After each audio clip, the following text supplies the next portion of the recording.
Alright, so now I have the stream going and I have a recording going. So now, let's get to it, shall we? Change the stream settings to Danganronpa. 1 second here. Doop, doop.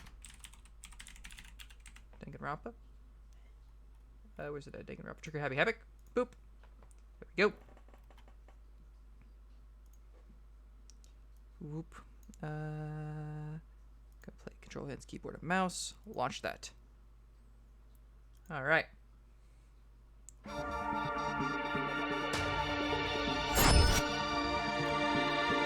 That is extremely loud.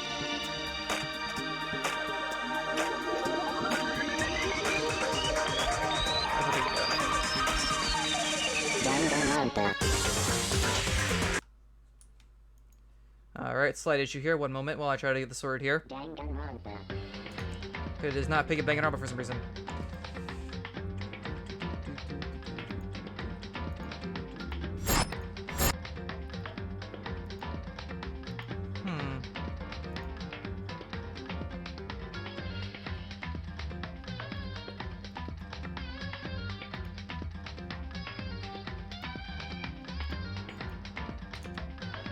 This is annoying.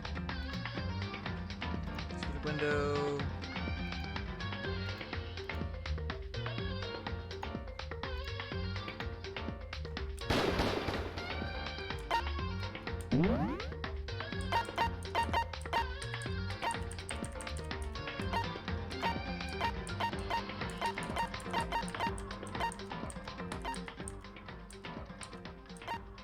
There we go. Now I can hear myself.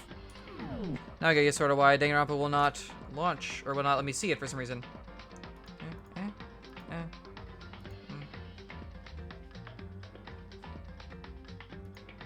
Instead of pick up True Happy Havoc.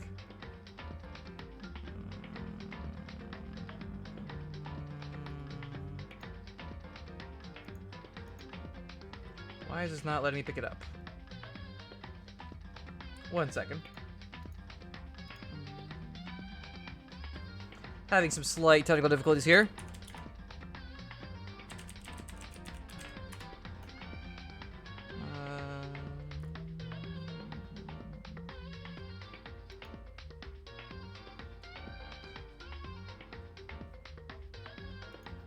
I want to win a borderless is what it's telling me to do here. Let's try it. Options. Which means I gotta relaunch the game. Nice. It's saying in this form I just read to try to do it with what's it called? Window borderless. That's what we're gonna try here real quick. Video options. Oh, it is borderless. Maybe full screen it? See what happens if I full screen it.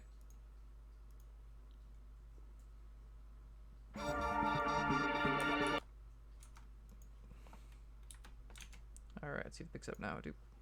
Danganronpa, none, Doot. Danganronpa, Trigger Happy Havoc. Select, click, boop, and Doot. Danganronpa. Same problem. Alright, this is annoying. Why won't I pick it up? 1 second here.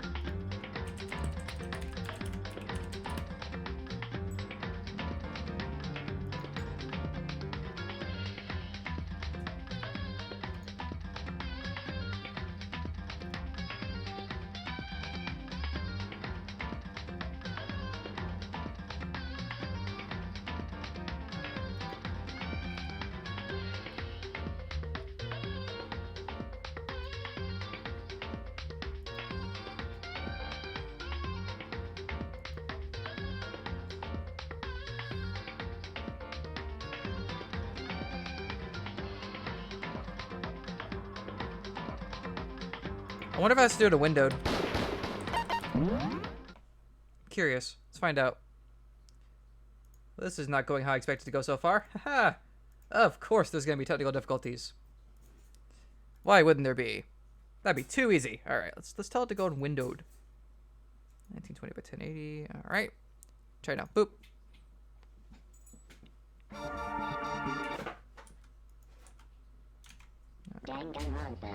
Ah! There we go. Ha! Got it! Woo! And we're in business. Let's do this. New game. English, yes. Large difficulty. We're just gonna keep it unkind. He turns out there's a little bit more.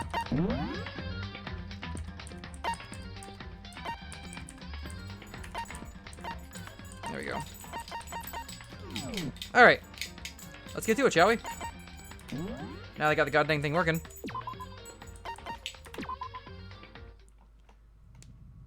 Alright, time to shut up for the cutscene.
That man is dead. That man became a skeleton.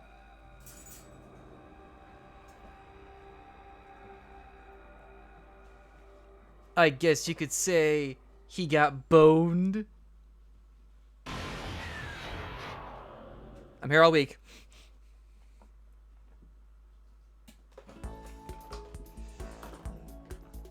The massive high school towers all over, are over all the other buildings in this bustling urban area. I can't read. It's like the school stands out at the center of the entire world. Yeah, I'd say so. Hope's Peak Academy. It brings in top students from every field imaginable, a government-funded school of privilege.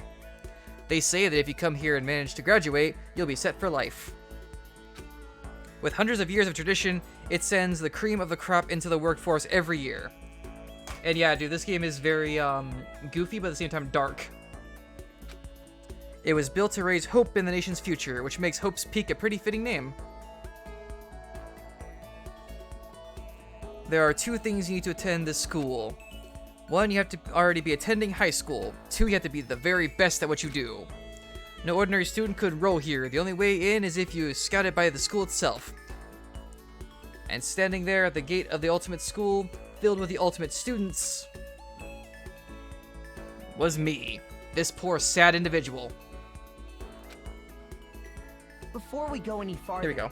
I guess I should introduce myself. My name's Makoto Nae. I don't have to read anymore now. Oh, I can. Crap. As you can see, I'm nothing but a hopelessly average high school student. Average on the outside, average on the inside. I really don't have much going for me when it comes to grades, special abilities, even personality. This guy's sad, just like me. I mean, yeah, I have hobbies and stuff I like to do, but it's not like I'm a psychic or a mutant or whatever. Fair enough. Like, if you ask me what my favorite song was, or my favorite movie or TV show, they'll all just be whatever's most popular at that particular moment. Even among the average, I'm completely average, so I can't even say I'm your everyday hero type. That's just who I am. Anyway, I figured it's always good to introduce yourself right off the bat. But you know, if I have any kind of strong points, so to speak, I'd say I'm a little more gung-ho than other people. I mean, look at me, I'm completely ordinary, but still. Here I am, standing in front of the anything but ordinary Hope's Peak Academy. I still can't believe I'm standing here. I wonder if someone like me can survive in a place like this. It's got this overwhelming presence, like it's trying to swallow me whole. Yeah, exactly. 10 out of 10 can relate, yeah. But it's no wonder I would feel that way. What you have to understand is, well, let me just tell you about the preparation I did last night to get ready for today. Hardcore drinking and parties. I mean, what? Hey, Monogamous, come on, Come on, keep it coming. Apparently, my friend kind of knows them. I guess everyone there is state of the art. This year's Ultimate Pulp Sensation is going to be going there. This man's over here browsing the 4chan, looks like. Thanks, 4chan. Honestly, never been on 4chan, so I have no idea. Post-Peak only invites those students who are the truly elite in their field. It's such a popular topic, there are threads online dedicated to talking about the school's attendance. Yeah, fair enough. So to prepare, I looked up some of those threads. And all I saw was talk about ultimate students who are way beyond your average high schooler. For example, one incoming student is the ultimate pop sensation. I can dig it. I guess she's a high school girl who's also the lead singer for a pop group, famous all over the country. He looks very angry. There's also the ultimate baseball star. Man, what'd that ball do to you, man? Look at that thing, it's all smashed. He was the cleanup hitter for the National High School Champs Pro Team. Pro teams already have their eyes on him. I cannot read.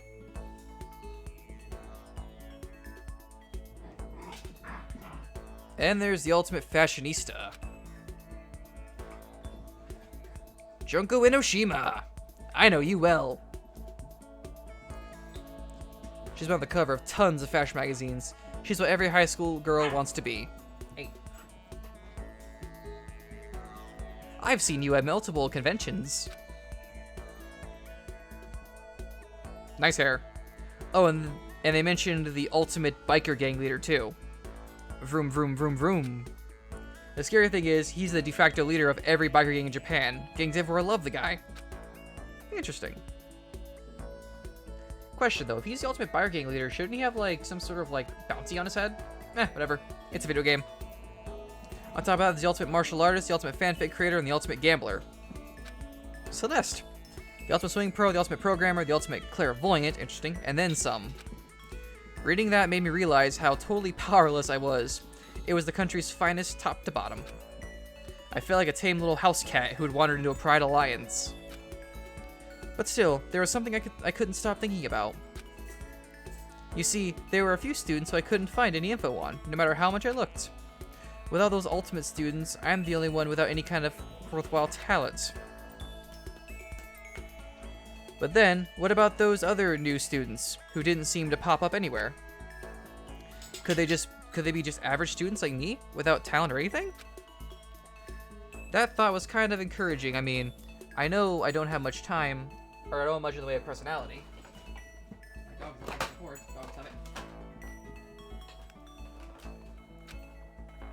But beyond that, there's an even bigger issue.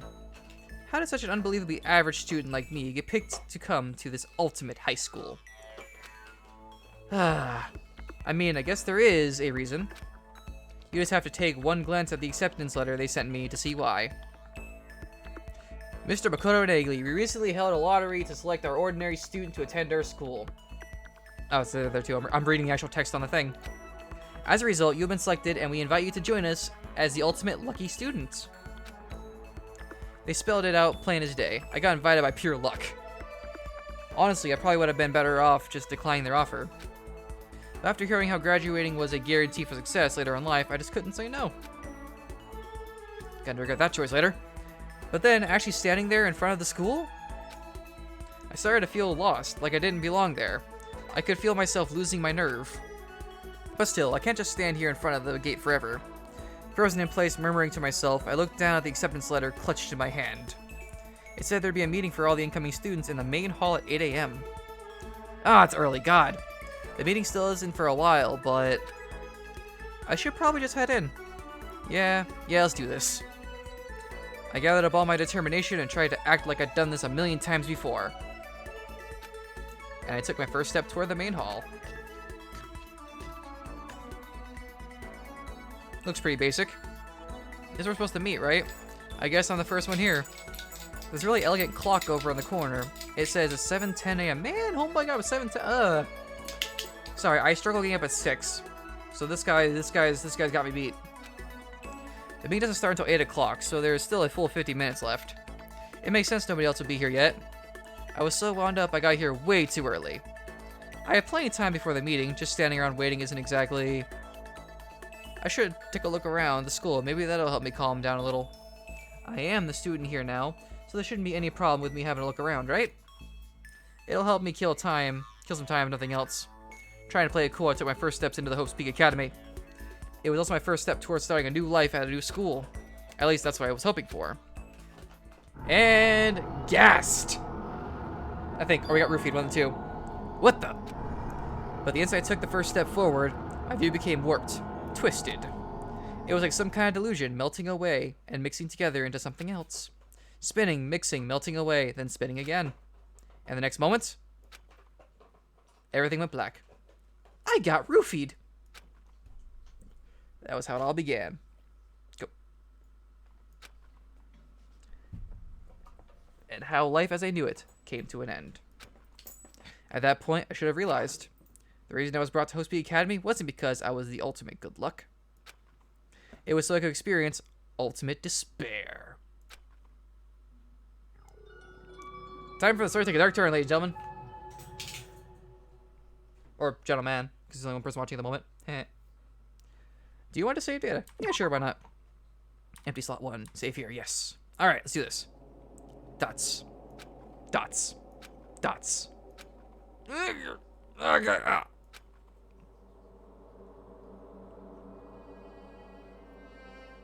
Like my waking up stunned sounds.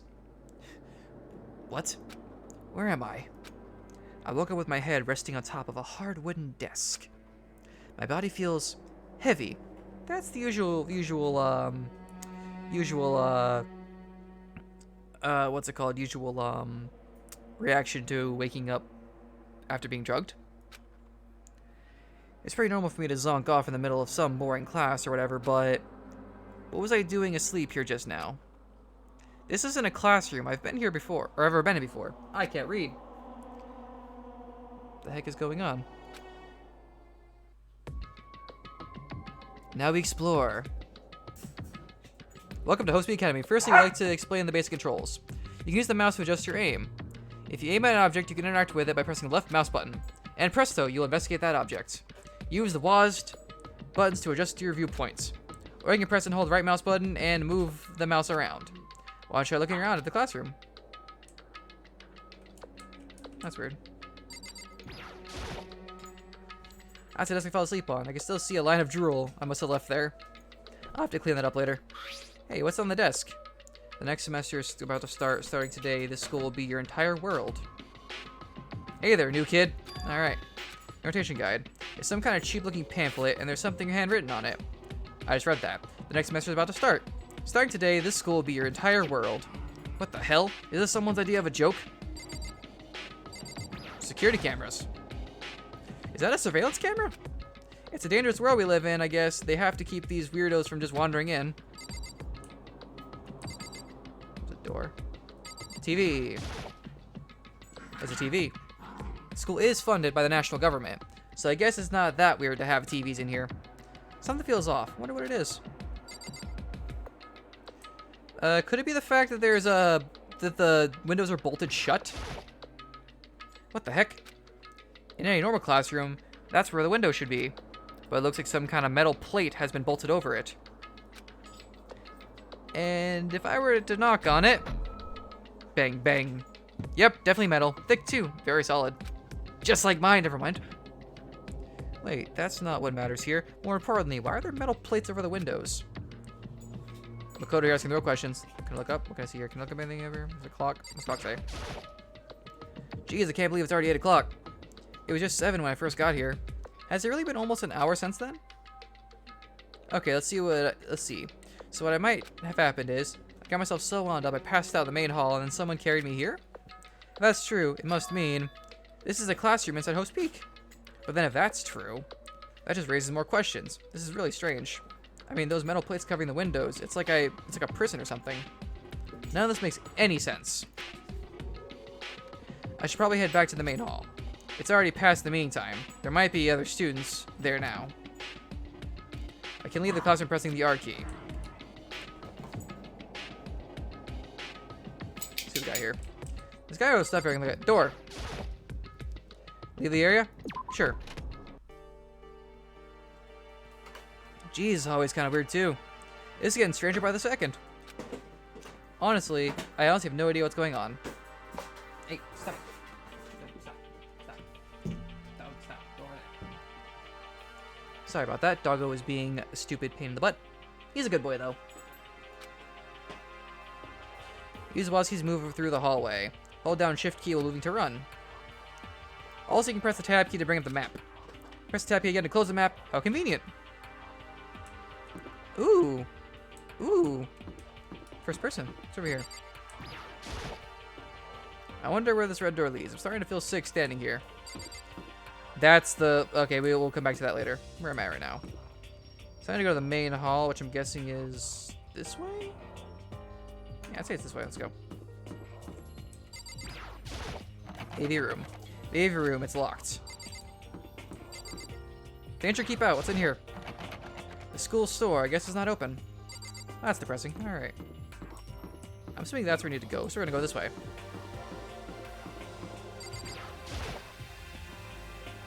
I wonder why there's a gate here. This is the first floor. Girls' bathroom. Not that it matters, but it's locked. Oh, Makoto. The boys' bathroom. Good thing I don't have to go. Guessing that's locked too. The gym. The gym, the handle didn't move at all. So the gym is barred shut. Alright. Well, it's obvious the game wants me to... What's in here? What the heck is this? Nurse's office. Off limits, looks like. Alright. Well, let's go. Time to meet our friends. By the time I got back to the main hall, everyone else is already here. Or there. Whoa, hey! Another new kid? Oh, thank God they're actually speaking. Huh? Then you guys are all... Yeah, we're all new here. Today's supposed to be our first day of class. So, counting him, that makes 15. Seems like a good cutoff point, but I wonder if this is everyone. Standing before me were the ultimate students that had been handpicked by the school. I looked around at everyone who'd gathered there, taking their faces one at a time. Maybe I was just imagining it, but I swear I could feel a kind of aura coming from each of them. Not really. Alright. How's it going? My name's Makoto Nagi. Sorry I'm late, a bunch of stuff happened, and then, all of a sudden, I was just asleep. Huh? Whoa, you too?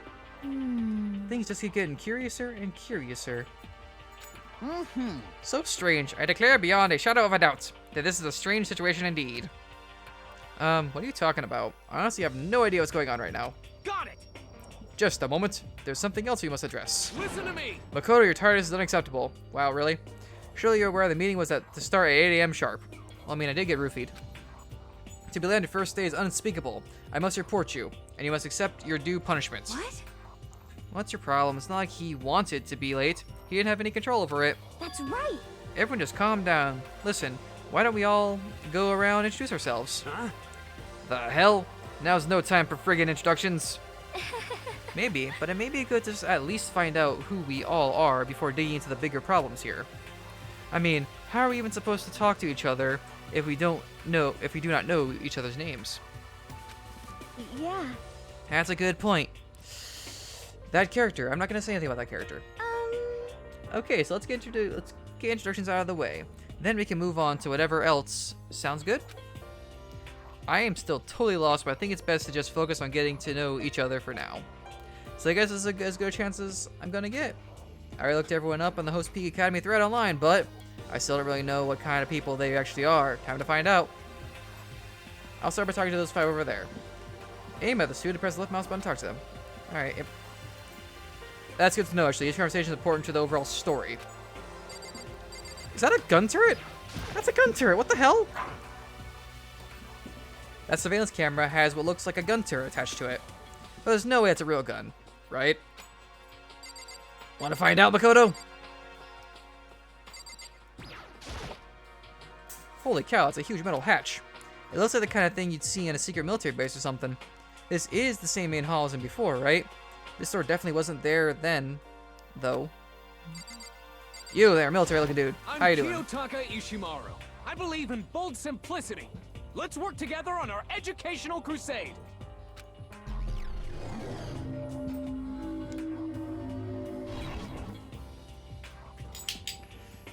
So that's Kiyotaka, according to what I saw about him on that thread. He went to a famous private school and won top honors every year. He's basically a flawless honor student. He's also known for the work he's done with his community's public morals committee. They say he respects rules above all else, earning him the title of Ultimate Moral Compass. Anyway, you can call me Taka. You said your name was Makoto Nagi, right? I gotta figure out voices for these guys. That's a good name, a strong name. You should thank your parents for giving you such an excellent name. You hear me? And to keep that name from losing its value, you must devote yourself every single day. Got it! Life is worth putting every ounce of effort into it, right? Right!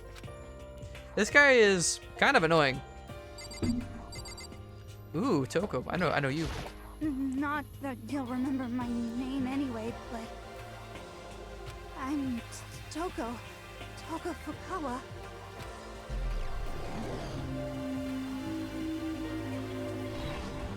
Kawaii. Yeah, she wrote a novel when she was 10 that got everyone talking and launched her literary career. I can't read.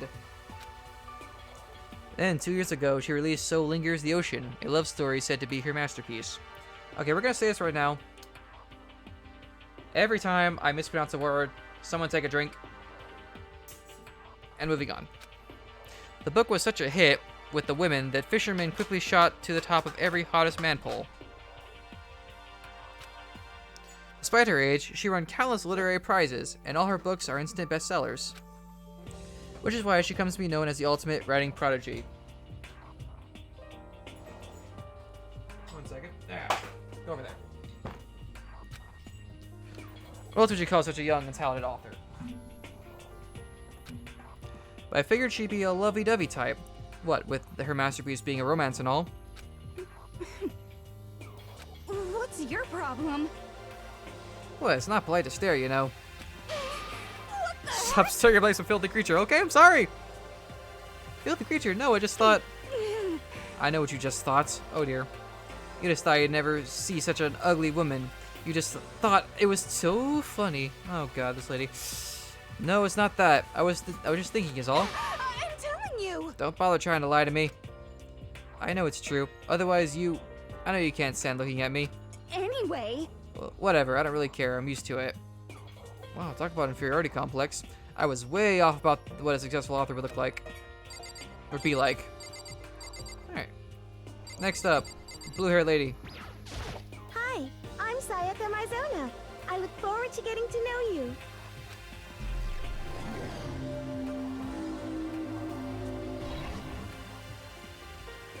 The way she moves is positively mesmerizing. And that pleasant scent, I can't quite place. Sayaka Miyazono? I just forgot to pronounce her name. When I saw her name in that thread online, frankly, I was pretty surprised. She's in a pop group famous all across the country. In fact, she's their lead singer. As the ultimate pop sensation, she's in highest demand to appear on TV and in magazines everywhere. But actually, that's not the only reason. I was so surprised to find out she's been doing this. She's been going to this school. I'm sure she doesn't remember, but... Well, never mind. No matter how you slice it, she's really beautiful. Almost like a doll or something. I'm not a doll, you know. I'm alive. Huh? Did you hear me? I'm psychic. Kidding. I just have a really good intuition. She is a sharp one. Hey, By any chance? Now what? Huh? Yeah, it must be. I'm sure of it. Hey, Makoto, Just hold on. Jeez, you guys, how long do you plan to waste our valuable time with this ridiculous back and forth? Sorry, you just got carried away, I guess. You hear me? Self-introductions are for introducing yourself, not bumbling through a bunch of idle chit-chat. You're right. sorry. Sorry, Makoto. We can talk about this later. It's not like Sayaka really had something that she wanted to say. But it's not like we'll never see each other again. Like she said, we can talk later. That man's relatively large. Alright, let's go. You, Yo, what do you want? the name's Leon Kuwata. What's up? Hey, Leon.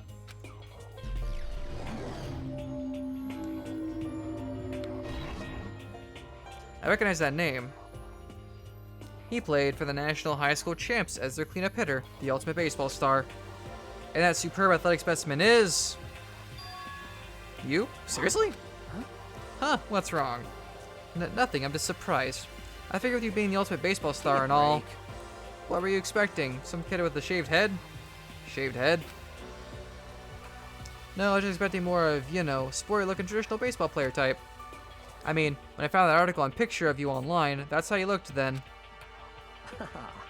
What? Oh man, you found that picture of me playing baseball? Seriously? I hate that picture. What the crap? This is not cool. This is so not cool. Seriously, I'm like mega embarrassed right now.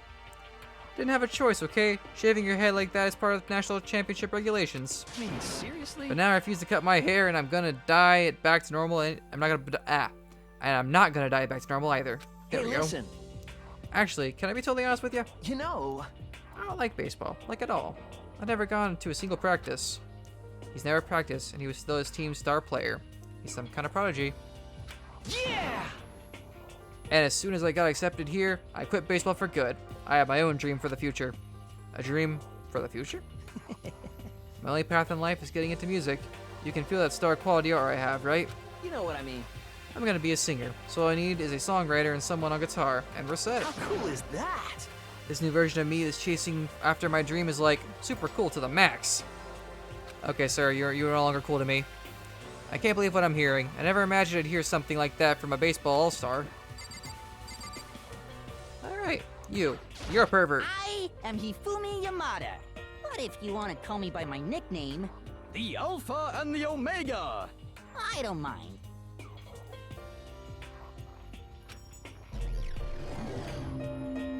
Ultimate fanfic creator. By the way, how much do you know about the world of 2D art? I gotta give him like a neckbeard voice. World of 2D? Well, in that world, I am well known and supremely well regarded as the ultimate fanfic creator. I once sold 10,000 copies of one of my fan comics at a school festival. The event was passed into legend. Some of them didn't get it, of course, saying I tainted the event. How stupid can you be? That's too bad about them, but selling 10,000 copies like that is definitely pretty remarkable. However, The words of such idiots mean nothing to me. I am like a Van Gogh, utterly unappreciated in my time. I am a soldier serving might, night and day, to destroy all mindless preconceptions about fanfiction. I'm sure if you were to observe my work, Mr. Nagy, you would comprehend its greatness immediately. For my work is filled with deepest meaning. What kind of meaning? yes indeed. It's about embracing our basest urges. Oh dear. I don't think I want to comprehend it. Okay, now talk to those 5 people over there. But before I do that, I'm gonna be right back.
Okay, we are back.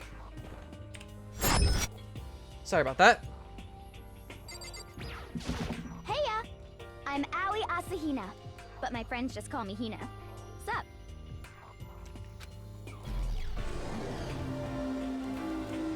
Ultimate Swimming Pro. Aoi Asuhina. As she's been breaking records in every competition she's been on since elementary school.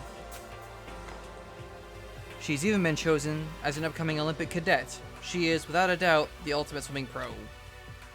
The combination of her ability, appearance, and proportions has been widely discussed online. Yeah, you know, the say it with me here, ladies and gentlemen, say it with me here, the plot. So, what was your name again? Sorry, totally forgot. Wow, rude. Makoto Naegi. I am the generic protagonist. Oh yeah, I knew it was something like that. No, not something like that. It is that. You stupid. Anyways. Ow. You got it! Sure, got it. Here, I'll hammer it into my brain right now. Alright, do it. Get a hammer and do it. Yeah!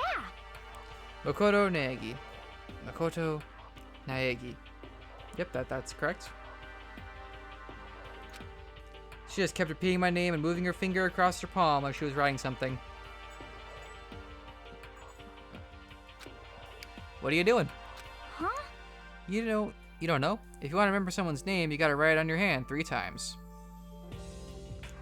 Never heard of that before, actually. What if that actually works? I'll have to try it next time I meet somebody. Never heard of that before in my life.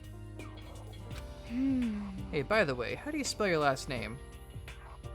Well, you see, it's spelled like this. You spell exactly like it sounds. Haha. Makoto here with the sass.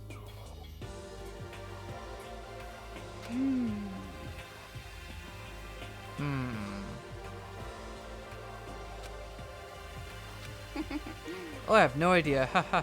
I'll just figure it out later and write it down. Yeah, you do that, crazy lady. Okay. Anyway, glad to meet you. Hey. Alright, well, you're probably gonna die first.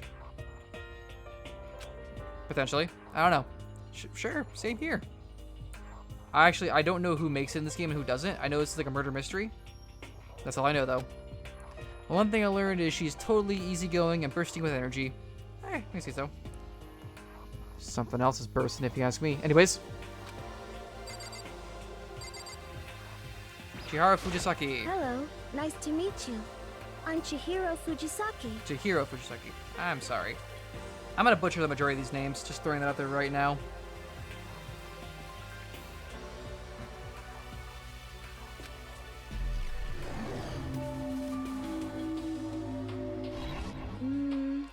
Sorry, I kind of embarrassed whenever I introduce myself like this. Anyway, hope we can get along. Same here. Nice to meet you. Huh? Huh? Maybe just my imagination, but have we met before? I don't think so. We just met for the first time, which is why I said nice to meet you. I'm sorry. Yeah, good point. Sorry. So cute. You don't have to apologize for that. Yeah. Oh, yeah. Chihiro Fujisaki is known for all the cutting-edge programs she's created. She's the ultimate programmer. I mean, there kind of is. Something else is kind of bursting there, Clueless. She's also got that timid little bunny type thing going, which has endeared her to her legion of fans.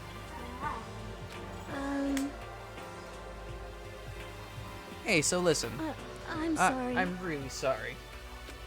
So, what are you apologizing for now? Well, just because you seem upset, must be mad at me, right? No, not at all. I was just lost in thought about something. Huh? Lost in thought? Yeah, it had nothing to do with me being upset or anything. Thank you. Oh, that's good. I was afraid maybe you didn't like me. No, I mean, I have some concerns, but that's about it. I'm starting to understand why her fans are so into her. I'm sorry, but every anime game, there's a trap And I don't know which person in this game is said trap, so you know.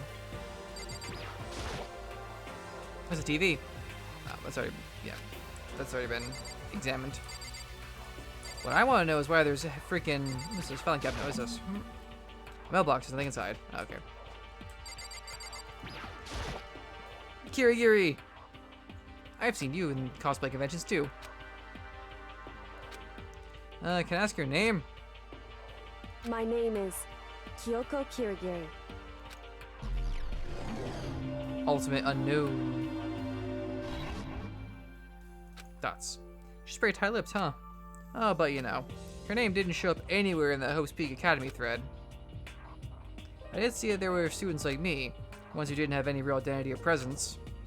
Could this girl be one of them? Yeah, possibly. So what are you doing at this school? What? What's that supposed to mean? No, I just meant getting invited here means you're some kind of ultimate something, right? So what ultimate something are you? That doesn't matter. Why should I tell you? Freaking tsundere. Anyways. Well, I guess you don't have to tell me. No, I don't have to tell you, so I'm not going to. Okay, tsundere. Nothing about her turned up online, so I was thinking maybe she got picked by chance like me, but... Dots. Her face is like an iron mask. If she doesn't want to tell me anything, no point in asking.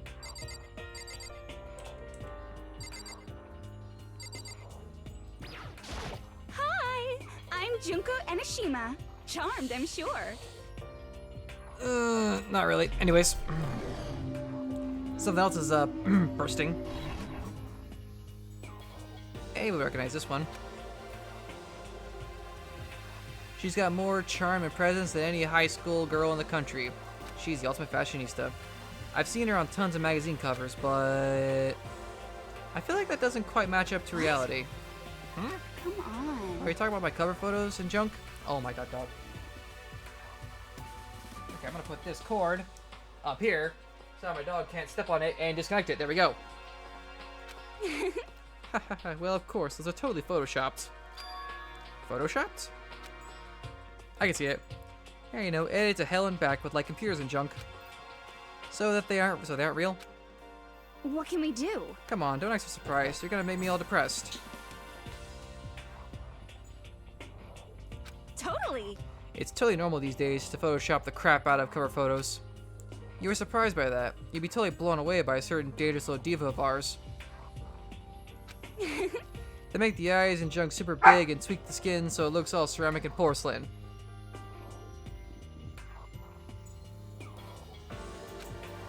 Oh. So my dreams are getting crushed today. My dog is having a disagreement. What do you two want?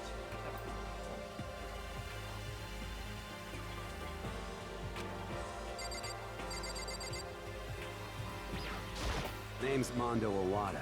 Nice to fucking meet you. Well, you have a nice mouth, and sir.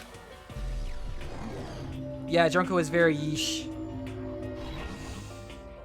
Mondo Owada, huh? Which means... Biker Gang Boy!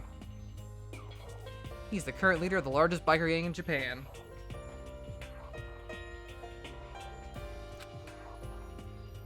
He's earned the respect, even awe, of from every gang in the country. He's the ultimate biker gang leader. Eh, fair enough. Dots. Nice to meet you too. Yo. Hell yeah. Better be careful on him. One wrong word and I could wake up in the bottom of the sea. Those four over there are the only ones left. You. I am Sakura Okami. That's a... Okay.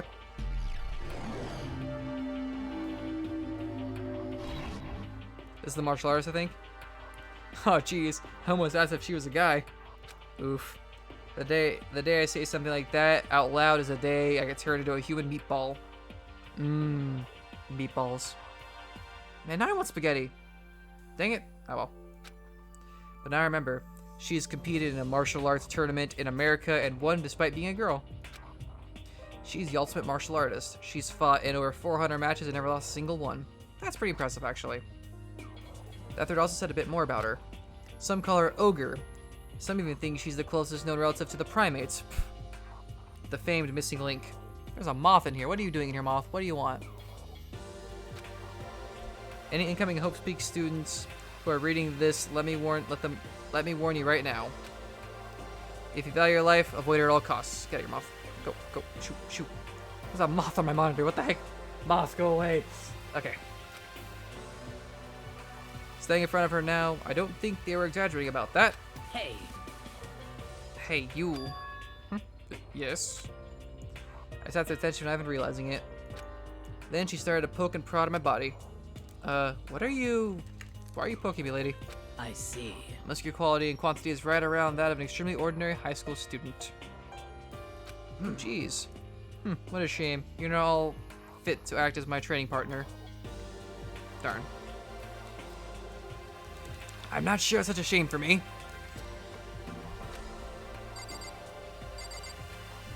Anything on the floor? Nope.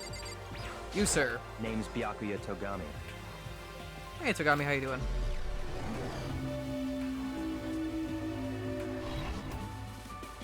Hi, nice to meet you. Dots. That's the most half-assed introduction I've ever heard. But there isn't really anything I can do about it.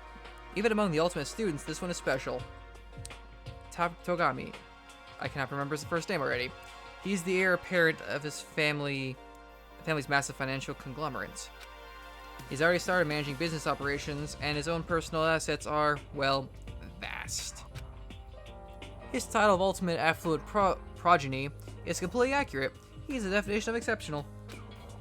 That's everything I learned about him from that Hope Speak Academy thread online. Come on. We're done with introductions, right? How much longer are you going to stand there? Go away, I'm sick of looking at you.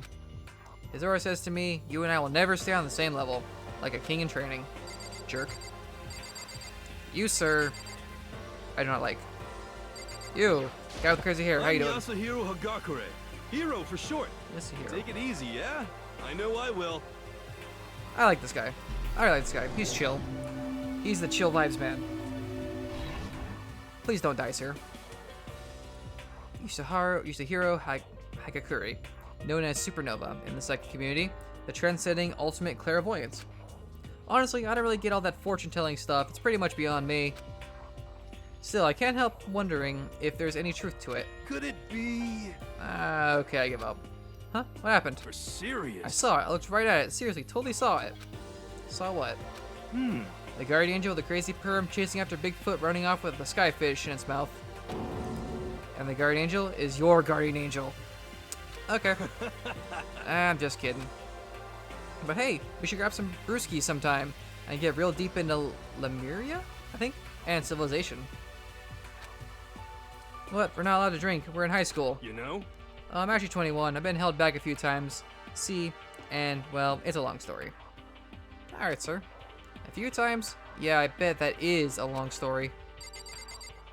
And we got Gothic Lady over I do here. not think we have been introduced. I am Celestia Ludenberg. Hello, Celeste. The ultimate gambler. Intriguing. Celestia Ludenberg. It is my name, but if you don't mind, I would prefer you just call me Celeste. You are Japanese, right? Huh? Of course. Why do you ask? If you don't mind, could you tell me your real name? I don't know what you're talking about. Celestia Ludenberg is my real name. Well, this lady's hiding something. As I mentioned, I'd much rather you call me Celeste. She is polite, but pretty forceful at the same time. I don't think she wants to say any more about it. Guess the rumors in that thread are right about her. The self-styled Celestia Ludenberg. She's the ultimate gambler who's never lost a bet. Interesting. Other than her obvious love of Gothic Lolita clothes, everything about her is just wrapped in a veil of lies. They say she entered and won an underground gambling tournament, earning the title Queen of Liars. Huh. She totally cleaned out the other players, taking their life savings and laughing as she did it. Seems like a very nice individual. I look forward to getting to know you better. That smile is beyond deceptive. I'd better watch myself around her. And with that, all the instructions are done. Even though they're all ultimate, they each have their own individual sort of something. Okay, time to get down to business. This is no time to stand around making friends like a bunch of dull-eyed baboons. Ah, that's true. I think someone said something about a bigger problem or something. What was that about? Listen. Well, you see... Makoto, you said a bunch of stuff happened and then you were just asleep, right? Well, the same is true for all of us. What? Seriously? I mean, seriously? Just after each of us got to the main hall, we lost consciousness. And when we came to, we were somewhere here in the school. That's happened to you, right? But that's just weird. That every one of us would get knocked out like that. Piece of shit! Exactly. That's why we're all freaking out. Sorry, I was not expecting that just shouting. And that's not the only thing you saw. You saw where all the windows in the classes and hallways were, right?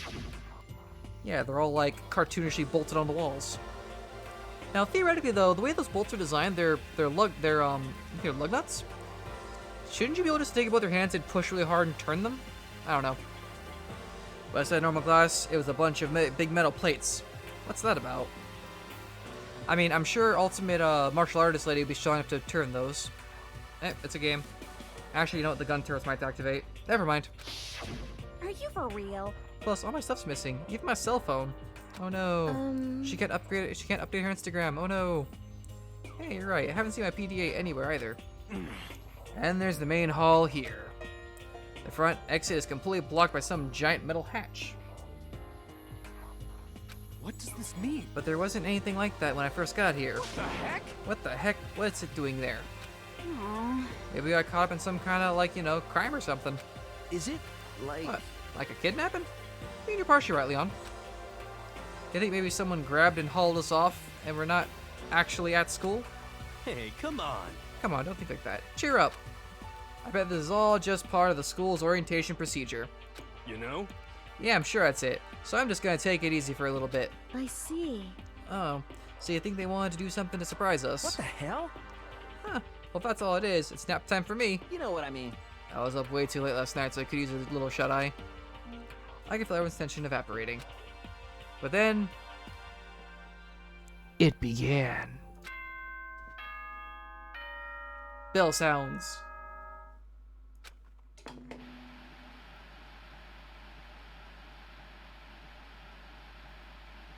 Ahem, ahem.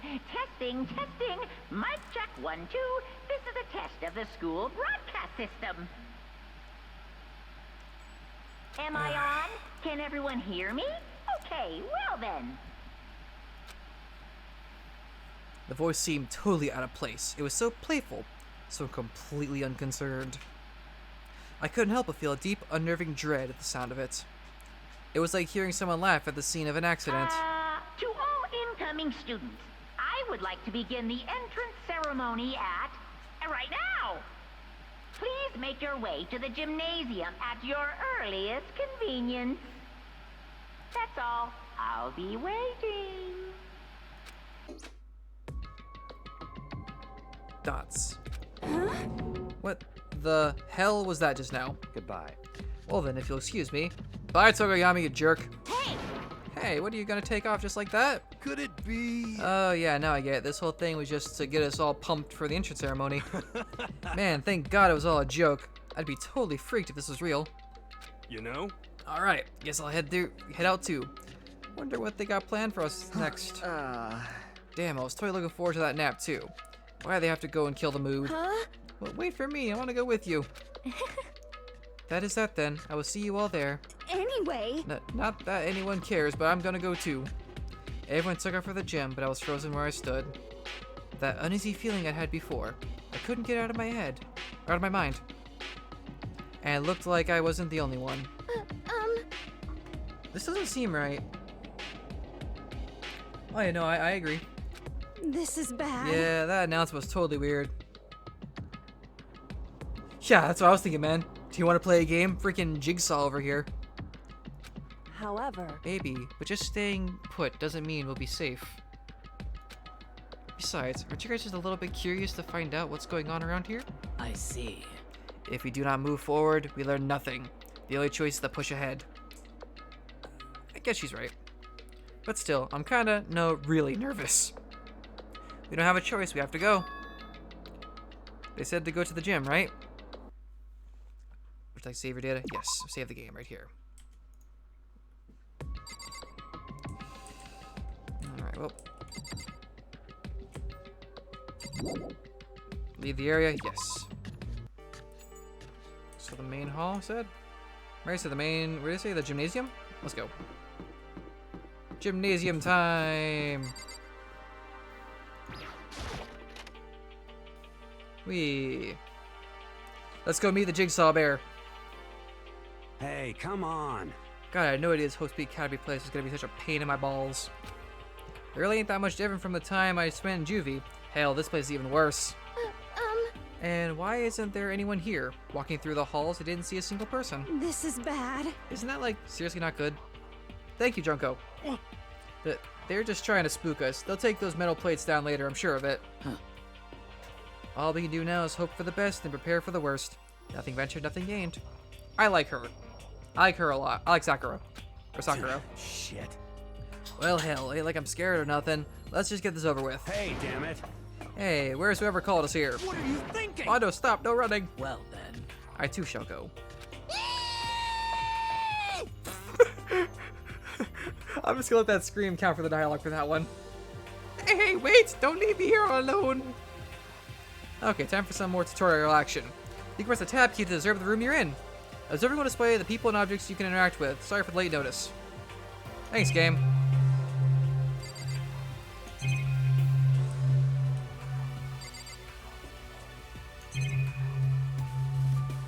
What cameras, eh? No, that's Van's camera. I feel like we're being watched every second. I don't like it. I get if I'm supposed to talk to them. What's behind here? What's this? A display case. There's all kinds of trophies and plaques inside. Of course, all the students who go here ultimate, right? This is probably just a tiny fraction of all their rewards. Alright, well.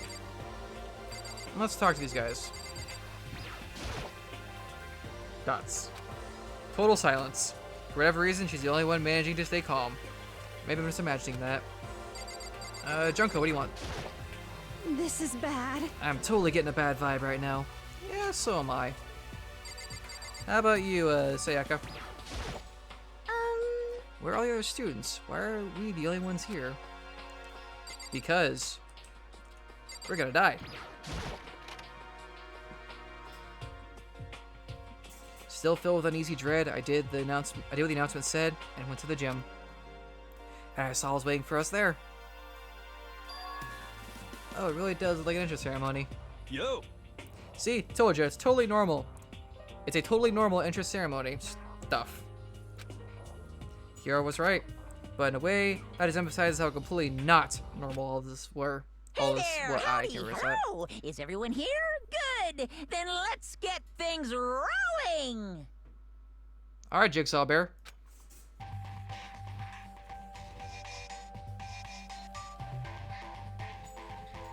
Cutscene time.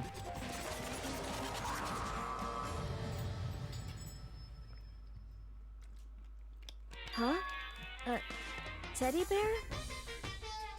I'm not a teddy bear. I am Monokuma! And I am this school's headmaster. It was the strangest thing I'd ever seen. Right before my eyes, it was. What I was seeing was, it was utterly incomprehensible. Nice big word there, buddy. Nice to meet you all. Such a bright voice and carefree attitude was completely out of place. And all that anxiety I had been carrying with me suddenly transformed into outright fear. Say what? That teddy bear can talk? Calm down, I'm sure there's just a speaker inside it. Hey. I told you already, Come on now. I'm not a teddy bear. Yeah, you're right, you're Jigsaw in disguise. Headmaster. I'm Monokuma and I'm your headmaster. Say what? It moved! Shit. Seriously, man, calm down. It's probably just a remote-controlled toy or something. How dare you compare me to a child's plaything? You've cut me deep. Deeper than the Mariana Trench. My remote control system is so complex even the folks at NASA can't recreate or even comprehend it. Alright, Jigsaw Bear. Bear it. But don't make me say stuff that might destroy NASA's dreams. I just couldn't bear it. Bear puns. Oh, jeez. Okay, here we go. Well, Bear, that really, you are unfortunate. Now then, moving on. We really must hurry and get started. Come on. Giving up already? No other stupid bear puns? Now then. Quiet down now, quiet down. Ah, okay, so... He has abandoned the gag.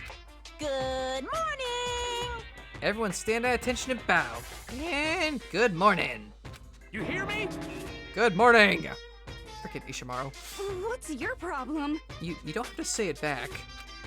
Now then. Now then, let us commence with the most noteworthy and memorable entrance ceremony.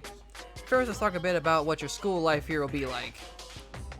Now make no mistake, you few students so full of potential represent the hope of the world. And to protect such splendid hope, you will all live a communal life together solely within the confines of this school. Everyone will live in harmony together and adhere to the rules and regulations of the school. Huh? And now then, regarding the end date for this communal life, there isn't one.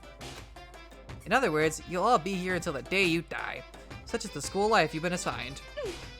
What? Did he just say until the day we die? Yep. Oh, but fear not, we have quite an abundant budget, so you won't lack for all the common inconveniences. hold on a second. That's the least of our worries right now. Yeah, what the hell? You're saying I have to live here forever? You're screwing with us, right? It's true. I'm not screwing with you. I'm no liar. Of that, you can be 100% sure. And just for your information, you're completely cut off from the outside world. So you don't have to worry about that dirty, dirty land beyond these walls ever again. Cut off? So all those metal plates all over the school? See, that wouldn't be half bad though, just saying. They're there to keep us trapped in here. That's exactly what they're there for. No matter how much you may yell and scream for help, help will not come. So with all that in mind, feel free to live out your life here with reckless abandon. Hey, come on. Come on, what the hell is this? I don't care if the school or whatever else is behind it all. This is just a really bad joke. Damn you! Yeah, cut this shit out. It isn't funny anymore. Unbelievable. You keep saying this is a lie. Or a joke. A bunch of skeptics, all of you. What are you gonna do? But I guess you can't help it. Huh. You all grew up in the age where you're taught to doubt your neighbor. Well, you'll have plenty of time to find out whether or not what I say is true. When that time comes, you'll see with your own eyeballs what I speak with undeniable truth. Most unfortunate. Having to live here forever would be quite the problem. What's this? Come now, what's the matter with all you? You decided of your own free will to attend Hope's Peak Academy, didn't you? And now, before the entrance ceremony is even finished, you've already decided you want to leave. Hey! Yeah, Jigsaw Bear. Oh, but you know. I guess I did forget to mention one thing. There is one way for you to leave this school. Really? Actually... As headmaster, I've crafted a special clause for those of you who would like to leave. Call it the graduation clause. Now then. Now, let me tell you about this fun little rule. As I mentioned, in order to maintain an environment of harmony here, we rely on a communal lifestyle. And if someone were to disrupt that harmony, they and they alone will be allowed to leave the school. That, my students, is the graduation clause. What do you mean by disrupt the harmony? Well, you know. If one person were to murder another. Murder? Yes, indeed. Stabbing, strangling, bludgeoning, crushing, hacking, drowning, igniting. Oh, you do. How you do it doesn't matter. You must kill someone if you want to leave. It's as simple as that. The rest up to you. Give it your all to achieve the best outcome in the worst way possible. A chill shot down my spine. Literal Jigsaw Bear. Like I said, Clueless, literal Jigsaw Bear. You must kill someone if you want to leave. As soon as I heard those words, my blood went cold. I bet that got your brain juices flowing. Beats the heck out of a human catching a salmon, huh? Like I said before, you guys are the hope for the world, but you know, taking that hope and seeing it get murdered creates a darkened shadow of despair. Extreme! I just find that so darn exciting. What the hell? What the hell are you talking about? To kill each other is... Huh? To kill each other is to kill each other. I'm sure there's a dictionary here somewhere if you need it. What are you saying? You know what it means. That's not the problem. Why do we have to kill each other? Say what? Yeah, stop blabbering on with all this nonsense. Just let us go home already. Blabbering? Yep, blabbering. Oh, that's disturbing. Blabbering? What do you mean blabbering? Stop blabbering on about blabbering on! This bear is disturbing. You guys just don't get it, do you? Let us go, let us go. You keep on saying the same thing over and over and over and over. Listen, from this moment on, this school is your home, your life, your world. Got it? And you can kill as much as you want to kill. So go ahead, go on a killing spree. Alright, come on. How long can you keep this up? Eh? You know? You got us, okay? You scared the hell out of us. So you can go ahead and reveal the trick now.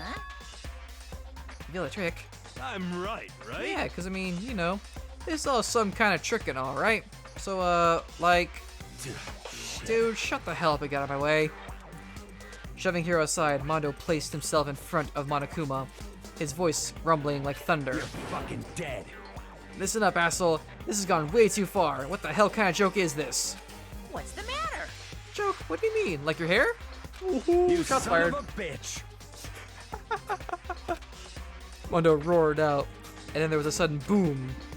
It was the sound of the floorboards as he kicked off and launched himself into the air. He flew at Monokuma fast and straight as a bullet. He locked onto his target. Gotcha, you little piece of shit. I don't know if you're a toy or a stuffed animal or whatever the hell. Either way, I'm gonna rip you to fucking shreds. What? Violence against the headmaster is in violation of school regulations! Shut the fuck up.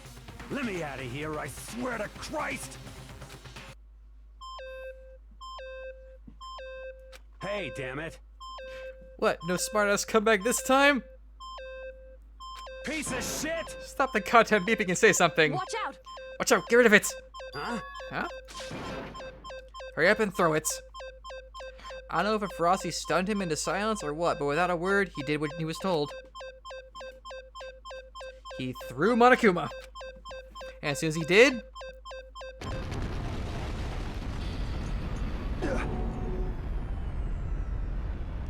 He does kinda, doesn't he?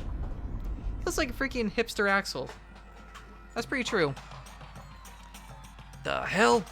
What the? That sure as shit wasn't a joke. It blew the hell up. There was a painful ringing in my ears, and I could smell gunpowder. Explosions might happen all the time in movies or whatever, but when it's in real life, I've never seen anything like it. But, you know, this means what the teddy bear has been destroyed, right? Hey! Told you I'm not a teddy bear. I'm Monokuma. Stupid. He really does, now I think about it. All I can see is Axel. Thanks, Rosie. Ah, there's another one? Damn you! Son of a bitch, you seriously tried to kill me just now.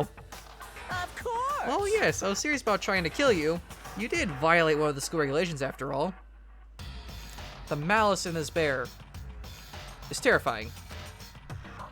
I'll let you off with a warning this time, but you better be careful from now on. Any naughty boy or girl who violates my rules won't get off with just a little swat in the butt. This is bad. Hey, so does this mean there's like a bunch more of you around somewhere? Yep. Monokumas have been placed all throughout the school. Yes. Tactical Monokuma. Plus, don't forget the surveillance cameras installed everywhere. And if you're caught breaking any rules, well, you all just saw what happened, right? Woohoo! And I won't be so forgiving with my punishment next time, so don't let it happen again. That's not even punishment. That's just wrong. Well? Now then, lastly, to commemorate your joyous entry into our school, I have a little something for you. Ta-da! This is our official student handbook. Pretty cool, huh? Nifty. As you can see, it's fully digital, so naturally we call it the e-handbook. Of course. Yes, well, moving on. This handbook is absolutely vital to a healthy school life, so don't lose it. When you start it up, it will display your name. Always make sure you have the right one. Now, this is not your everyday notebook. It has so many more uses than that. What? Also, it's completely waterproof. Splash it, wash it, drown it, it'll keep on ticking. And thanks to its space-age design, it can withstand an impact force up to 10 tons. Very resistant. Intriguing. It contains all of our school regulations, so make sure you review them thoroughly. You guys? You'll hear me say this a lot, but any violation of school regulations will not be tolerated. Rules restrict us, yes, but they also protect society. For example, would be utter chaos without laws. Yes, indeed. I can't read. The same thing applies here, which is why it's crucial we have a strict punishment in place for violators.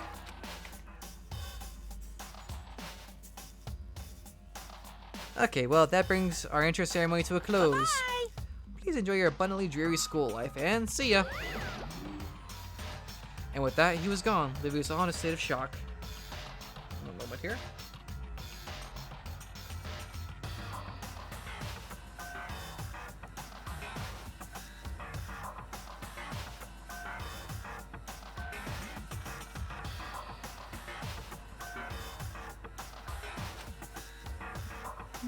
So, guys, how would you define what we just experienced?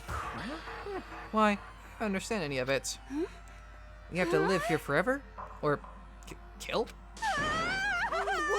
What just happened? Calm down. Everyone, will you just calm down? First, let's take a second to summarize everything we just heard. Based on what Monokuma said, we essentially have two choices. Choice number one is that we each stay here, living a communal life together until the day we die. Our other choice is... Indeed. If you want to get out of here alive, you have to kill someone, right? That's... But killing someone, that's... We were abducted out of nowhere and stuffed into this place meant to look like a school. And now we're supposed to start killing each other? This is just what is this? Ridiculous. A lie is what it is. All these ridiculous things we've heard, this all has to be fake. Right, now it doesn't really matter if it's real or fake. What matters is... So, in other words... Is there anyone here who seriously considered all this? To that, nobody had a response. Keeping quiet myself, looked around at the others. Back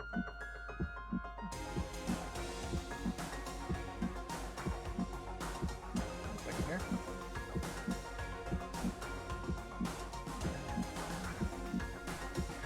They all stared at one another, trying to gauge each other's thoughts. I could almost taste the hostility. And that's when it hit me. I realized the true terror hidden within the rules Monokuma had laid out. You must kill someone if you want to leave. Those words had planted vicious thoughts deep within each of us. Each of us became suspicious of everyone else. We were forced to wonder, is somebody going to betray us? And that was how my new school life began. This school, which had come out of nowhere to raise my hopes so high, it's not a school of hope. It's a school of despair.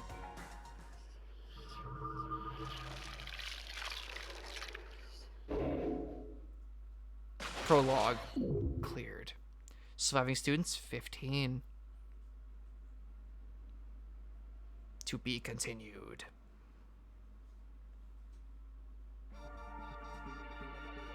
Cutscene time.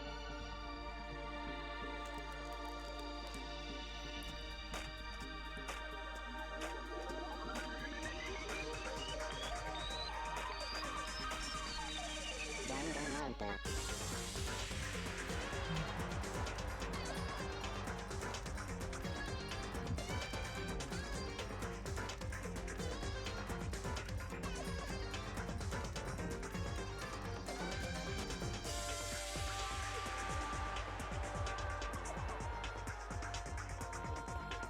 Yeah, man, that was the prologue.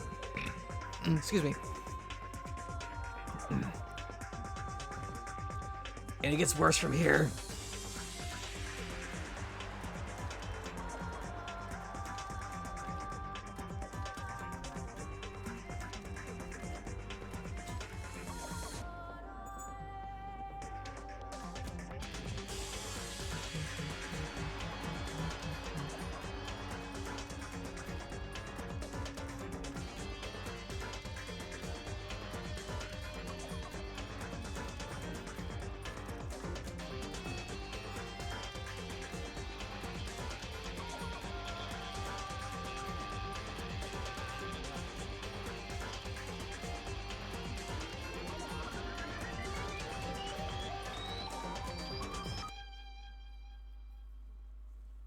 Trigger Happy Havoc, Danganronpa.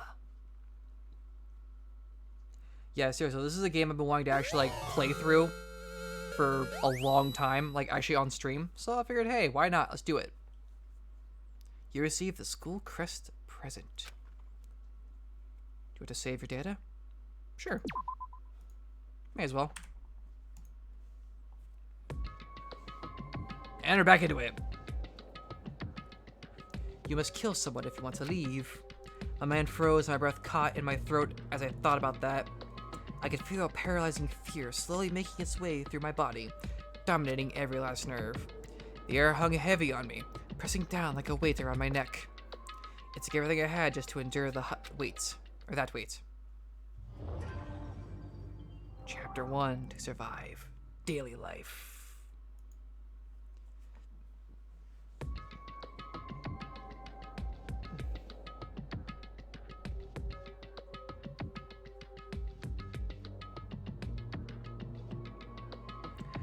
But for as heavy as the air felt, all it took to pierce it was her sharp words. And? So, what are you going to do now? Hey. Just stand there glaring at each other? Her pointed comment was directed at everyone in the room. It helped pull us all back to reality. But, right, she's right. Listen to me! Sometimes, even if you're nervous or afraid, you just have to step forward. To forget just a simple fact, I can't forget myself. I'm so ashamed. I can't read. You hear me? Please, someone hit me. I can't forgive myself. Somebody hit me. Punish me. Huh? Jeez, if you have time, yell about it. You have time to do something about it. However, I butchered that sentence. Perhaps, but what is this mission exactly? Stupid. Idiot, to look for a way out, duh. What the? And we totally need to find whoever was controlling that stupid bear and beat the hell out of him. But... Before we do all that, maybe we should take a look at the handbook. It's probably best to check out the school regulations Monoko mentioned before doing anything else. This is fine. True, if we somehow have no clue what the rules are, something like that might happen again. Alright. So Fine then... Let's hurry up and check out that stupid rules already.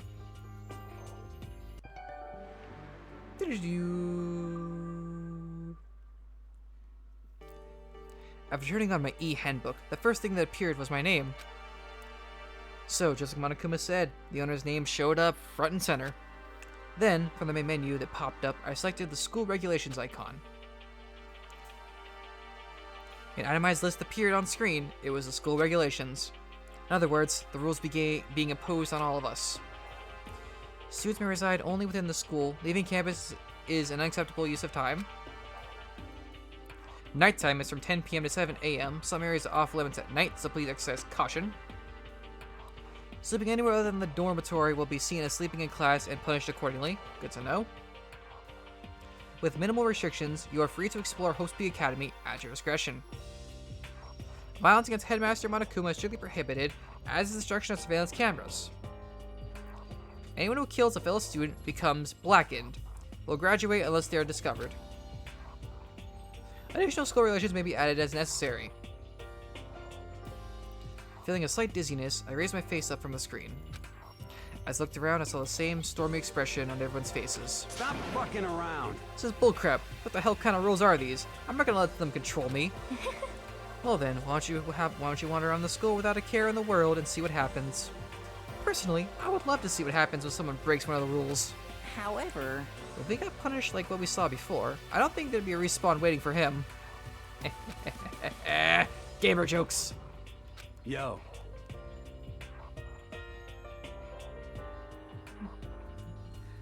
Ever since I was a kid, I grew up with my older brother, pounding this into my head. When a man makes a promise, he has to keep it, even if it kills him. And... So what? What? I've made a ton of promises that I still have to keep. That's so what? Piece of shit! So I can't afford to die in here. Man, Mondo, you got a mouth on you, buddy. None of that made much sense to me, but you are saying you will follow the regulations. Is that it? That's true. Well, yeah, I guess you're right. Hey, I have a question. For regulation number 6, what did it mean? What do you think it means exactly? Anyone who kills a fellow student becomes blackened or graduates unless they are discovered. You're talking about the second half, right? Where it says unless they are discovered? I was wondering about that myself. It's saying that if you want to graduate, you have to kill someone without anyone finding out it was you. But why? Why do we have to do that? I don't see any reason to worry about it. Just worry about following the rules as they've been explained to us. Such ignorance. Frankly, I don't want to hear anything from someone who waits for others to decide what to do for them. Don't jab at me. Give me a break. More like a full-on stab. Well, for now, let's forget all that silly junk about murderers, or whatever. Okay. Now that we know the rules, let's start exploring the school. True, we need to find out where exactly we are. Is there any way out? What food and supplies? You understand? There are tons of questions we need to answer. Let's do it! Damn straight. Okay, then let's all start looking around. I'll be going alone. What? What? Why? That's a pretty stupid idea, don't you think? Someone here might already have started thinking about murdering one of us. Are you saying we should stand around with them in our midst and make it that much easier for them? Hold on a second. Wait, hold on a second. That would never... What? Don't bother saying you couldn't happen. You can't deny the possibility. That's why you all seized up with fear when that graduation rule was made clear to you. Am I wrong? I mean, Togami's got a point. He does have a valid point. But thoughts. So you're simply acting in accordance with what I think is best for me. Just hold on. Hold on, like how I'm gonna let you run off and do what you want. What? Out of my way, Plankton. Oh man. What? What the heck's that supposed to mean? Such ignorance. One tiny bit of plankton drifting across the sea. Screw this guy. So minuscule, so insignificant, they couldn't possibly have any kind of influence on the boundless ocean. You're fucking dead. I'm gonna kick your ass. Stop it, we shouldn't fight. What? The heck you say? You're some kind of goody-goody little... I'm not gonna say that word. You want to throw down? Who do you think you are, talking to me like that? You think you're my heckin' dad or something? No, I wasn't. You son of a bitch. Okay, what a... Ow! He punched me. And I flew back in a heap. It was like something straight out of a comic book. Didn't even see the punch coming. It was just suddenly right there in my face. 1 second I was standing there, the next I was soaring through the air.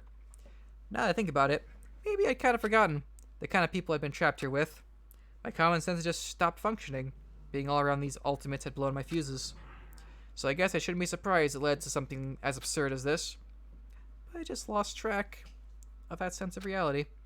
That was my last thought as my conscience started to fade, before it finally cut out completely. And when I finally opened my eyes again, what I saw was... a room. Huh? Where am I? As if it had become part of my daily routine, I woke up in yet another room I'd never seen before. Okay, so, where am I now? You now have access to the handbook menu. You can use this to check a variety of information as you play. Open the handbook menu by pressing the F1 key. You can use this menu to check the school regulations and character info in the report card section. At certain points, map and truth bullets may be available. That's a truth bullet. You can also save and load data under the system section. Finally, press F2 key to review the transcript. Oh, cool. This records all pertinent info, so use this to review comments from everyone involved. Interesting.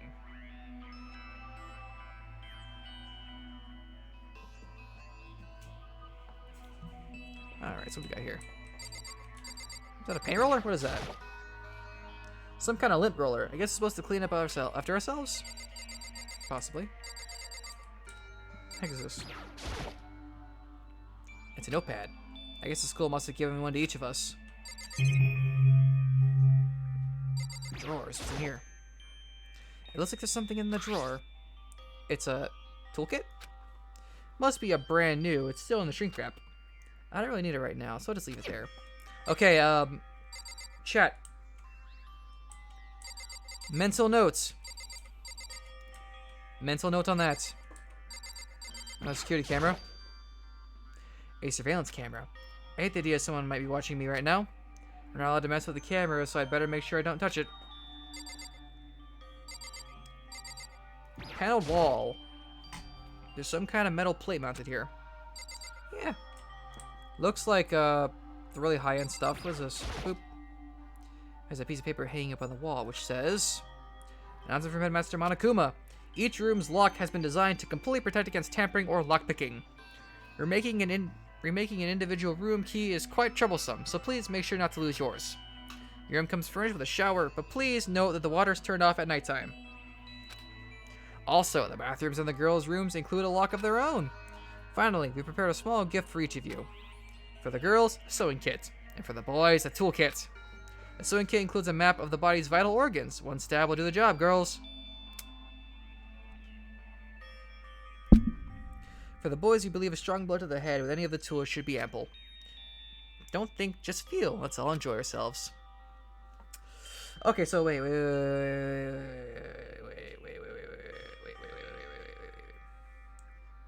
Why do they get pointy objects and we get freaking blunt force trauma?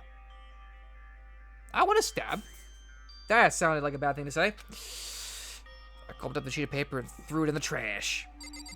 Threw it on the ground. Bathroom. This would appear to be the bathroom. Rattle, rattle. Huh, it's not opening. I guess it's locked. Bed. There doesn't seem to be anything particularly strange about the bed. Yeah, just a bed. Just a regular, run-of-the-mill bed. Trash can. Just an everyday trash can. Don't see any kind of trap door, hidden compartment, or anything. All that's in the trash can is a paper I wadded up and threw away. What was this? Nice. What is this? What was that? Someone mind explaining that coin real quick? What's that coin supposed to mean?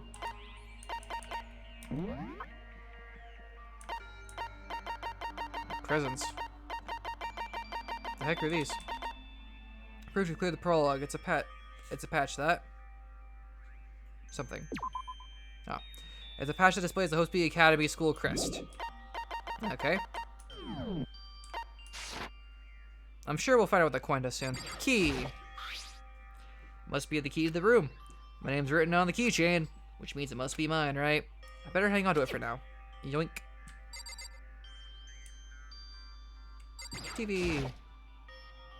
Some kind of monitor. Alright, well, let's, plant. Oh, I can't talk to the plant. Door. Looks like this door leads outside. It's locked. Some of the rooms have locks, huh? I think I'm starting to understand this room must be...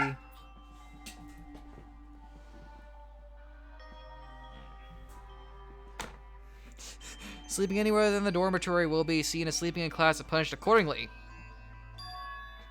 This is my assigned dorm room. Someone must have carried me here after I fell unconscious. So that answers that question. The next question is, what's everyone else up to right now? There's only one way to find out. And that's to get out of here. Anything on the floor? Nope. Nope. Nope. Leave the area? Yes. I rushed out of the room to meet up with all the others, but there was someone waiting for me there. It was like something out of an old TV show. Wham! That Oh,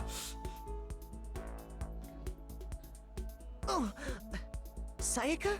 Well, hi! Sorry. Are you okay? I'm fine. I hope you're okay. Sorry about that. She had an embarrassed smile on her face. I stood up slowly. Hey, we just kind of like smashed into each other there. Are you okay, Sayaka? Are you hurt? Simp. Anyways. You make it sound worse than it is. I'm completely fine. I know how I look, but I've actually built some pretty good muscle jumping up and down on stage. That's good then. But are you okay? You know, from when Mondo hit you?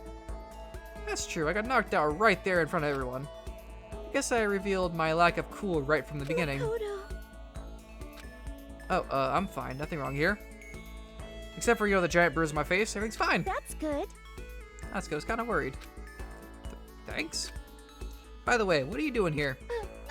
Actually, I came to get you. You came to get me? Listen. Well, if you really are feeling better, I was hoping you'd come to the dining hall. The dining hall. You see, After you got knocked out, everyone decided to go and do their own thing. We decided it would be more effective if we split up to investigate. So we agreed to get together later on and talk about what we'd each found out. So does that mean it's almost time to get back together? If that's what's going on, then of course I'll go with you. that's good. Good. I'll go on ahead and meet you at the dining hall then. Mondo's room. Kiyotaka's room. Byakuya's room. Junko's room. Toko's room. Chihiro's room. Aoi's room. Sakura's room. So it seems like the rooms are laid out with like no real rhyme or reason. Yeah, it seems like they're all laid out with no rhyme or reason. Okay, good to know. Let's go. Onwards. Let's go this way. I'm curious. I feel like exploring. That's the dining hall. That's where we're supposed to go. This is where the classrooms and stuff are. I don't have any reason to go there right now. I should meet up with everyone at the dining hall. Ah. Let me explore, dang it. What is this? Everyone's meeting up at the dining hall. I should head there myself. Honestly, if this was a dating show, I would find it kind of entertaining, actually. Not gonna lie. The dining room. This must be the dormitory dining hall. It looks pretty clean, so that's good. I guess it's not really important right now, with us being prisoners here and all. Yeah, that's true. Nobody was there waiting for us. We don't really have much choice. I guess we should just wait here for now. Okay, let's just wait here. You heard that? Like I said, I'm psychic. Come on now, I'm just kidding. Seriously, I just have amazing intuition. Is it really just intuition?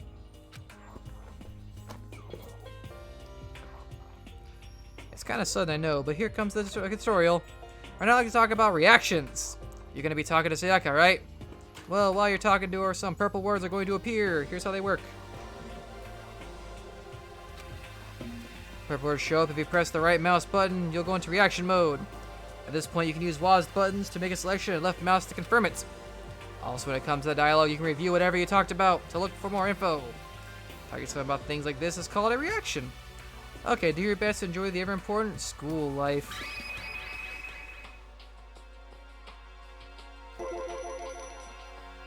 Ah, you gone ahead and used it already. Well, that's just wonderful. Make sure you keep it in mind as the story keeps on moving forward.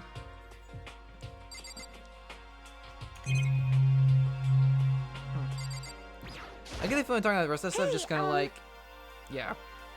Just gonna bring up useless dialogue. So let's continue the story, shall we? Because it is, you know, I want to get to the meat and potatoes of this game, the murder mysteries. What is it? Well, it's just, I know this is kind of continuing the self-introduction thing, but I wanted to ask you something. Continuing our self-introductions. We kind of got cut off before I had a question I wanted to ask you. Sayaka wants to ask me something. I wonder what it is. Now I'm really curious.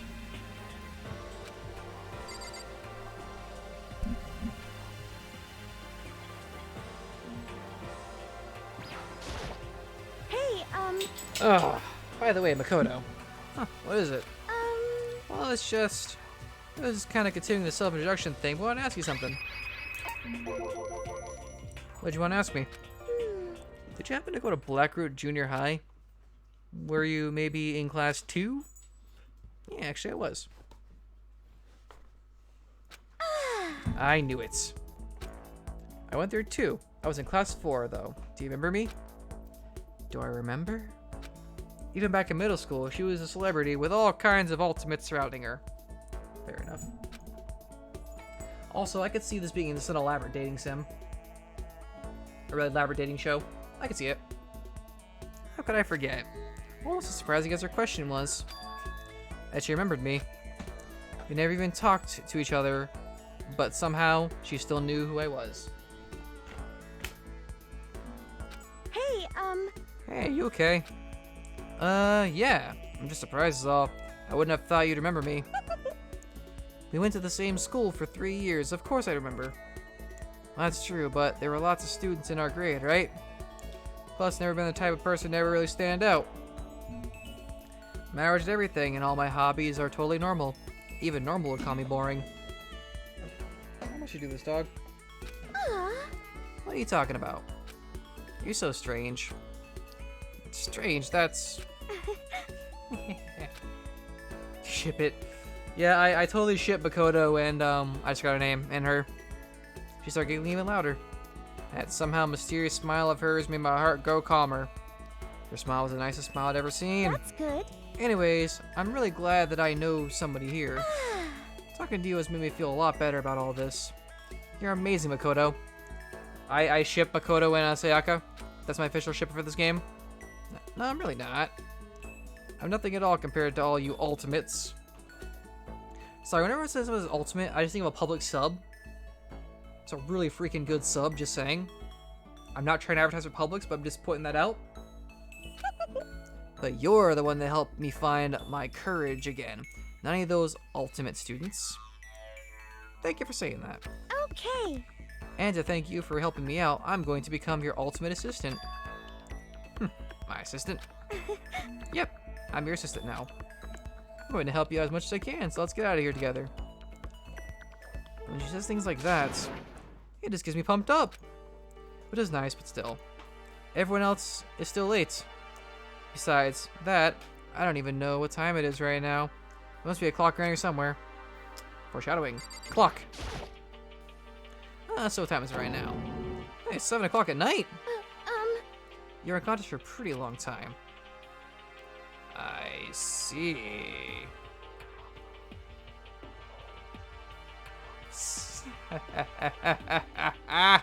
Yes. Public subs. Without being able to look out a window, I've lost all sense of time. If I have to stay in this place for too long, I might just go crazy. Hey, Can't believe no one's here yet, but I'm sure they'll start showing up soon. Almost like you timed it, Taka threw open the dining hall doors right as Sayaka said that. Hey! Hey, Makoto, Sayaka, so you two got here first, huh? Oh, unfortunate. Too bad, I was sure I'd be everyone here. I guess that just means I don't have enough fighting spirit yet. I won't give up. Next time I swear I'll win no matter what it takes. Justice shall always prevail. That's a bit much, don't you think? And soon after that, everyone else came strolling in, one after another. After a few minutes, everyone had gathered in the dining hall. Okay, it looks like everyone's here. Time to start the meeting. Freaking Owada just like chilling out there. Let's all go around and share what we found out during our respective investigations. The sooner we find out what's going on, the sooner we get out of here. Hold on a sec. What are you talking about? What's wrong? What about, what's her name? You know, the silver-haired girl. Ah, yeah, Kyoko. What about her? Aww. She's not here. What? I took another look around the dining hall. Sure enough, she was nowhere to be seen. I wonder where she went. Has anyone seen her? Everyone just shook their heads. Huh? Wait, so nobody's seen her? Why hasn't Kyoko shown up yet? Could it be because... Yes, indeed. Stabbing, strangling, bludgeoning, crushing, hacking, drowning, igniting. How you do it doesn't matter. Now, question, what if I do it all at the same time? Like, is that excessive? You must kill someone before I leave. It's as simple as that. It's up to you. Give it your all to achieve this best outcome in the worst way possible. Is it possible she was really... Nah, I'm just overthinking things. Darn it, Kyoko, you're really going to be late like this on the first day of school? Not only is she late, she didn't tell anyone she would be late. A most unbecoming personality trait. Come on. You're being a real jack right now. You know that? Well, what do you want me to do? Punctuality is everything. You hear me? Now then, I declare the first session of the Hopes P Academy briefing meetings has begun. Makoto, actually, first of all, I've talked enough. Maybe we should just listen to what everyone else has to say. Alright, let's do that. You know. What's up? I feel like I really become a personal assistant, don't you agree?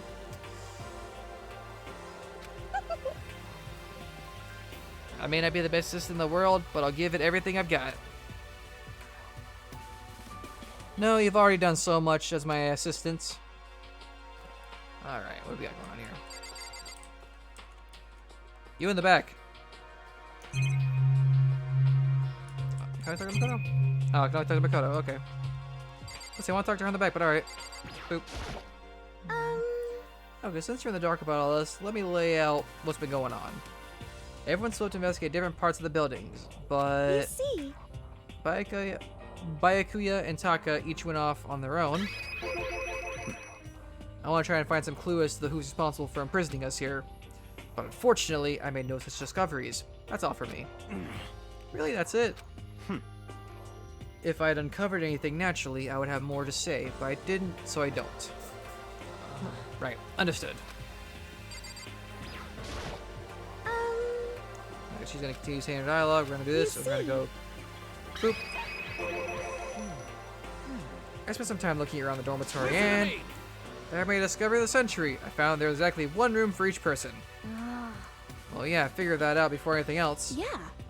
Each already has a nameplate on it, so I guess all the rooms have been assigned already. Each room key has attached to a keychain with the owner's name precision etched into it, which confirms that the room I was in earlier is in fact my room. I am reading so much, I'm out of breath. I agree. And plus, Sayaka is definitely the flirt of the group. That's what disturbs me though, because the flirt is usually the murderer. And Chihiro and I found out that all the rooms are totally soundproof. Your next door neighbor could scream their lungs out and you wouldn't hear a thing. Each room also had a private bathroom which could also lock. Look, there's only locks on the bathrooms in the girls' dorms. Huh. When I checked my bathroom door before, it definitely seemed like it was locked. That's weird. I should double check that later. Hey, come on. Okay, so they get a bunch of rooms ready for us. They're assuming we're gonna be here a while. Quiet down and listen. Well, better to have than not. At least we don't have to worry about surviving like wild animals. That can't be all you have to report.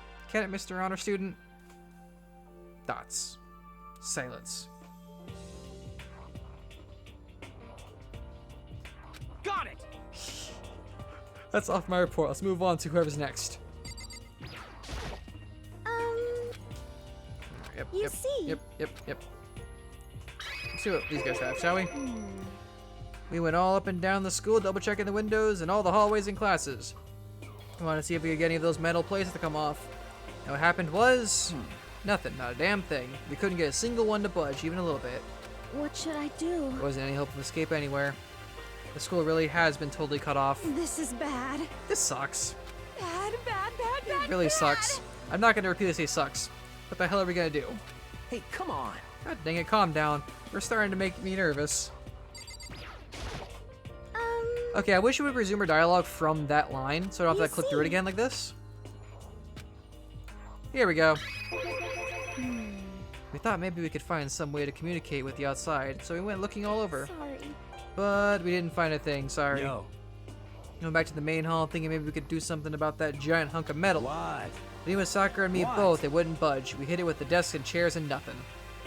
So I'm just imagining like Mondo here and Sakura just like going yeets at the door and there's nothing happening. Shit. It was hard as like metal. No dip, Yes, Sherlock. Indeed. Well, yes, it is metal. Anyway, we're gonna get out of here. It's not gonna be through there.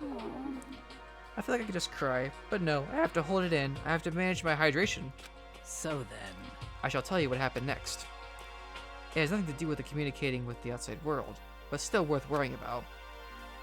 In both the school and dorm areas, there are a set of stairs leading up to another floor. But there were gates there, and we couldn't find any way to open them, so we couldn't check it out. In other words, at this point, we only able to search the first floor. I can't read. However. We can further assume that there is potentially something above the second floor as well. I could understand that. I can see that actually, yeah.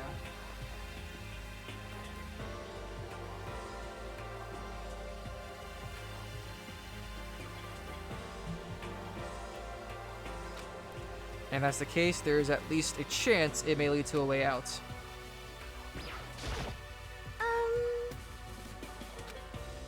I got You it. see? Yep. Yep. Let's see. If I'm being honest, I can't quite say we acted as one. Rather, we did nothing as one. We spent the entire time in the gym. Most unfortunate. Honestly, we're not exactly the types to go running around a school like a gaggle of junior detectives. What the hell's wrong with you? What the hell were you thinking? Just sitting around the gym the whole time. Well, it's not like any of you invited me along. Nobody said, hey, come with us. I blame you for leaving me out. It's your fault. What the? If you wanted to go with someone, you should have just said something. Forget it. Like I'd want to go anywhere with that dirty... Wow, whoa. Whoa, bringing out the slut. Okay. Alright, Toko. Oh, dear. Your mind is as thin as your body. You make me sick to my stomach. Oh, Are you man. for real? Oh, man. I don't know how to react. How can you say something so awful to someone you just met? Hey, come on. Alright, guys. Everyone just calm down, okay? All this stress is bad for your skin, you know? Yeah, it sounds like you two are so close now. You're fine like sisters. I don't think that's what's going on, Sayaka. So that's what they have to say, huh? Then I guess I'm the only one left. God dang. I get this strong feeling these two are gonna have some sort of issues going on at some point. I don't trust you. I don't trust you, blue hair girl.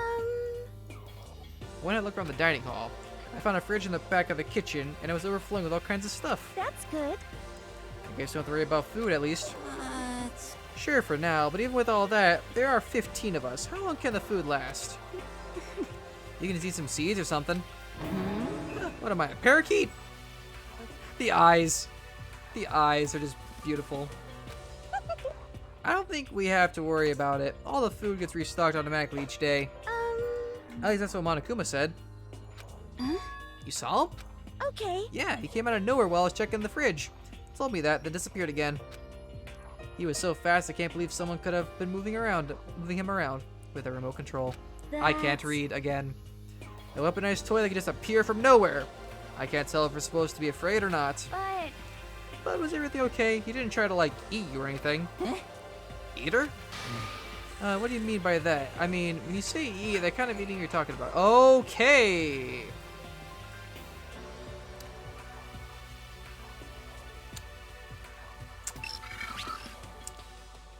Oh, thanks for the follow, Beef Brandon. Hello there. Welcome to the stream, welcome to the party, welcome to the general stupidity. Come on, man. Hey, you bastard. What the hell, Fatty? You're like some kind of sleazy drunk dude. Actually, I think that's a good kind of drunk dude. Hey, stop screwing around, all of you. Are you still asleep or something? We're prisoners here. We could all just die any second. shit. She's right. We can't be making stupid jokes right now. We gotta do something, or even what are you doing? No, clueless. Bad. Bad.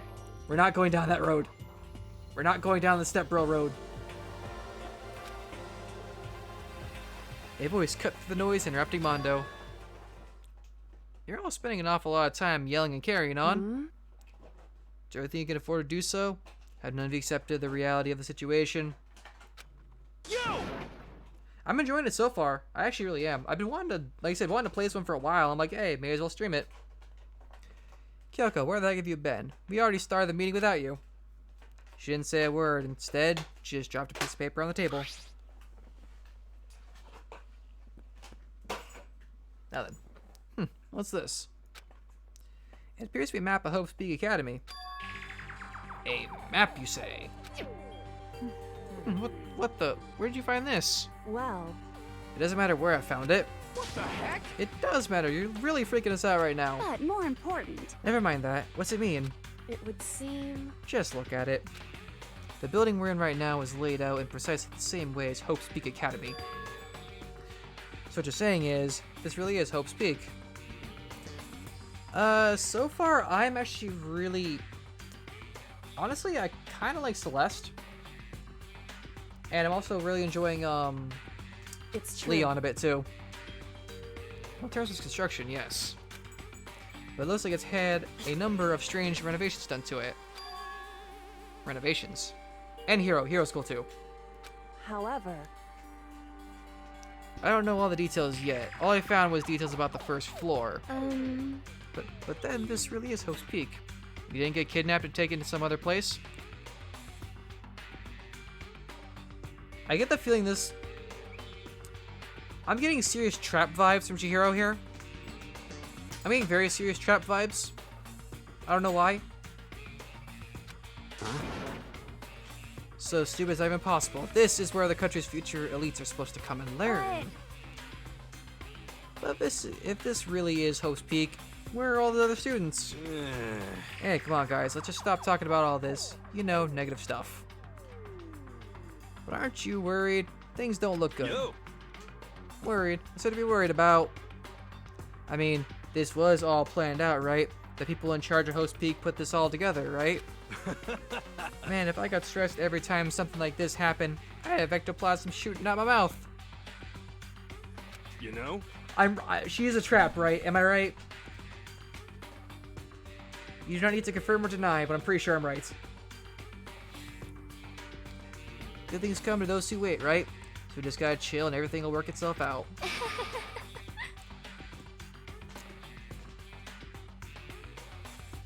I like her hair. Anyways, ha ha ha ha. What's your problem? Why are you laughing? What's so funny? I'm just happy, that is all. It seems splitting up to investigate was a good idea after all. Haven't you been listening? Looking around was a total waste of time.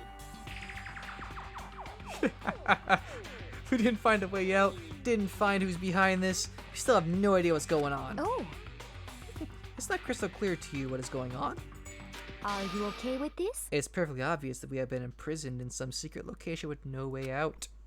None of us had any response to that. We didn't want to accept that reality, but it was staring us right in the face. You didn't have to go and say that. I was trying not to think about it. No way out? We're trapped here? What are we supposed to do? It's very simple. If you want to leave, you just have to kill. Stop it! Don't even joke about that. Ow. Everyone just calm down, please. We need to stop and think about what to do from here. seems like... There's gotta be something we can do. All we can do is adapt. Adapt to living our lives here from now on. That's... Hashtag trap vibes. Haha! Live here? Are you saying we should just accept it? Do you understand? A lack of adaptability is a lack of survivability. Survival is not based on who is the strongest or the smartest. It comes down to who can adapt. Actually, As someone who's come out on top more than once, I have a suggestion. What? What do you mean? We all understand that we are trapped here, which means we will be spending the night, however. You all remember the rule regarding nighttime, right? Nighttime is from 10 p.m. to 7 a.m. Some areas are off limits at night, so please exercise caution. Sleeping anywhere than the dormitory will be seen as sleeping in class and punished accordingly. let's see. So regarding this nighttime, I think we need to add a rule of our own. Oh, you're welcome. What do you mean? Going out at nighttime should be prohibited altogether. The school regulations do not actually tell us not to go out at night. I would like to make it official. But why? Are you okay with this? The way things are now, every time night comes, we will all start to get worried and anxious. Seriously? Seems like kind of a... alright. We will all be afraid someone might try and come kill us. What?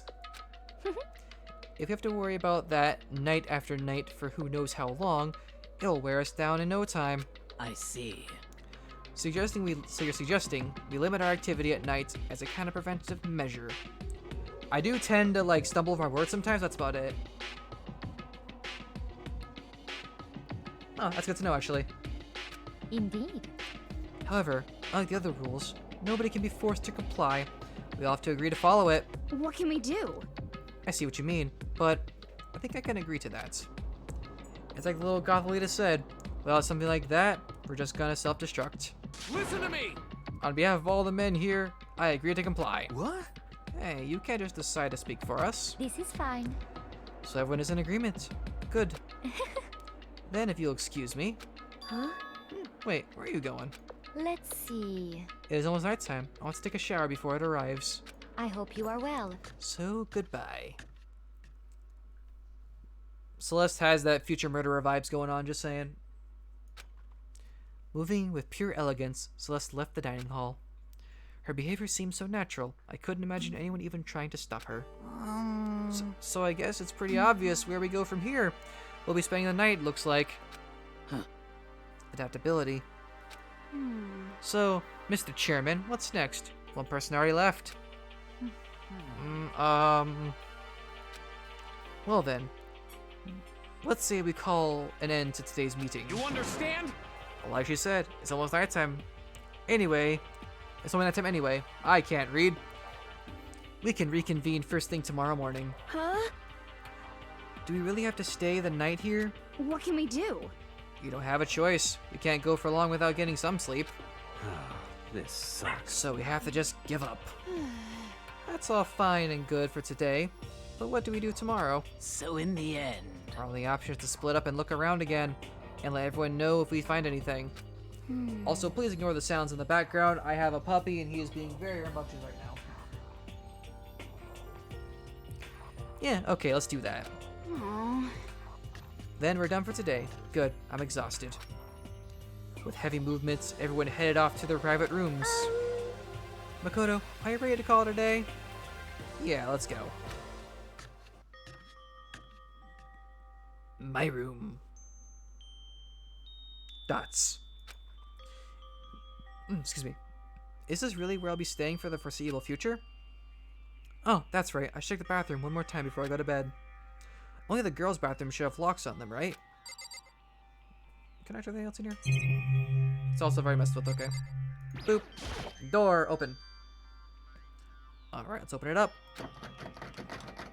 Rattle, rattle. Door rattling noises. Knock, knock, FBI. It's no use. It really is locked. Bzzz. Hello there, sir. Bzzz. Wrong. Not locked. Holy crap. Jeez, talk about an overreaction. It's like you just saw a ghost or something. Like some kind of robot bear ghost. And here comes Jigsaw Bear. Huh, what are you doing here? Makoto Naegi, this is super duper majorly bad. So bad it's almost magical. Ultra magical. Awful, awful attack. In point of fact, I acknowledge that the bathroom in your room has a problem with the door frame. Wait, so the reason it won't open isn't because it's locked? The door just doesn't fit? Hey, Don't you see the notice? What, can't you read? The bathrooms in the boys' rooms don't have locks.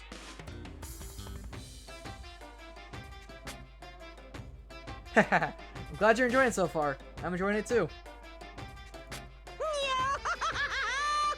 I mean, a lock on a boy's bathroom is kind of pointless, don't you think? Well, it's not that it's pointless, I guess, but I'm no expert on the birds and the bees and all that. I just call her. Anyways. listen up! Anyway, there's a little trick to opening this particular ill-fitting door. Well, that's what I'm here to teach you. Okay, ready? You just gotta turn the doorknob and then lift up while you pull. Yes, indeed! Go ahead, give it a try. Turn the knob and lift the door up while I pull. When I did that, the door opened without a problem. See, it opens right up. Isn't that crazy though? Your door's the only one that doesn't fit quite right. You're supposed to be the ultimate lucky student, right? But looks like you're not lucky at all. Oh yeah, I know, right? Monokubo over here getting perverted like Fatty over there. Anyways, I suddenly don't feel like being here anymore. Bye! Hey, wait! Damn it. Doorbell noises. Or doorbell noises? Yeah, sure, doorbell noises. Bell noises.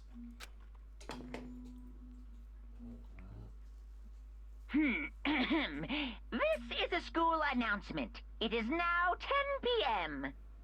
As such, it is officially nighttime. Nighttime. Soon the doors to the dining hall will be locked, and entry at that point is strictly prohibited.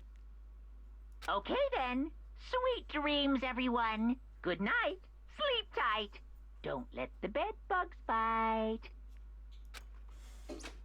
I have been ring dialing for 2 hours. Ugh.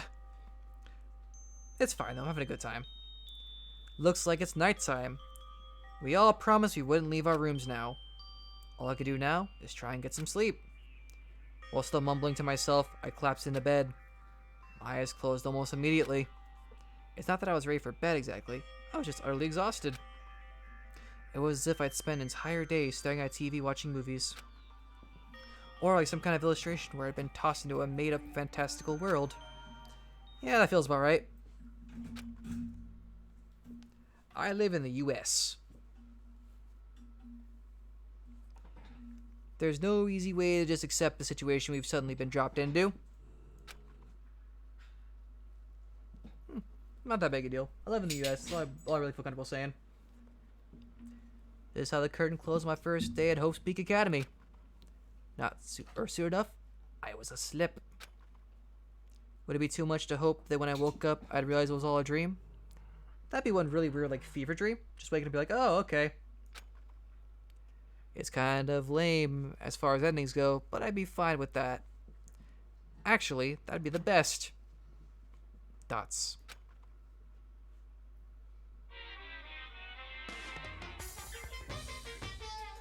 The heck is this? In a normal school, Mr. Monokuma would be a kind teacher, but I think about what's coming up. I'm just so full of pride and joy. Our ceremony earlier today was absolutely splendid. Thank you all so much. Or thank you all very much. Remember that you're all students at Hope's Peak Academy, and strive to refine your ideals. I swear to you, I will send you all off into a new tomorrow! New tomorrow being the afterlife, I'd say. Bell noises.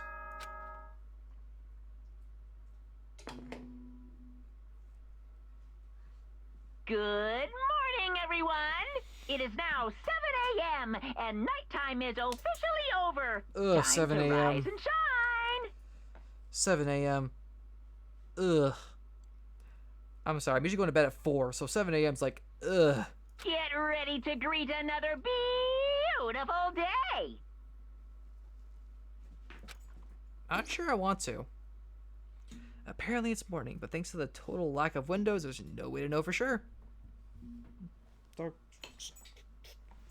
Wait. Hold on one second. My dog was taking my power cord for my computer. Don't want him disconnecting that. Dog. Okay. Because that would be bad. Okay, you go over there. Go over there. Over there. Honestly, I'm not sure who the first kill would be. It's a toss between like 2 different characters right now. Okay, you go over there. Go over there. Go over there. Go shoot. You. Same with you. Go over there. Go shoot. Go. Sorry, my dogs are being a nuisance. Anyways, dots. Maybe I should go find Sayaka and we can figure out where to go from here together. She did say she's my assistant now. Alright, it's decided. I'm gonna head to her room. With a newfound determination, I left my room. Sup, nerd? Let's go talk to the nerd. How you doing, nerd? Hey! Honestly, I think it's gonna be this guy who's gonna be like one of the first deaths, or Awada, personally. Although Leon has that like generic look to him, so I think he might... I don't know, it's that kind of generic-ish character look to him.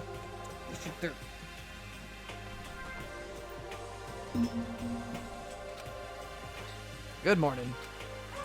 Yes, morning greetings are quite a delight. Such an energizing way to start the day. Why is it so loud all of a sudden? Oh my god. Sure. I wonder if he's always like this. The volume of my headset got turned up and got very loud. Ow. That was painful. Alright. Where is the grill's room? Grill? No grill. Okay, can we stop to admire the massive gap to Hifumi's room. Like the gigantic gap between rooms. I don't know, I just find that funny.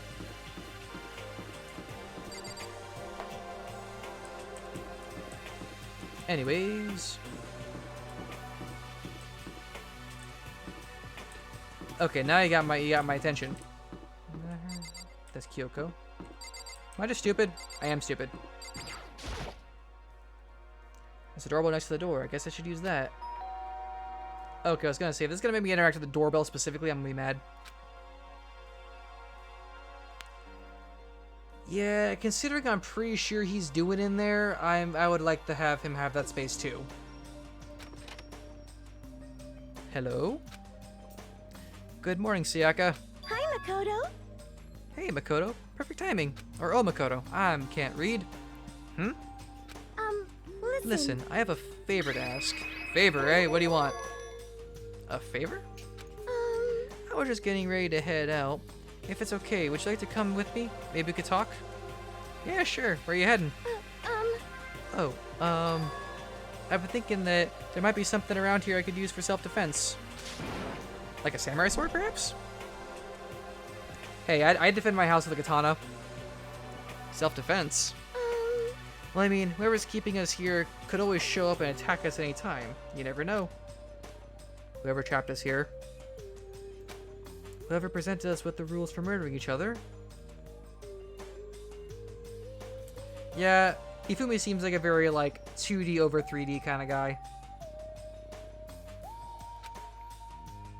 Whoever put us in this insane position. She's right, we never know when they might attack. So I just wanted to be able to protect myself no matter what happens. A weapon to protect herself. Well, now that I think about it, that display case in the gym entryway had a bunch of stuff. Maybe. Oh, the gym. Okay, let's go. Again? Like I said, I'm psychic. This chick's breaking the fourth wall. I don't like it. Come on, I'm just kidding. Seriously, I just have amazing intuition. Am I really so easy to predict? Anyway, we should head to the gym. For anyone who just hates walking around the school, we've got some good news. You can now teleport using the map section of the handbook menu. It's as simple as opening the map menu and choosing where you want to go.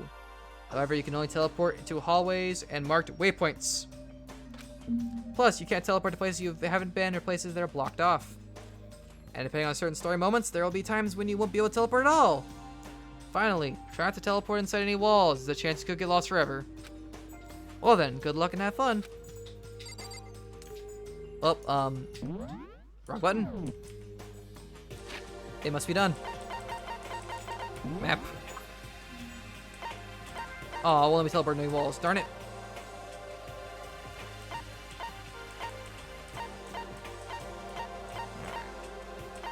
Warehouse, laundry, dining room, bathhouse, main floor, dining hall, warehouse, kitchen.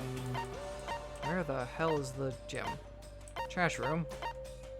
Heh, trash room. That's where I should be. Laundry, dormitory, first floor, warehouse, kitchen.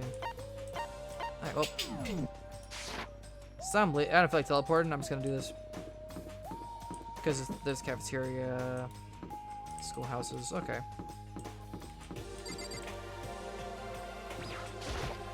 Hey, Okay, so she wants to go to the gym. I can't go anywhere with this chick following me. It actually started off as a one-off thing, but I'm like, you know what? I may as well play through the whole deal.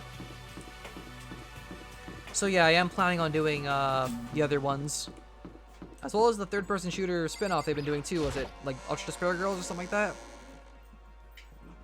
I plan on doing that one as well. I have them all. I got them all in like a bundle on Steam for like 20 bucks a little while ago. So I'm like, why not? The store. Can I go in the store? What is in the store? Junko's in the store. There's a thingy. What's this do? Boop. What's this? Oh, maybe if I turn the knob, a prize will come out. Would you like to try your hand at against the almighty Mono machine? Yeah, sure, why not? Alright, let's give it a shot. I have 1 coin.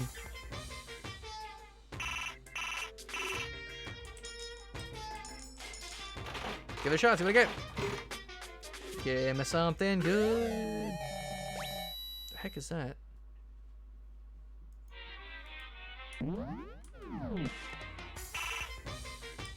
Alright.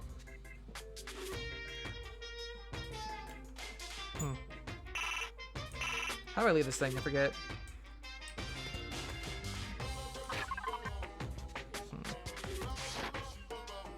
I haven't figured out how to leave this thing.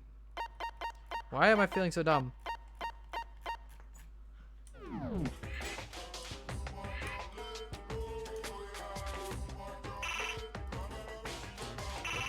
Can I not leave this? Okay, why am I feel dumb. Hold the, what was it? Hold that multiple items open. Escape menu, is there a return dial? R key, that's a weird button for it, alright. Should probably get going. Alright, well. So. Leave the area, yeah. Now, I'm also not sure, like, how deep this game goes, so I could be being an idiot and missing a lot of stuff. Yeah, I see that. I got a weird... I don't even know what even was that. Hold on a second. Wrong button. Wrong button again. What even was that I got? I got like a... What was that? Presents. I think it was that. And that's the school crest. Mechanical keyboard. Project Zombie. A mature game designed for the fun plane, where a former runway model takes zombies as slaves in a post-apocalyptic world.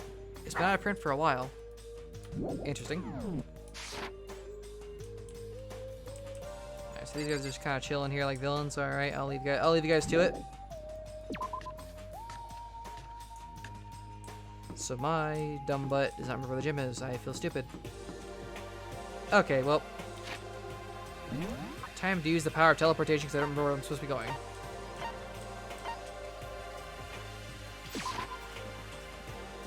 Ooh.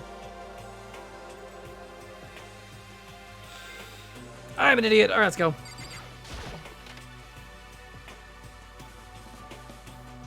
I am very dumb. I am extremely dumb. Ooh. I'll take the katana, please. Thank you.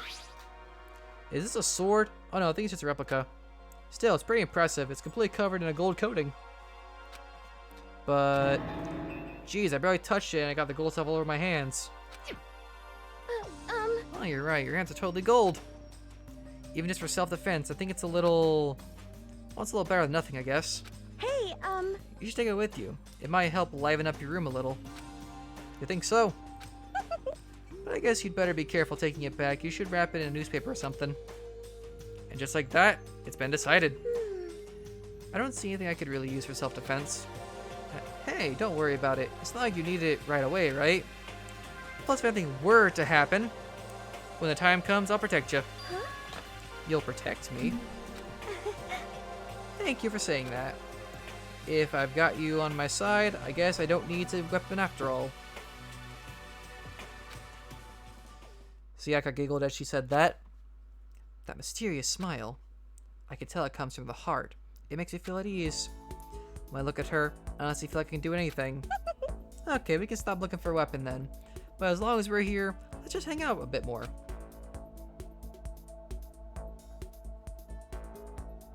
That's a good question, actually. I don't know.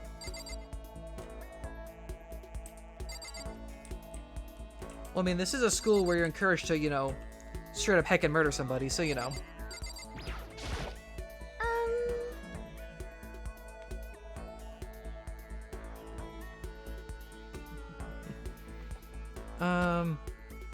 Dots. You know, I said I wanted to talk to you, but now that we're here, I don't really know what to talk about. Sorry. And I was going to invite you to come with me, too. Sorry. It's okay. I mean, if there's nothing to talk about, then we can just not talk, right? Huh? Huh?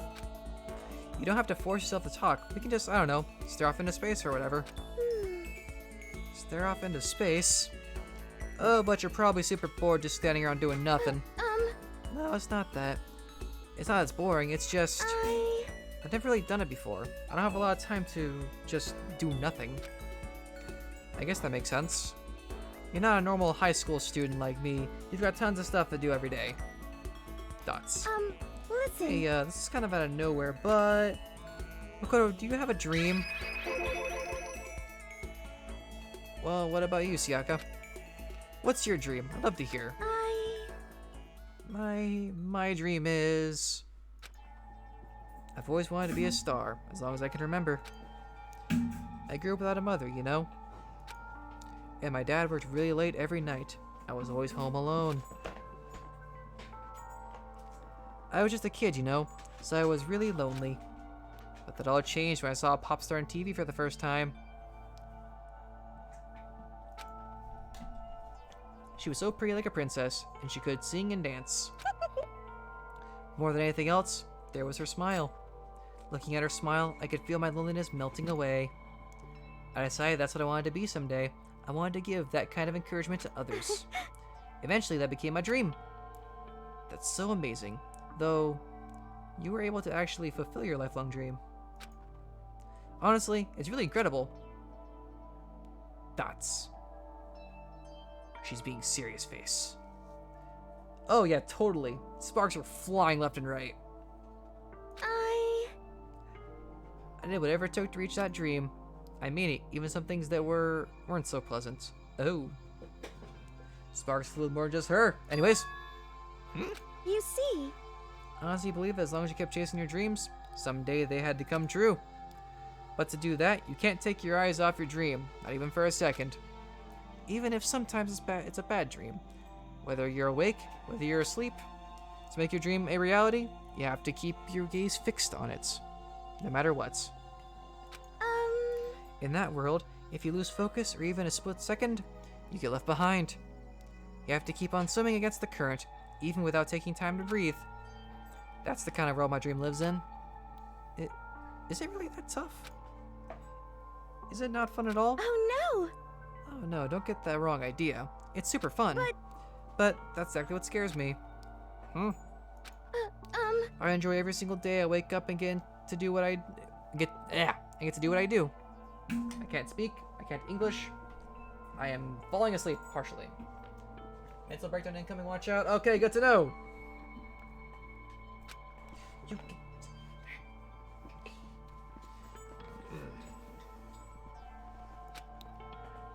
We've been performing together since we were young, so they're all like family to me. Without them, I would have given up on my dream a long time ago. To work together and fulfill our dreams together has brought me so much happiness. But that's why. But that's the thing that scares me the most. If the world gets tired of us, then what happens? What happens to us? Then the dream dies. This wonderful day has come to an end, and everyone goes their separate ways. Sicko mode? She's gonna murder me, isn't she? Sayaka? She's trembling. She must be terrified.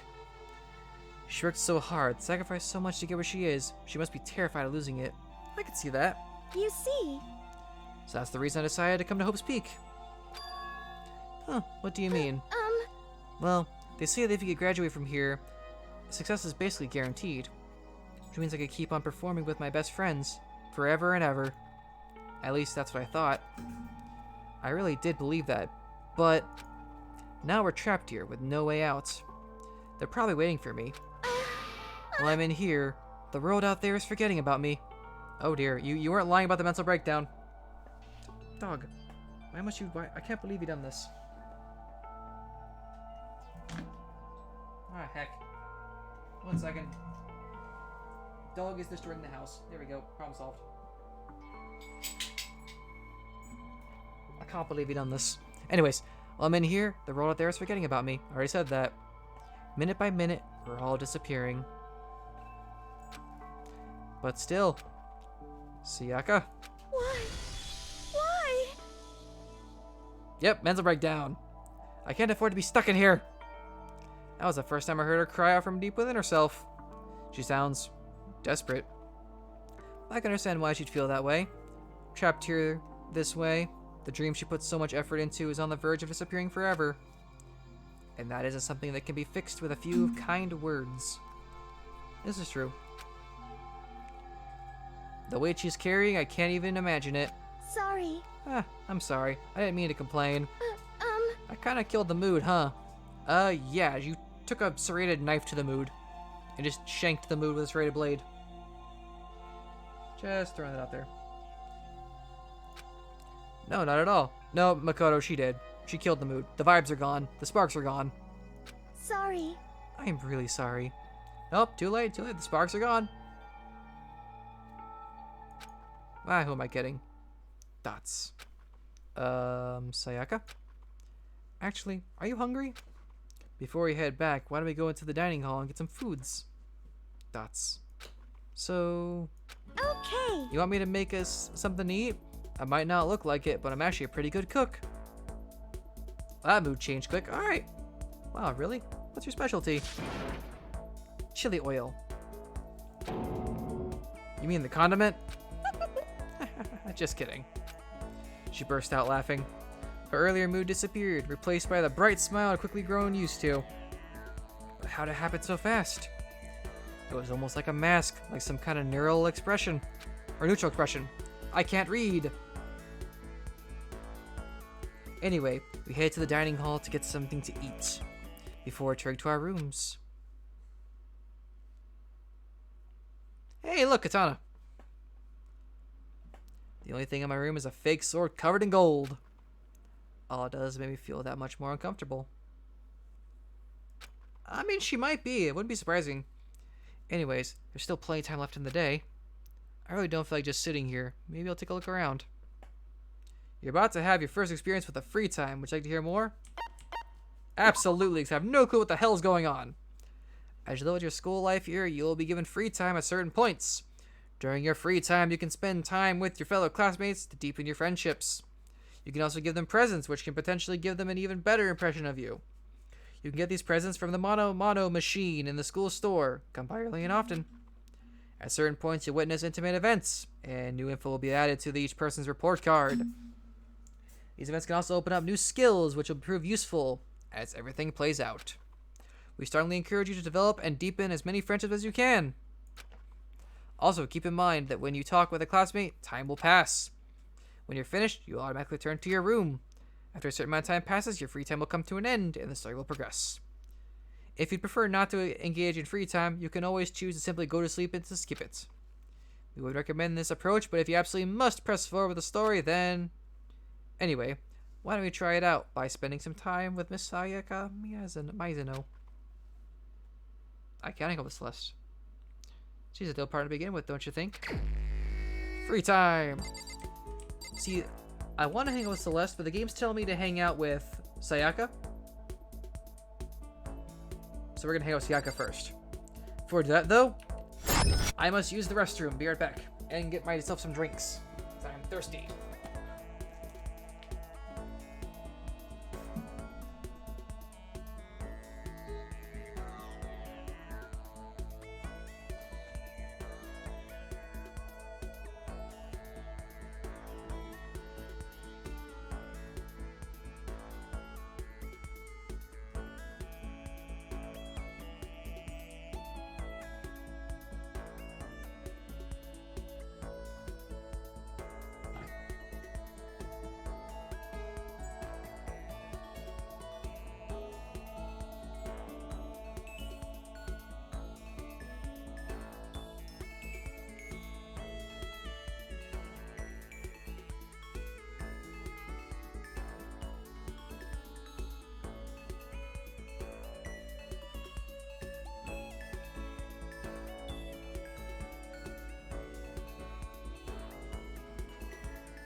Alright, I am back. And I have a nondescript caffeinated beverage. Alright. Leave the area? Yes, sir. Alright, so I'm assuming Sayaka's in here. I guess I should press the doorbell. Doorbell buttons. Listen. 1 second, getting a drink.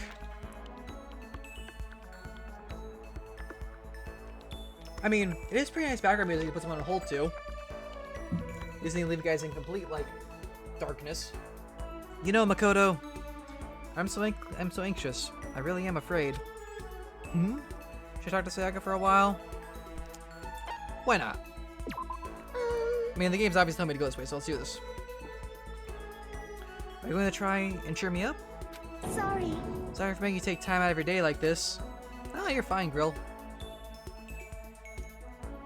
I did my best to comfort Sayaka. Sayaka and I grew a little closer today. Would you like to give Sayaka a present? Yeah, sure, why not? What would you like to give her? The only thing I think she'd take is the crest, right? I mean, I doubt she'd take the video game. I think the video game, the Project Zombie, better giving to the hacker girl or the programmer girl, the trap. I'm gonna give her this and see what she does. Where's it at?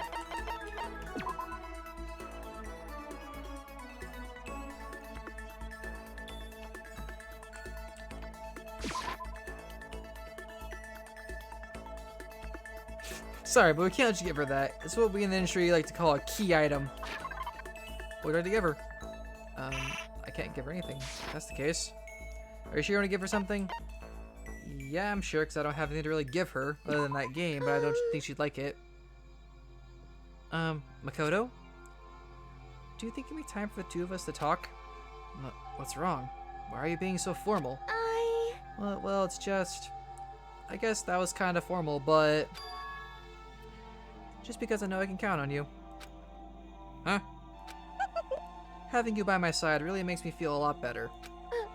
If you weren't here with me, I just don't know what I'd do. I'd be lost. But that's why... I hate that we had to meet again under such awful conditions, but I'm relieved you're here with me. Sayaka. Standing here face to face and hearing her say that. It's nice, but kind of embarrassing at the same time. I know how you feel. You being here is what saved me. Really? Thank you for the flattery. That smile. That's a yandere smile. That's a heckin' yandere smile. You can't tell me otherwise. That's a yandere smile. This chick's gonna murder somebody. I'm calling it right now. That mysterious smile that softens my heart. I really wasn't flattering her. That smile saved me. But it's kind of strange, you know? I never thought I'd get a chance to really talk to you like this. Thank you, Clueless. I'm glad you think the same way. All around middle school, you never talked to me. In fact, you never even looked at me. It's because you were like a celebrity. I couldn't just go around staring at you. Wait, how do you know I never looked at you? Hey, Because I looked at you all the time. This chick has been creeping me out. She's a creeper. She's a yandere. She's gonna shank somebody and say she did it for me.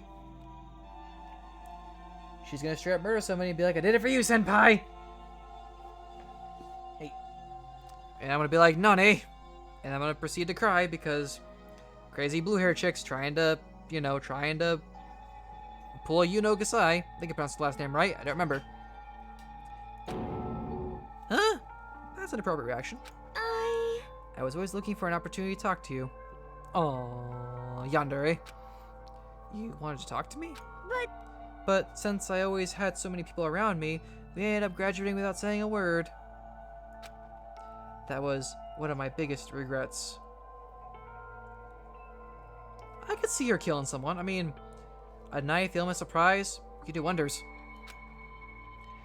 And someone like the hacker would be... I'm going to be a bit creepy here for a second. Someone like the hacker trap lolly or like Hifumi would be like the perfect target because they would not be able to fight back. Someone like Sayaka could very easily take one of them out. But that's just me speaking. But why me? Do you remember during our first year of junior high, that huge bird wandered onto the school pond? Into the school pond? Actually, now that I think about it, I do sort of remember something like that. It was like out of a fairy tale. The turtle once every million years. Turtle once every million years. That bird once every 1,000. Oh, I see what you're saying. Okay. I misread that. A huge bird wandered into the school pond during our first year of junior high. Pick crane? Okay. I will do that. I think it might have been... Gonna go with crane. Boop. It was a crane. It just walked right into the pond. Okay. That's right. That's what it was. Thank you very much. It was so big that you had no idea what to do. But you led it into the forest behind the school. You helped it find its way out. That's pretty cool, Makoto. Well, only because I was already in charge of taking care of the animals at school. They made me do it. You see. I should have said thank you, then. But is it okay if I do it now? Thank me. I am that crane you see. I've come to return the favor. Here, let me make you a cloak. Just kidding. Yeah, I kind of figured. But... Honestly, though, I was so impressed. That's why I always wanted to talk to you, even just once. I never imagined this would be how I got my chance. Yeah, if we'd met again at a train station somewhere downtown, that'd make for a nice dramatic reunion. But instead, it's this weird school. Maybe, but still. I'm sure you'll help me find my way out. Just like that crane, you'll save me. Why do I get the feeling she's gonna die? Why do I feel like she's gonna die? Why do I feel that way? I feel like she's gonna die. In some horrible, painful, screaming way. You see. It's just intuition. I know, but I still believe it. This chick gonna die. I'm calling out right now. I'm going to save her? I'll do my best. I promise I'll make sure it's more than just my tuition. Or more than just intuition. I can't read right. I apologize. If there's anything I can do, I'm going to do it. I believe in you. Besides, my intuition always turns out to be right. Like I said, I'm psychic. Because I'm psychic. She's a better clairvoyant than the ultimate clairvoyant. This is interesting.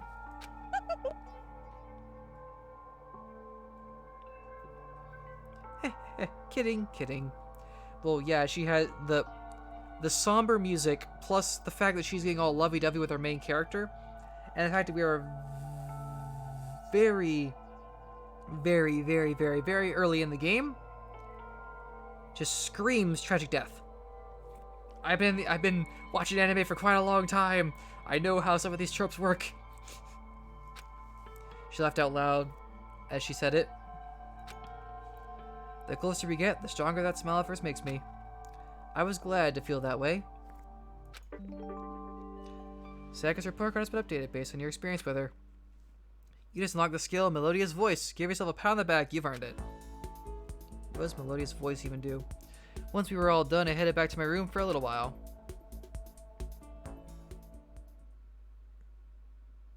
Alright. Bell noises. Thank you. This is a school announcement. It is now 10 p.m. As such, it is officially nighttime.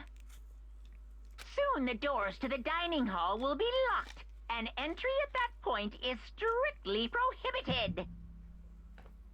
I wonder, what would happen if you were, like, in the dining hall when it locked? Would you just be, like, stuck there till the next day?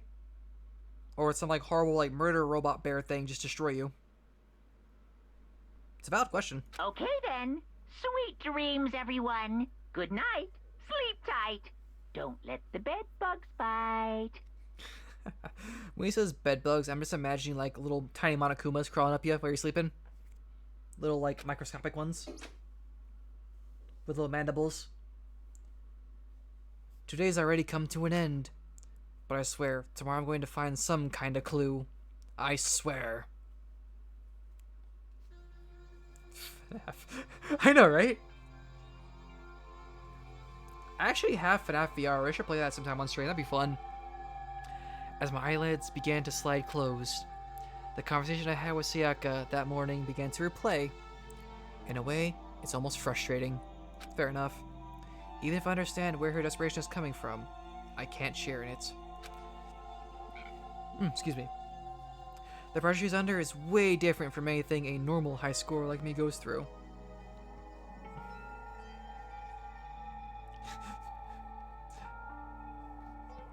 The panel's open. Wait, what? What panel?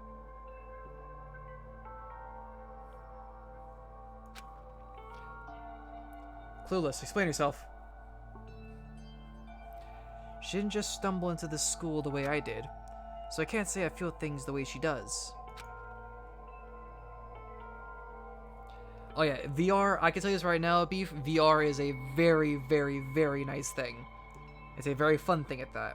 Once I get the streaming working in OBS, you know, deciding it wants to actually record properly, I may actually have to start doing like some Beat Saber or something like that. Be fun, I think, personally. Maybe play a couple of VR horror games while I'm at it. Be a good time. Compared to her, no, compared to everyone else here, there's no doubt I just don't match up. Oh, was it? Ooh, I didn't notice that. I guess the might explain my own frustration. Dots.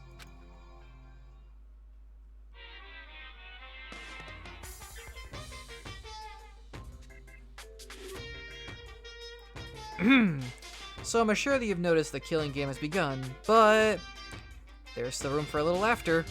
Oh god. It seems our newest students already so filled with despair still have some hope of escape. So when will it begin? When will their hope begin to die? Is it time yet? Is it time? Pounding excitement! I'll take a look at that metal panel when this lets me go back into my game.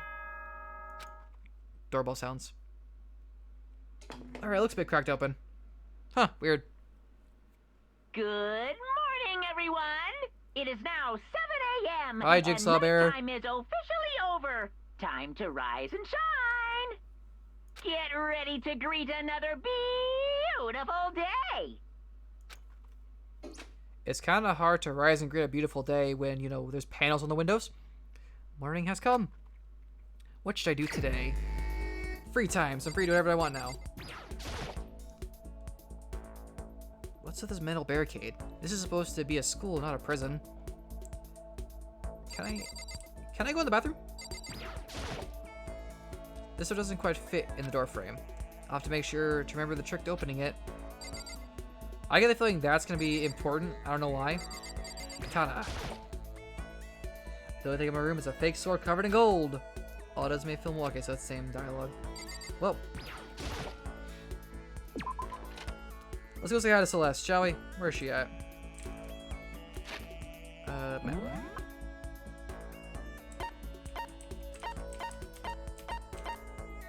Toka's in her room. That's weird.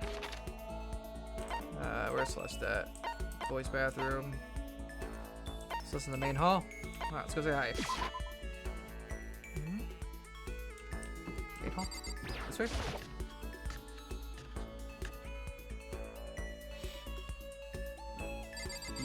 I don't like you. Celeste, how you doing? How are you? Ah, Makoto, how are you? Should I hang out with Celeste for a while? Yeah, sure, why not? Let's spend some time with Celeste. Indeed. Would you like to play a game of chance with me? I'm scared too, but alright. I'd be happy to empty your wallet and show it to you. Celeste gave me the business. Celeste and I grew a little closer today. Should I give Celeste a present? I don't have a present to really give her. Would Celeste react properly to the video game? It's the only thing I have right now.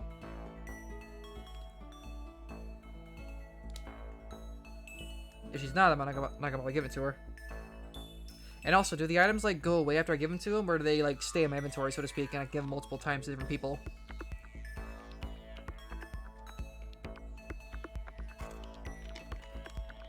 I'm gonna say no for now, just because I don't have what I need. Unfortunately. Makoto, I'd like to share something with you. What is it? My perfect gambling strategy. Oh, sweet.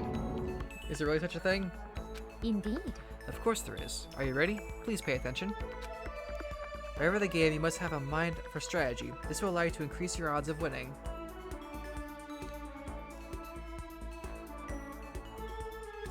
Okay, so playing the trials? Okay. However, the exciting part about gambling is that there is a power which can overwhelm any strategy. There is. Indeed. The power is luck.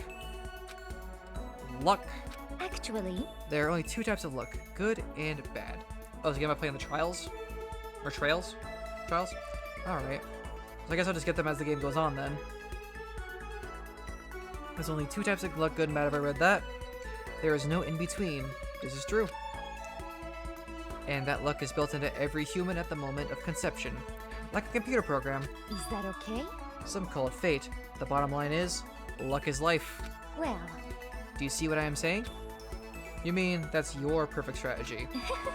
Correct. You see, I was programmed to have good luck when it comes to gambling. This is why I have never lost. That's all there is to it. You are the ultimate lucky student, yes? This has perhaps exceeded my own luck? One day I hope to put that to the test. I hope you are well. Well then, have a nice day. Without another word, Celeste quietly disappeared.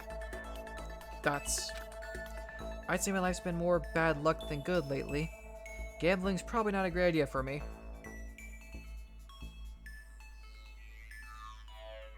Thank you very much. I'd be very grateful. I'd be very grateful for that, because there are some things in these games where I don't really know what I'm doing, and I get very confused very easily sometimes. Celeste, your report card has been updated based on your experience with her. Your maximum number of skill points has increased. Hey, look at you go! Skill points. After parting with Celeste, I went back to my room.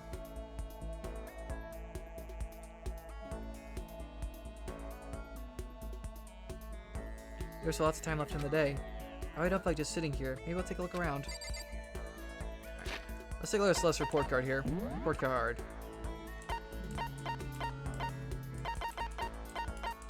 There she is.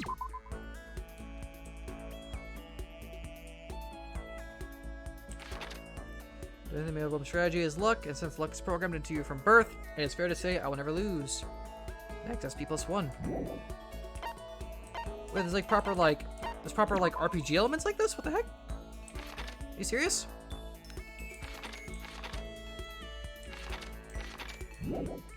Can I see what Melodia's voice does? Just curious.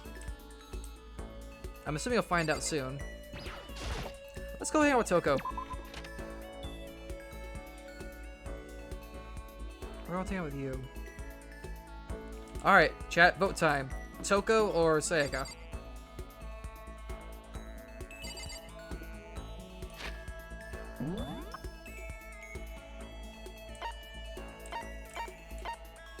Oh, she changed locations.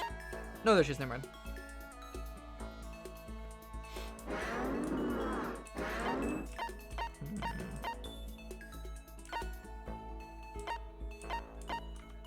Alright, so go it is.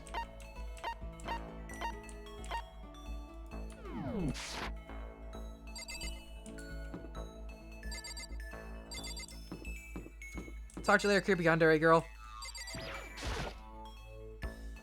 Fair enough. Guess to press the doorbell. Doorbell noise. Leave me alone. You don't have to pay attention to me. Should I hang out with Toko for a while? I keep wanting to call her Toka. I apologize. Just do whatever you want. Oh. I spent some time with Toko. Toko and I grew a little closer today. Let's give her a present. I don't really have a present to give her right now. Dots. Dots. She's just standing there. Does she want something? Dots. But she's not saying anything. Dots. Maybe I should start a conversation. Toko? What? You wanna talk to me? Well, I can't stop you. So talk already. This chick's a masochist. She's a masochist. Look at the blush. Okay, sure, but what should I say? So, what do you like to do in your spare time? Uncomfortable. Why do you want to know? Well, I mean, you know. We're trapped here together, right? If we're gonna be friends, it'd be nice to get to know each other. What'd you just say? Oh, after the part about being trapped here, we're gonna be what? Oh dear. Oh dear. Friends?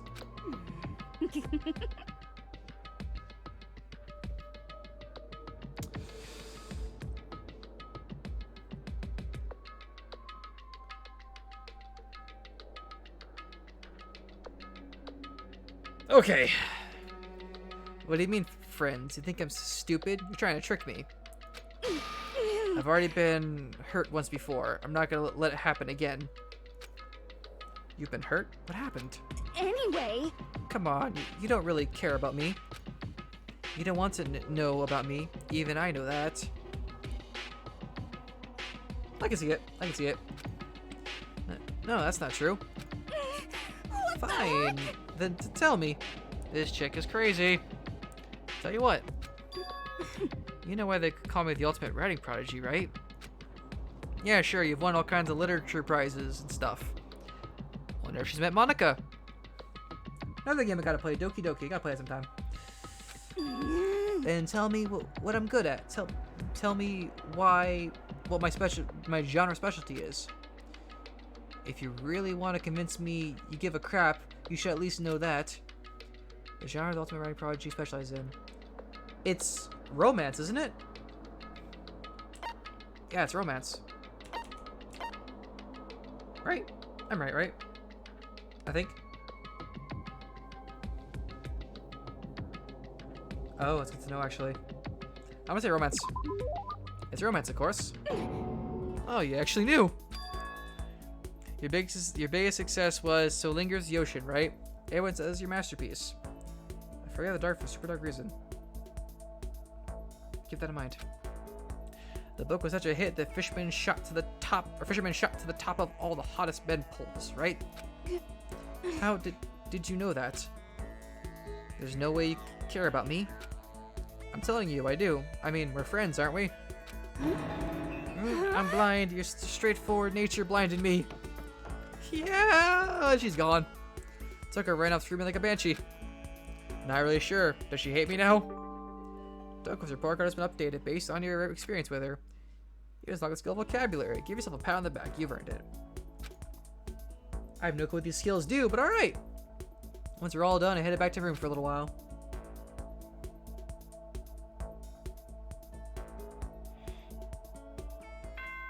Oh, there's the bell.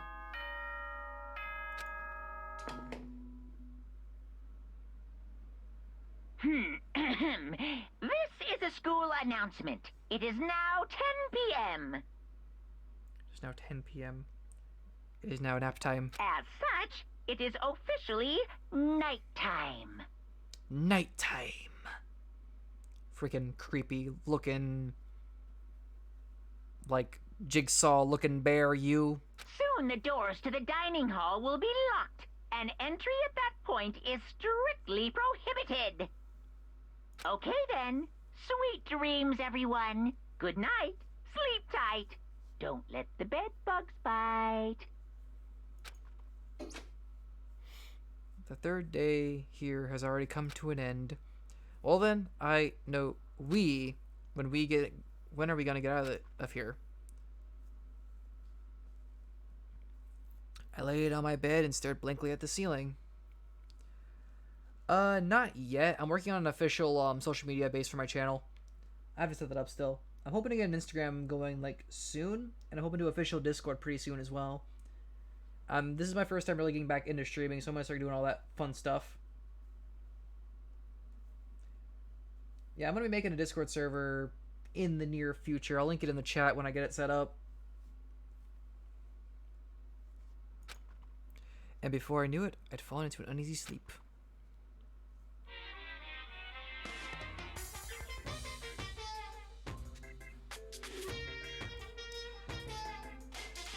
I need an immediate, fast-acting pick-me-up. If it isn't night now, it's the same as giving in to regrets. What do you think guides the world? Speed, of course. That's why Formula 1 drivers are so popular. Any idiot can accomplish something if they take it slow. Even a human piece of excrement could create a masterpiece if they spent their entire life on it. Someone who does things in a timely fashion is both wise and admirable. Straight is better than a curve or any angle. Freestyle is better than the backstroke or the breaststroke. Drive-thru is better than sit-down. A Sunday comic artist is smarter than a graphic novelist. What I'm saying is, speed is the gold standard of the standard world. Which is why I said I need that pick-me-up. Oh, gotcha, yeah. Fair enough, yeah. I'm probably gonna play through until the class trial, then call it a night anyways. But yeah. I mean, I am gonna be recording this and putting it on YouTube later as well, so you can catch up on any, like, any things I missed.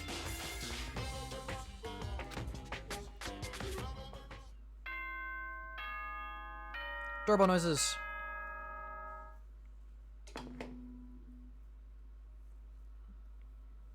Good morning, everyone!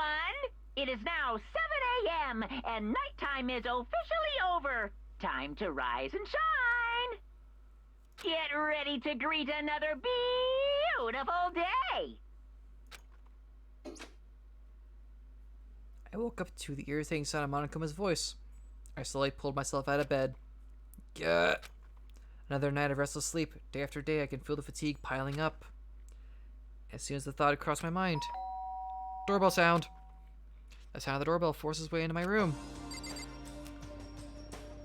Okay.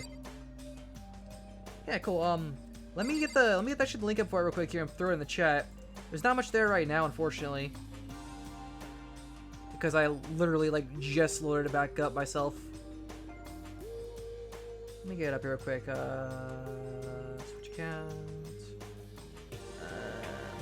Here it is, dudes. History. There's not much in there right now, but, you know.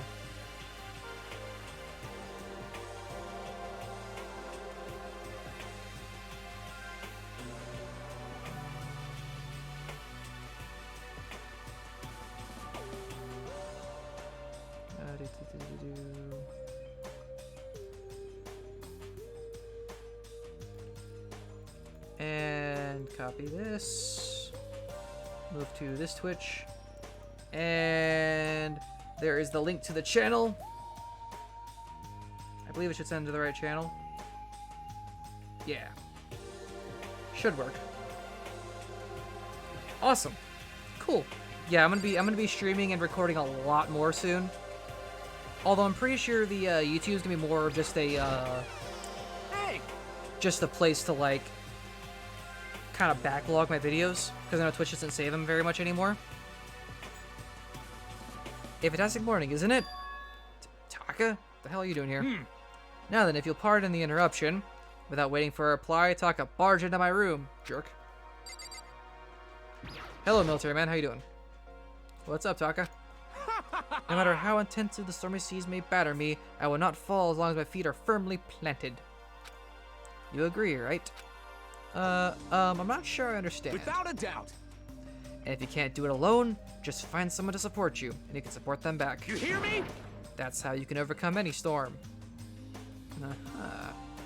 Sweet. Thank you guys so much. I was thinking about it last night, and I decided we all need to really come together. And that was when I realized. Every morning from now on, after the morning announcement, everyone share breakfast together. Quiet down and listen! And now is the beginning of that fateful day. Please head to the dining hall at your earliest convenience. Got it. That's all for now. I have to go let everyone else know the good news. Taka didn't even wait for a reply. He turned and left before I could say a thing. Awesome. I look forward to having you around as an active viewer.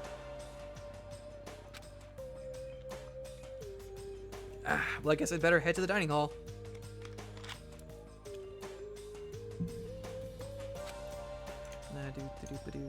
There we go. Leave the area. Yes. Dining hall this way. Hello. Dots. Toko? What's your problem? What? Oh, I was just wondering what you were doing here. You should probably head to the dining hall, right? I know. I just need to prepare myself mentally. prepare herself. What is she talking about? I'm so nervous.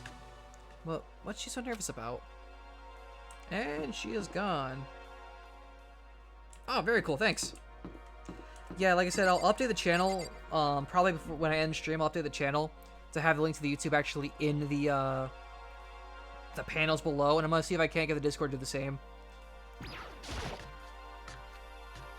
I've been mostly just casually streaming from time to time, but now I kind of want to take it seriously. So.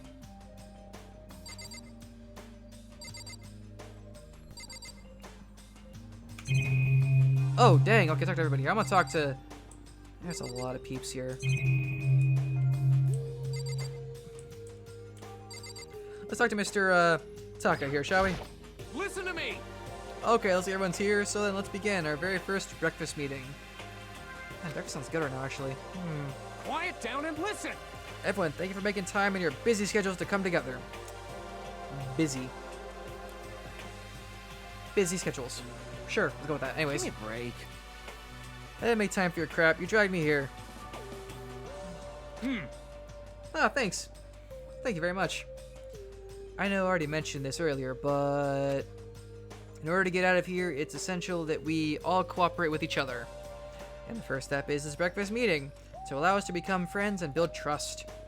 So from now on, let's all meet here in the dining hall every morning after the morning announcements. Now then, let's eat. You want me to eat breakfast with other people? I've never done that before. I'm not sure. I mean, seriously? Yeah, it's been a while for me too. But more important, Well, anyway, did anyone happen to come up with any clues? Silence echoed throughout the dining hall. seriously? Seriously? Nothing at all? Hey! Anything? It can be about how to get out or who's doing this. Nobody has anything? Are you okay with this? You are going to die. Well, that was blunt, Celeste. Alright, no problem. Like I said, I'll probably be live quite frequently, actually. So if you have to, since you have to go now, you know. Oh yeah, no problem, no problem. Hope you enjoy. Huh? Do you understand? If you can't stop yourself from showing weakness in front of others, you will die. Sounds good to me.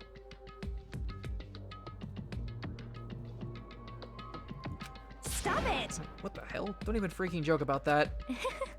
I am not joking. Adaptability is survivability. Did I not say so? See you later.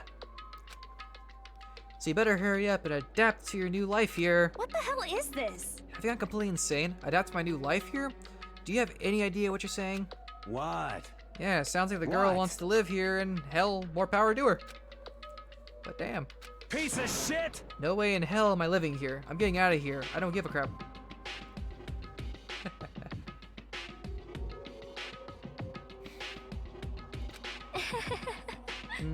Sure, feel free.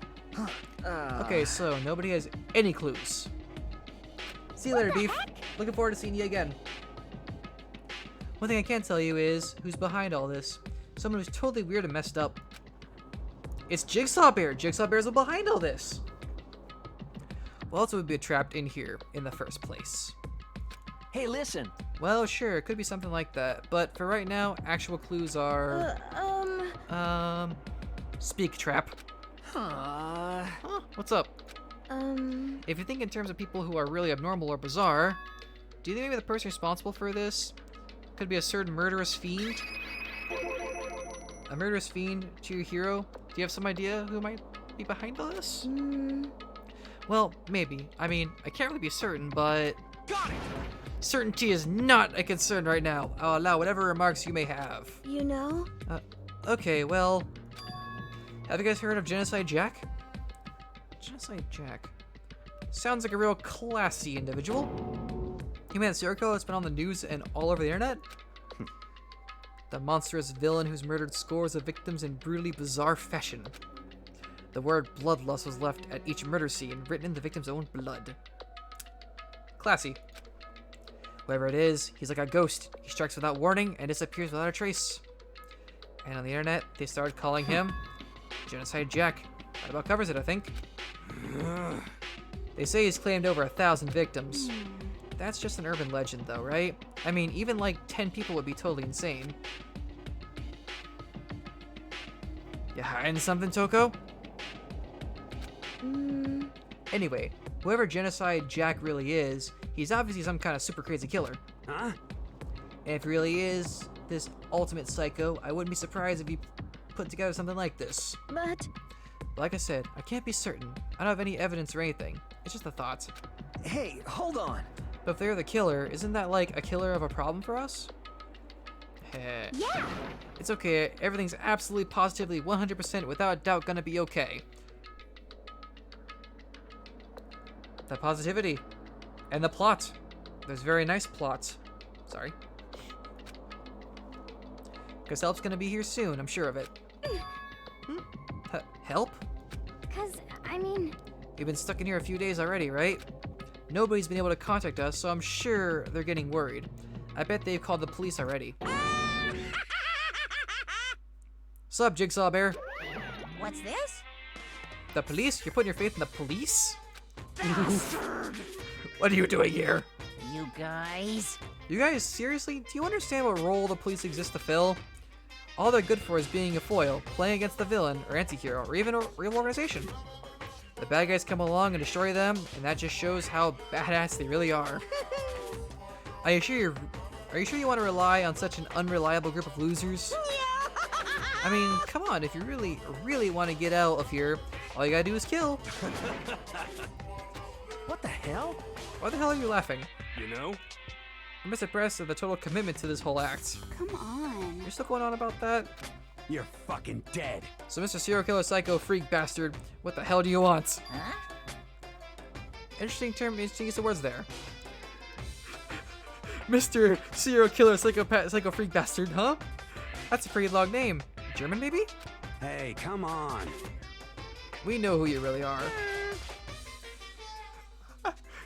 Maybe if I ignore him, he'll just go away. You son of a bitch. Hey, don't ignore me. Okay, let's get back to business.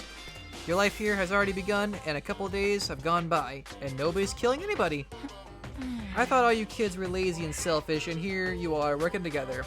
But I'm totally bored. There's nothing you can say that'll make us start killing each other. I got it! Wait, I think, yes, ding ding ding, I figured it out. In other words... All the mystery ingredients are here. Right people, right place. So why has anyone killed anyone yet? Because we're not murder psychopaths? I guess. I don't know. That's what I couldn't understand. But I just realized there was one very important piece missing. What are you... You wanna know? I'll tell you. It's motive. It's so simple. I just have to give everyone a motive. Stop fucking around. Motive? What the heck are you talking about? Hey, Oh, by the way, there's something I want to show you guys. You son of a bitch. Stop changing the damn subject. I have a little video I'd like you all to see. Oh, but don't worry, it's not some pervy adult video or anything. Seriously, it's nothing like that. Darn, you got my hopes up, Monokuma. It's a special video for each of you showing what's going on outside the school. Outside the school? What are you talking about? hello. Oh, Master's so impatient today. Why don't you just watch it and find out? Here in the school, there's a specific place you can go that has everything you need to watch the video. Correct. Good, we can go watch the video right now. But before we do that, I'd like you to know. What are you? Why would you do something like this? Why do you want from us? What do I want from you? Well, if you must know... Despair. That's all. This bear is so freaking creepy, man. Look at that eye. That eye just stares into your soul. I want to poke it. Well now. If you want to know more than that, you'll have to figure it out by yourself, or figure it out for yourselves. Do whatever you need to do, or do whatever you need to uncover the mystery hidden within this school. I won't try and stop you. Because to be honest, it's entertaining as heck watching you guys search so desperately for answers. So I guess I want amusement from you too. He's gone. And once again, he left before we could find out anything useful. Is that right? Really? I think we learned something very useful. He has no intention of standing in the way of our pursuit of the truth. Interesting. However, Perhaps, but what about the video he mentioned? I'm very curious to see what's on it. That's true. Same here. Okay, so... Mondo starts glancing around the dining hall. When his gaze landed on me, he stopped. Hell yeah. Hey, Makoto, check this out for us, would ya? Why me? Yo. Because you're close to the door. That's the rule, right? Rule? Jesus Christ. Hey. Hey. Piece of shit! Hey! Calm Stop down, man. Fucking around. You see how passionate I'm begging you? What's the big deal? Just check it out real quick. Okay, I guess I'll go get going then. Hell yeah. Awesome, thanks. I owe ya. Hey, If Makoto's going, I'm going with them. It's not safe to walk around this place alone. Yo. Yeah, sure thing. Then we're counting on the both of ya. If anything happens, just yell and I'll come running. Okay. Awana's starting to grow on me a little bit. Mondo's starting to grow on me a little bit. I can't decide if Mondo is totally dependable or completely terrible. He's starting to grow on me slightly. Yeah, I have to say he's kind of both. He's not exactly a bad person. Oh, he is. He's extremely lazy. He's pretty much sending me to potential death. So, yeah. But I definitely can't say he's a good person either. So then, where's this specific place Monokuma mentioned? It must be somewhere you can watch DVDs, but... if it's a place you have to watch DVDs, then... I know exactly where to go, because I tried to go in there earlier. Is it...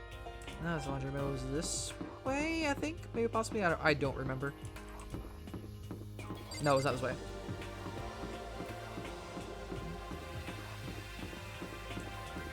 That's not it. So it's through here.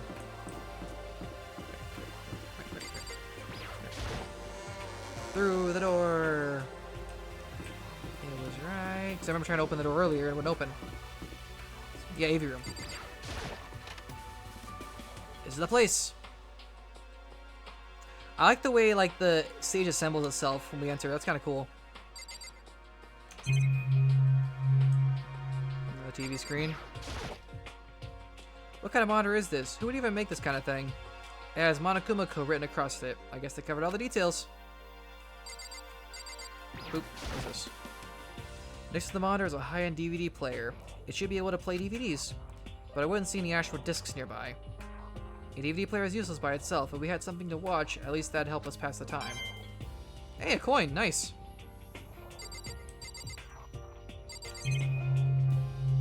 The monocam. A surveillance camera. I hate the idea someone might be watching me right now. Yep, I have to keep in mind that it is against school regulations to mess with any of the cameras. As much as it gets on my nerves, I better leave it alone. Huh, there's something inside the cardboard box. Hey, DVDs. It's a bunch of DVDs. And each one has a label on it with someone's name. This must be the video for each of us, he mentioned. Hold on a second. I better go tell everyone. She just ran off. I didn't follow after her. I just stood right there where I was. The DVDs in front of me had robbed me of all awareness. I was reared in place. I think I see something. It's a cardboard box with DVDs in it.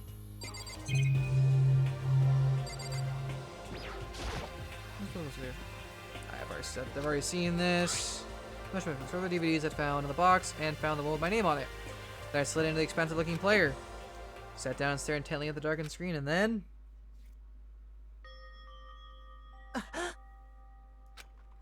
I yelled out without realizing it, and my heart started racing. Because what I saw on that monitor, it was my family. You getting picked to attend Hope's Peak Academy is like a dream come true. Make sure you do your best. I'm so proud of you, son. But remember, don't push yourself too hard. Are you really watching this, Makoto? Good luck, okay? Seems pretty wholesome so far. If it had ended there, that would have been fine. A message of love and support. After leaving my family behind to attend Hope's Peak, it would have given me hope, given me strength.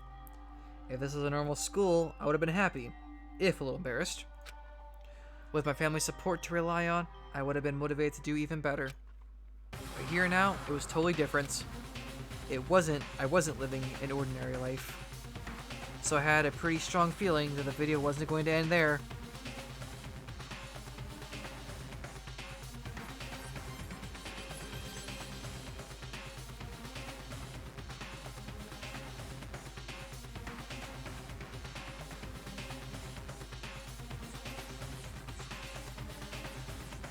here?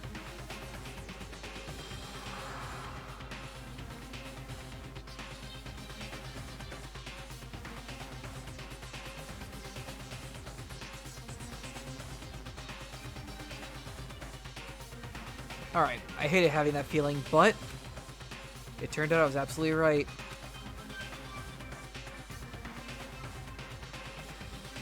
Oh, that's disturbing. This time I couldn't even make a sound. My voice just died. Just like they did. Where'd everyone go? It looks like a war zone or something. As if in reply, a voice came floating out of the speakers. I recognized the voice, of course. It was him. Makoto Naegi accepted into Hope Peak Academy, and his family, who supported such a lucky boy. But it seems like something's happened to this family's well-being. Oh boy, this is bad. What could have possibly happened to this family's well-being? Death is what happened.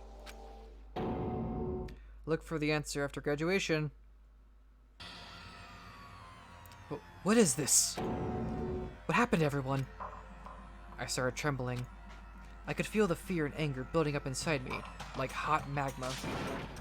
God damn it! I slammed my fist against the desk over and over again. A single thought was racing through my mind. What else? How can I think about anything else? I have to get out of here. I have to get out right now. I need to make sure everyone's safe. Makoto? What happened? Make sure who's safe. I noticed everyone standing around the entrance to the AV room. They stared at me, faces full of confusion. What's going on? Without a word, I pointed to the cardboard box. Is it, like... Is that what Monokuma's talking about? What does this mean? What's on them? They all gathered around the box, and each of them grabbed the DVD with their name on it. One by one, they each rushed to the monitor. I didn't take long for them to react. What the? What the heck? This can't be real, right? It has to be fake, right? Hey, hold on. Yeah, no way it's real. No way. I can't take it anymore. I can't take this anymore. Let me out of here. Poor Toko. As soon as I saw the reactions, I knew they'd all seen something like what I'd seen. Nobody even bothered trying to hide their fear and confusion. Except for her. Even now, she was totally calm. I see. I see. So this is what he meant by motive. He wants to feel our desire to leave, so that we're more likely to start killing each other. Yes, indeed. It is the classic prisoner dilemma. Huh? Let me use an example. Imagine two countries are on the brink of war. Both countries want peace, and each commits to scaling back their forces as a sign of good faith. But there's a chance that one country may betray the other, so each country fears lowering their guard. The result is that neither scales back their forces, and they both end up betraying each other. Do you understand? In other words, the fear of invisible treachery becomes the greatest enemy of stability. I mean, Celeste does speak truth. That is actually pretty realistic. That kind of sounds like us right now. Because it is. Everyone says they'll work together, but in our hearts, we're all afraid. Someone might betray us. Don't put those awful thoughts in our head. That's exactly what they want us to do. Huh? You can say that, but maybe you're thinking that once everyone drops their guard, you can just... What is this? What? Hey. It's exactly what Monokuma or whoever's behind this wants. They want us to fight, don't you see? Sakura over here with the facts? Yeah, you're right. We all need to calm down. So then, Okay then. Maybe we should start by all just talking? If we all just talk about what we saw, that'll help get everything out of our system. Besides, I think we're all super curious, right? I wonder what was in everyone's videos. I'd be lying if I said I wasn't curious. Hey, Sayaka.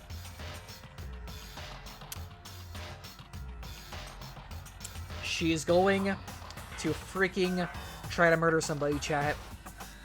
Look at that face. That is the face of somebody who is desperate. She's going to try to off somebody, or off someone, or she's going to try to off me. She's probably going to try to off me, most likely. Anyways. What was in your video, Sayaka? Dots. what's your problem? What's wrong? Just hurry up and tell us. Dots. Sayaka? I gently placed my hand on her shoulder. Stop it! And she's gone. She pushed my hand away and suddenly ran off. Huh? Sayaka? That's enough. Let her go. I can't do that. I have to go make sure she's okay. I hate romantic comedies like this. I don't care what happens to her personally. What? That's because you're totally thoughtless. I'm really worried. Then why don't you go do whatever you think you have to? We don't all have to stick around together, right? I hope you are well. Speaking of which, I have my own things to take care of. Goodbye. Everyone went their separate ways. But I don't have time to worry about them right now. I have to go find Sayaka. Onwards to the grill!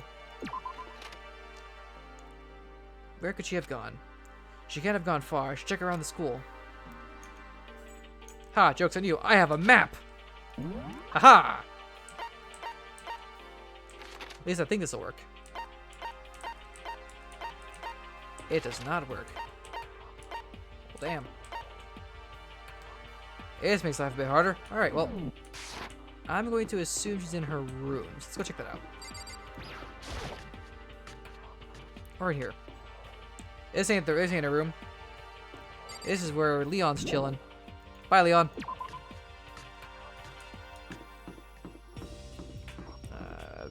Bathroom. I should go in here. Can I examine? Those are gold-plated urinals, man. This place is deluxe.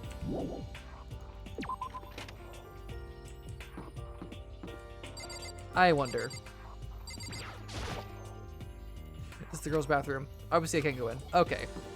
So Makoto does have some class. Hi. I'm off to find my grill. She appears to have disappeared. Spare Hotel, let's go. See, that kind of bugs me that I can't just like walk into the door to activate it. I have to like click them. Oh, that's just me though, personally. She's probably in her room, most likely. Let's find out, shall we? Maybe Sayaka's in her room. Knock knock. Dots. Knock knock. Sayaka? Dots. No answer. Guess I'll have to keep looking. She in my room! Sayaka's not the type to go in someone's room without permission. I should go look somewhere else. Well, damn, there's that plan. Alright. Maybe she's in here? Oop. You in the dinner hall, Sayaka?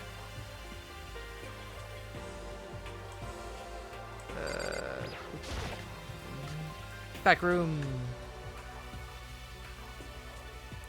Look at all those veggies. Knives. Examine the knives. There's some kitchen knives hanging on the wall. There's a whole bunch of different kinds. I had no idea you need somebody to cook. Well, I mean, some of them probably for stabbing people too, just saying. Vegetables. Colorful vegetables have been stacked in a huge pile. There's so many different kinds and all super healthy, I bet still. I'd rather not. I'd have some cake. Hey, a coin, thanks. Let's go hit the shop real quick, actually. Ooh, meats. Examine the meat. It's a deli style display case. There's all kinds of food and stuff lined up inside. Hey, another coin. Heck yeah.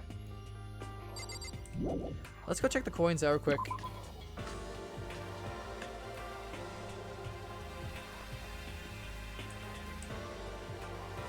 What a nice view, actually. Alright, let's go outside here. Whoop.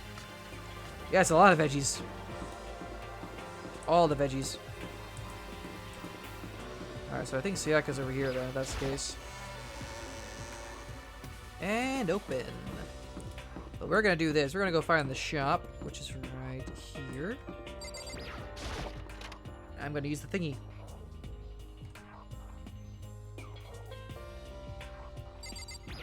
Thingy. Victor Cherry hand against the mighty mono machine. Let's give it a shot. I got 3 coins, may as well.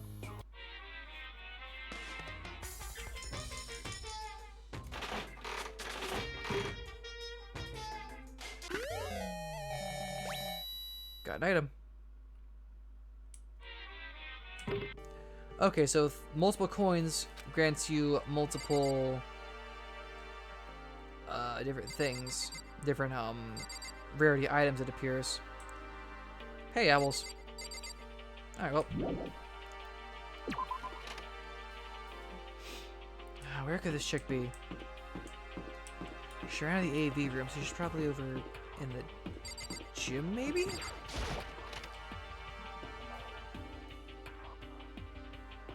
she be in here?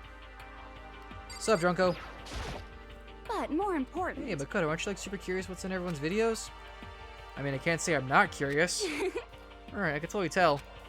But does that mean you're gonna tell me what was in yours? Who knows? It all depends what kind of mood I'm in, you know? I don't think she's gonna tell me. Oh, Sinus Yaka in here. Let's go in here.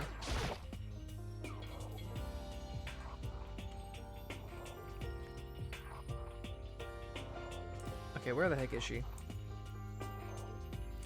Definitely not in here.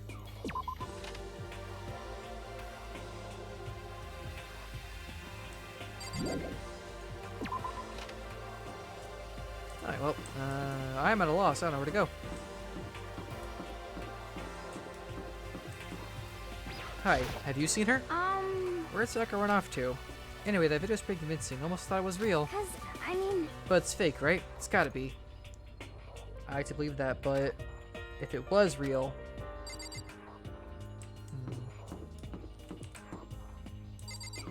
Where could she have run off to? What's in here? Classroom. This blackboard belongs to us now. This is where I woke up. Alright, let's get moving. That's not where you need to be. That's not where you need to be either. Alright, there's only a few places you could have ran. Maybe rooms there. Probably checked in there. Perhaps she ran. No, we already looked in there. Oh god, I'm gonna run like an idiot for a while, aren't I?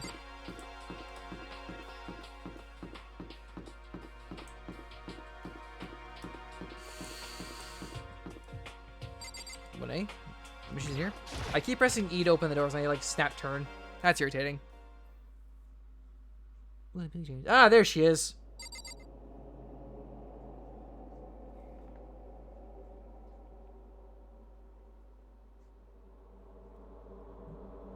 Just gonna take a drink of my caffeinated beverage real quick here. The music got very ominous very quickly.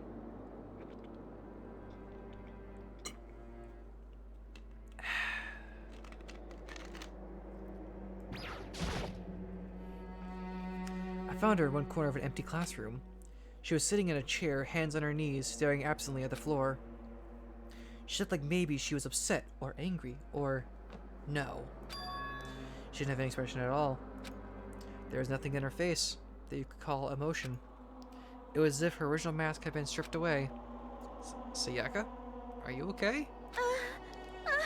Yeah, I'm fine. You are not fine, girl. Actually, no. How could I possibly be fine? What did we do to end up like this? Why are they doing such terrible things to us? Why? I want out. Let me out of here right now. Sayaka, calm down. As she thrashed around, I grabbed her by the shoulders. Eh. I understand. I know how you feel right now. When I think what might have happened to my family.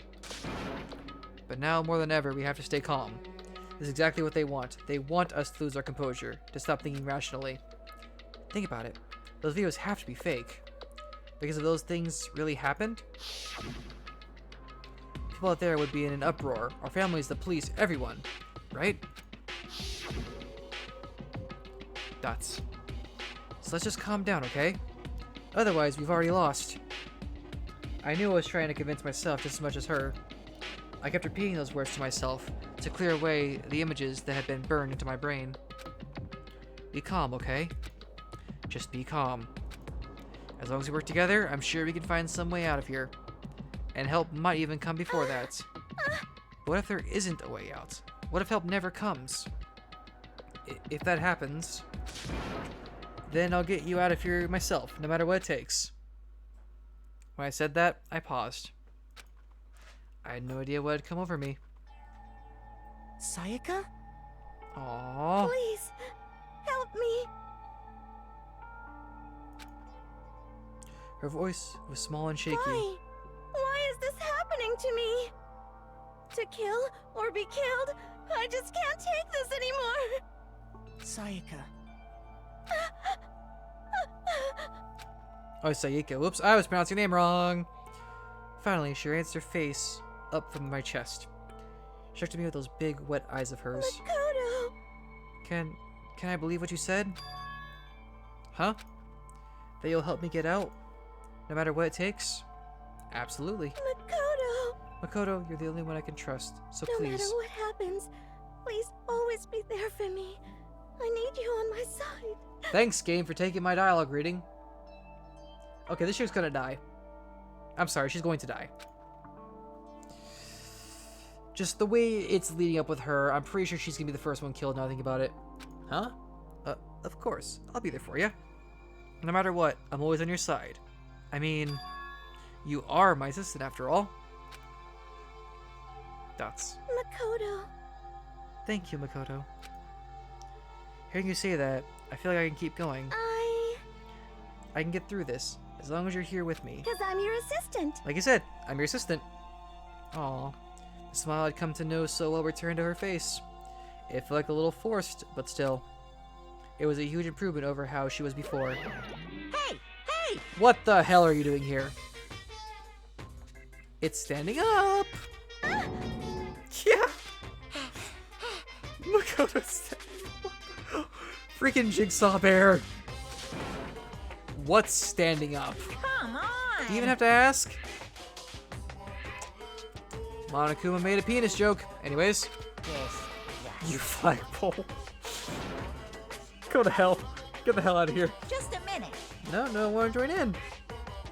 Damn it, well, if you won't leave, then tell us what the hell's up with those videos. It's about to come out. Oh my god. It's gonna come out my pristine, pure whites. Yeah! Stuffing!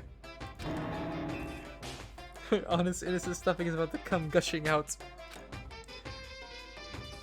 I balled on my fist, took aim, and swung as hard as I could. I never put so much energy in a single motion in my life. I leaned back, feeling all my power, and let go with everything I had. Are you okay? If I hadn't avoided your punch, you would have just violated school regulations. Hey! But boy, are you slow. Slow. I could have done $1,000 full course dinner in a time it took you to finish your swing. I mean, it really is wrong. Like, we had a big heartfelt moment. We had a huge, like, really heartfelt moment. And Monokuma just ruins it with a penis joke.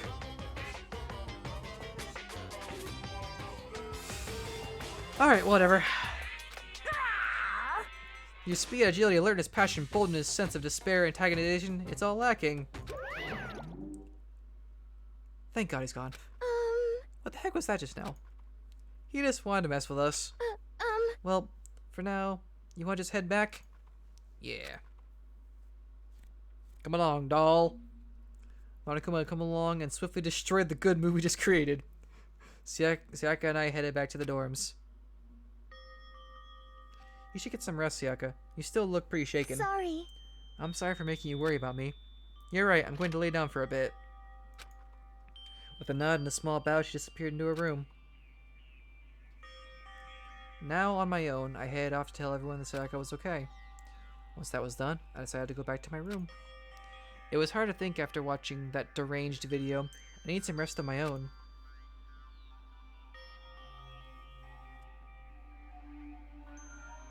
Jeez. Seriously, what's going on here? There's so many problems. I can't even decide what the biggest problem is. They were trapped in here? That what I saw in that video might be real? Monokuma? What the mastermind has in store for us? Or are we our biggest problem? I want to get out of here, but I could never kill someone. Do the others all feel the same? Dots. Yeah, it's definitely the biggest problem right now. Dots. Dots. Dots. Doorbell noise! Huh? When I opened my eyes, they darted immediately to the clock. It's almost 10 o'clock. I fell asleep without even realizing it. Nighttime's about to start. So how come someone's here? Alright. I'm voting it now. Someone's gonna try to kill me when I open this door. Sorry. Oh, Sayaka, what do you want? I'm really sorry to come by so late. Sayaka? What are you doing here? You're gonna try to kill me, aren't you? Sayaka, what are you doing out so late? That's when I noticed. Her body was trembling. Is everything okay? It was so strange. Sorry to bother you, but something really weird just happened. Hold up! Something weird. Makoto. Just a little while ago, I was laying down in my room, and all of a sudden, my door started rattling and shaking. Her voice sounded like all the air had been squeezed out of her lungs. Just hearing her talk made me tense up. Someone tried to kill her. I was so scared. It was like someone was trying to force the door open. My door was locked, so they couldn't get in, of course. But they started shaking the door harder and harder. I was so scared I couldn't even move. So what happened? After a while, it just stopped. So I let some time go by. Then I got up and opened the door to check outside. Makoto. But there was nobody there. Someone tried to force their way into your room. But who would do something like that? I mean... It's not like I'm suspicious of anyone here, but still, it makes me nervous. I mean, it could have been, you know, Jigsaw Bear messing with the doors. I can see him doing that. What if something like that happened in the middle of the night? What would I do then? You don't have to worry about that, right? I mean, we can't go outside during nighttime. But... Well, that's just a promise you made, right? If someone decided to break that promise, then why don't you stay in my room tonight? Would that make you feel a little better? Huh? What? All it said in the school regulations was that we had to sleep in the dorm rooms, right? It didn't say specifically which room each person had to sleep in, so... Hey, But two people sharing one room is... you know... Ah! Oh, jeez, I'm sorry, I didn't think about that! Honestly, that didn't even cross my mind. No, I know. No, I know. Me neither. It's not even that I mind the idea, but... freaking flirt. She wants Makoto. She wants the Makoto. She wants the Makoto. I don't know why I'm bothering emoting with my hands right now because there's no camera so you can see it. I really gotta get that webcam working, actually. I'll work on that later. Dots. If you don't mind, could we maybe switch rooms just for tonight? Switch rooms? If it'll help put your mind at ease, then it's totally fine with me. But I don't mind just staying in my room, but... Are you sure you're okay with me staying in yours? That doesn't, like, concern you? It's fine. I trust you. I feel Pansy Raid coming on. Sorry. In that case, then... Bell noises! And Jigsaw Bear. Right on cue. This is a school announcement. It is now 10 p.m. I wonder what he's drinking. As such, it is officially nighttime. Is that like red wine, maybe? Soon the doors to the dining hall will be locked, and entry at that point is strictly prohibited. Okay then. Sweet dreams, everyone. Good night. Sleep tight. Don't let the bed bugs bite. Oh man, sorry, nighttime. Okay, so it's settled. I'll head to your room right now. Actually, you know what? That would not surprise me if there was blood inside that chalice. That would not surprise me one bit. Oh, if we're gonna trade rooms, we better trade keys too. Ah, that's right. We'll have to trade keys. Again? Like I said, I'm psychic. Dots. Huh. Hey, aren't you gonna say you were just kidding? What if I wasn't just kidding? Something like a smile had made its way to her face. Thank goodness, it looks like she's already started to go back to normal. Okay, we better trade keys then. Okay. Yep, let's do it. We exchanged keys, and when I looked back up at her again, there was another worried expression there. Ah! The moth is back! Okay, so, chat? I just had a moth hit me in the side of the head. Where'd it go? Alright, that was rude. Makoto, please be careful. If someone comes to the door, don't open it no matter what. I won't. The same goes for you, Sayaka. No matter who it is, don't open your door for anyone. Even if I'm sure it's you, I absolutely won't open it. Otherwise, what's the point of even switching? Oh, by the way, just so you know, my bathroom door tends to get stuck. There's no trick to opening it. You have to turn the knob, then lift up on the door while you pull it out. Just do that and the door should open, no problem. Okay, but the showers don't work during nighttime anyway, right? Oh, that's right, totally forgot. I guess I might use it when I get up in the morning, so thank you. I mean, it's also the case of, you know, having to use the restroom at night. I don't know about you guys, but, like, that's probably the most annoying experience ever. You're asleep, having a good dream, you wake up, it's like, oh, okay, I gotta go to the bathroom. Okay, well, I better get going. See you tomorrow, Sayaka. Hey, Oh, and about what I said before. When I said I was psychic, it really was a joke. Honestly, I'm just very perceptive. Yeah, I know. Almost like she can read chat boxes. Anyways. Good night, then. See you in the morning. Sayaka gave me one last parting smile and I headed off to quote-unquote my room. I looked around as soon as I got out of the hall. Everyone else's doors were closed. There was no sign of life. Good, there's no one here. Making sure nobody was around to spot me, I rushed to Sayaka's room. Oh, she gets a pink pillow. Cute. And a pink trash can. So this is Sayaka's room. It really doesn't look any different from mine. It smells nice, though. Inactive stuff. Inactivables. It's kind of weird to dig through other people's trash, but I couldn't help taking a quick peek. There wasn't any doubt about it. It was the DVD with her name on it that we'd found in the AV room. That reminds me, I never did get a chance to find out what was in that video.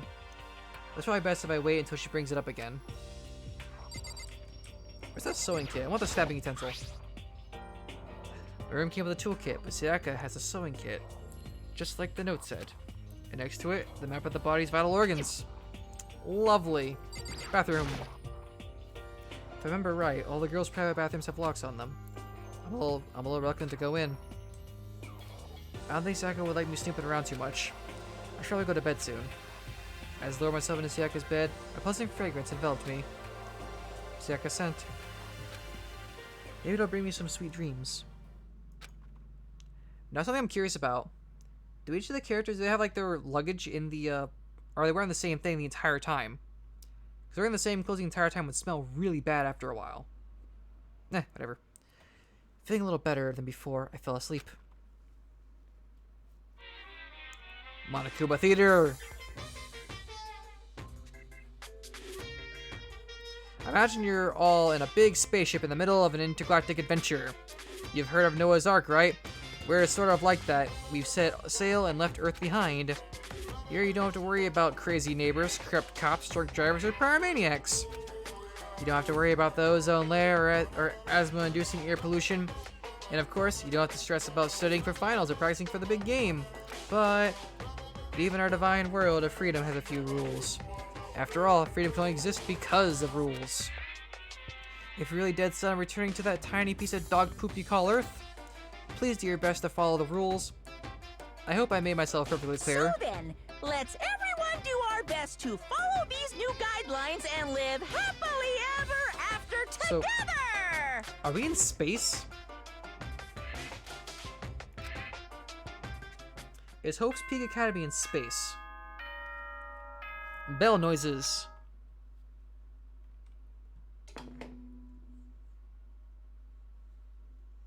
Good morning, everyone! It is now 7 a.m. and nighttime is officially over. Time to rise and shine! Get ready to greet another beautiful day! I sat up, still half asleep, and rubbed my eyes slowly. I pulled myself out of bed. I remembered I was in Sayaka's room. I just remembered I promised to eat breakfast with everyone else. I better get going. I left Sayaka's room and made my way towards the dining hall.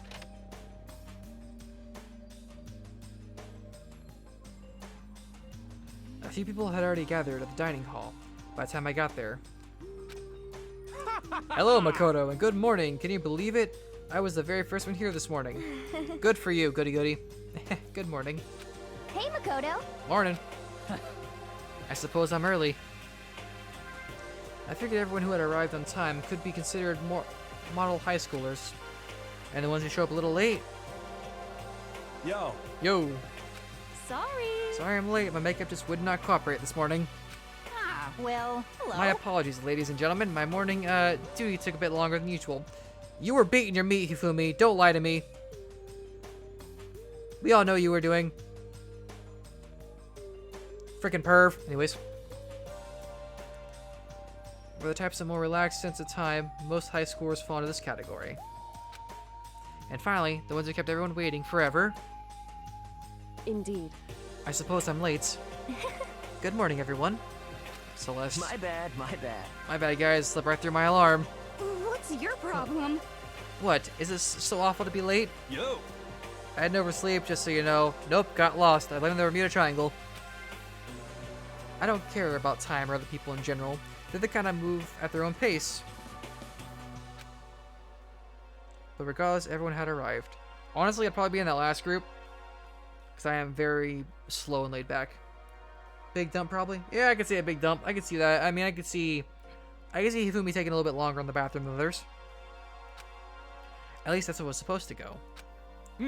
Wait, are we still missing some people? Yeah, Sayaka and Byakuya aren't here yet. I don't know about Byakuya, but Byakuya. I would definitely put Sayaka in the model high schooler category. So for her to be so late. What? What's going on? Did something happen? Yo. Hey man, have you seen Sayaka? Why would I have? I just came straight from my room to here. Did she forget about her breakfast promise? However, I get the sense she had always had her stuff together. Listening to everyone talk like that, a small dark speck of unease rose up inside of me. And that speck started to grow quickly. I need to go. I have to check on her. The words barely left my lips before I flew out into the hall. Where I headed first was my room, where I let Sayaka stay for a single night. Where she was supposed to be safe. But over the course of that one night... Dang! The room had been completely transformed. What the hell? Katana on the floor. This is the replica sword I brought back for self-defense. It's been taken out of its sheath. More importantly, where's Sayaka? Key. Pick it up. There's a keychain on the ground. It has my name on it, so this must be my room key. I gave it to Sayaka when we traded rooms. Sheath. This is the replica sword I brought back for self-defense. It's the sheath for the replica sword. The sword itself has been removed. More importantly, where's Sayaka? Lip roller is untouched. It's like a lip roller, way less sheets than I used to. More importantly, where's Sayaka? Table's turned over. Okay, there's enough to look at here. Let's go in. Bathroom. Here we go. I better check the bathroom. Let's take a look inside. Dots.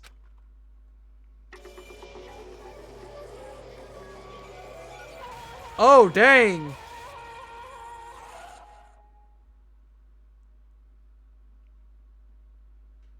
Okay, that put a chill down my spine. It took me a second to realize that I was screaming. But I saw it dug its way through my eyes and buried itself into my brain. And then,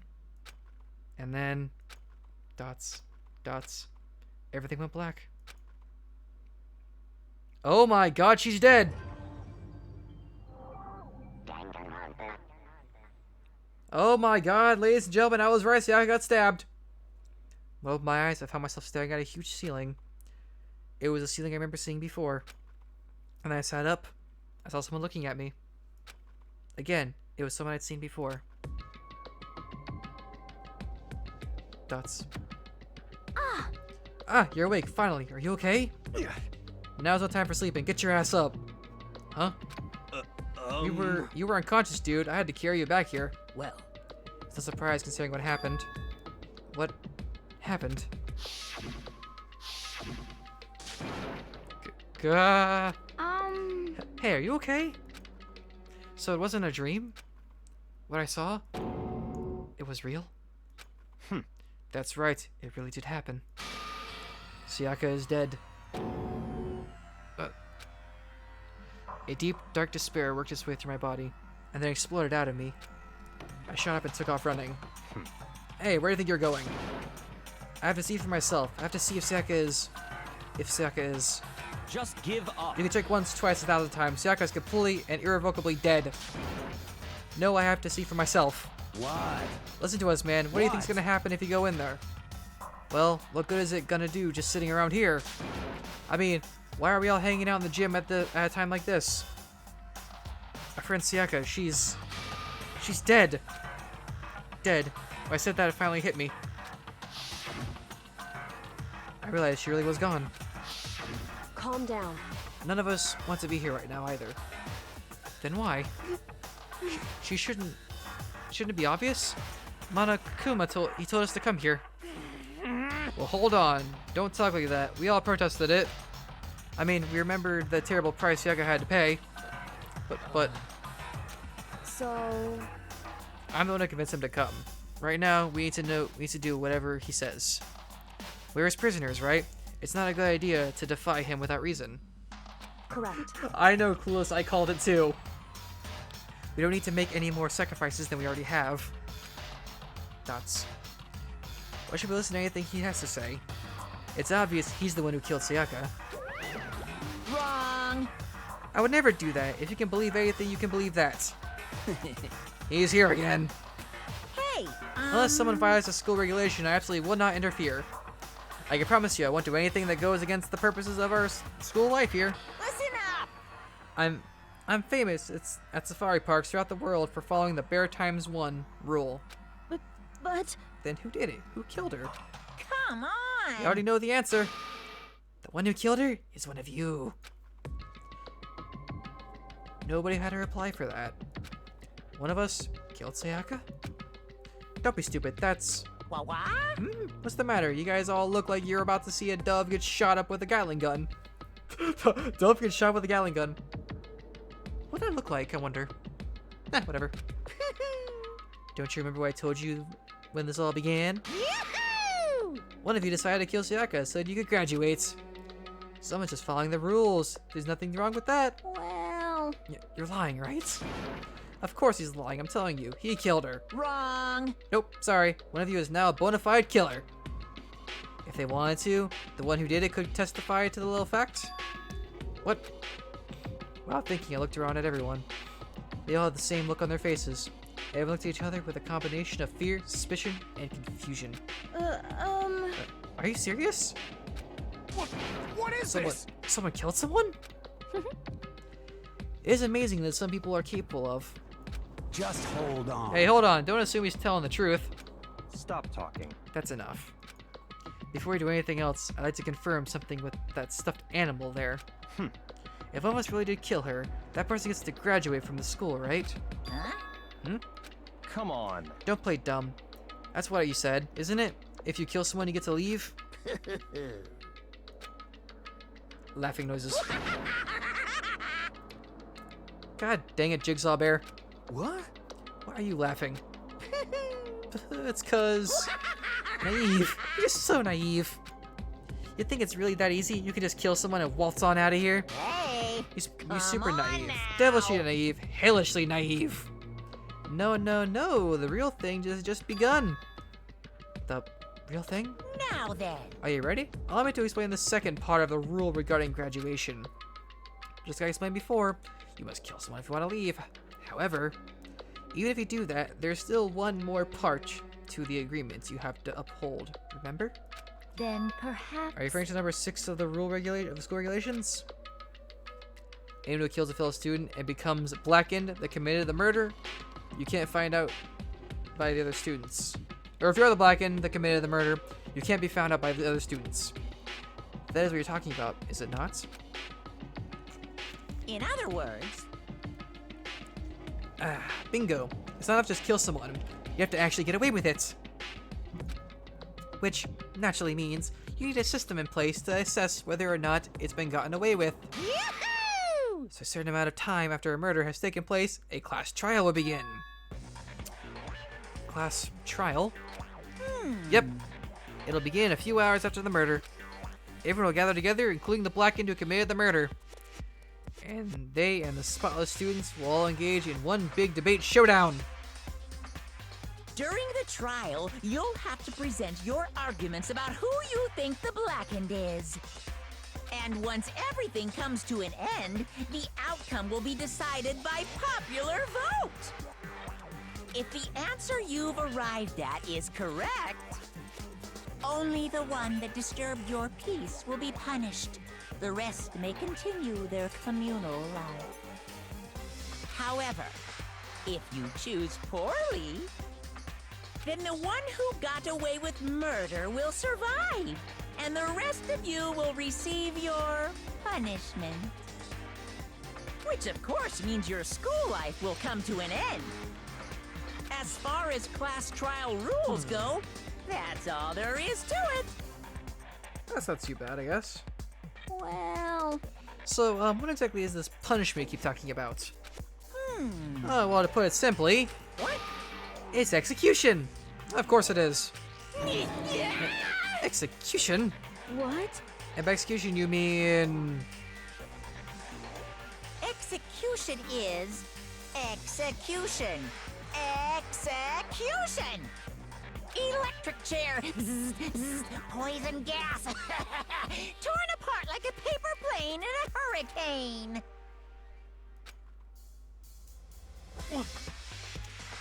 So to make sure I understand, if we get the culprit right, then only they die. But if we get it wrong, all the rest of us get executed? Well done. What a smart little chimpanzee you are. Look at you implying you didn't do it without actually saying it. So it's basically what the outside world calls a lay judge system, or an inquisition type thing. Which means you'll be deciding who you think the killer is. But judge carefully because all your lives are on the line. Okay, let me just add the rule I just described to your handbook. Make sure you keep it in mind. The new rule has been added to the regulations menu. Hey! But wait, hold on a second. The hell are you talking You're about? freaking insane, you know that? Huh? What the? A class trial? What the hell is that? I don't want anything to do with it. What's this? Why not? Stop it! What do you mean, why not? Why do I have to waste my time trying to figure out who murdered someone? What? What? Are you saying you're not gonna participate in the trial? Only punishment awaits just blasphemy. The hell are you talking about? What? Punishment? I might, I don't know, throw you in a deep, dark, scary prison or something. Shut the hell up! Shut the hell up. Say whatever you want. I'm not gonna be part of this. I don't believe it! Don't be so selfish. Stop it! You're not being selfish. Kill whoever you want. It's got nothing to do with me. I can't read. The evil standing here before me. I'm trembling with fear. Okay, Monokuma, you freaking perv. I don't give in to such evil. It's my style to stick it out and resist till the very end. If you really want to get out of here, you'll have to go through me first. As he said that, he came charging at us, although it was more of a waddle. But then... Are you enjoying yourself now? Are you? Violence against Headmaster Monokuma is not allowed! You violated a school regulation! I invoke the mighty summon spell! Help! To me, godly spear, Gungnir! Gungnir? Oh! Oh! Oh my! Oh! Oh my! Oh! Oh no! Oh! Oh!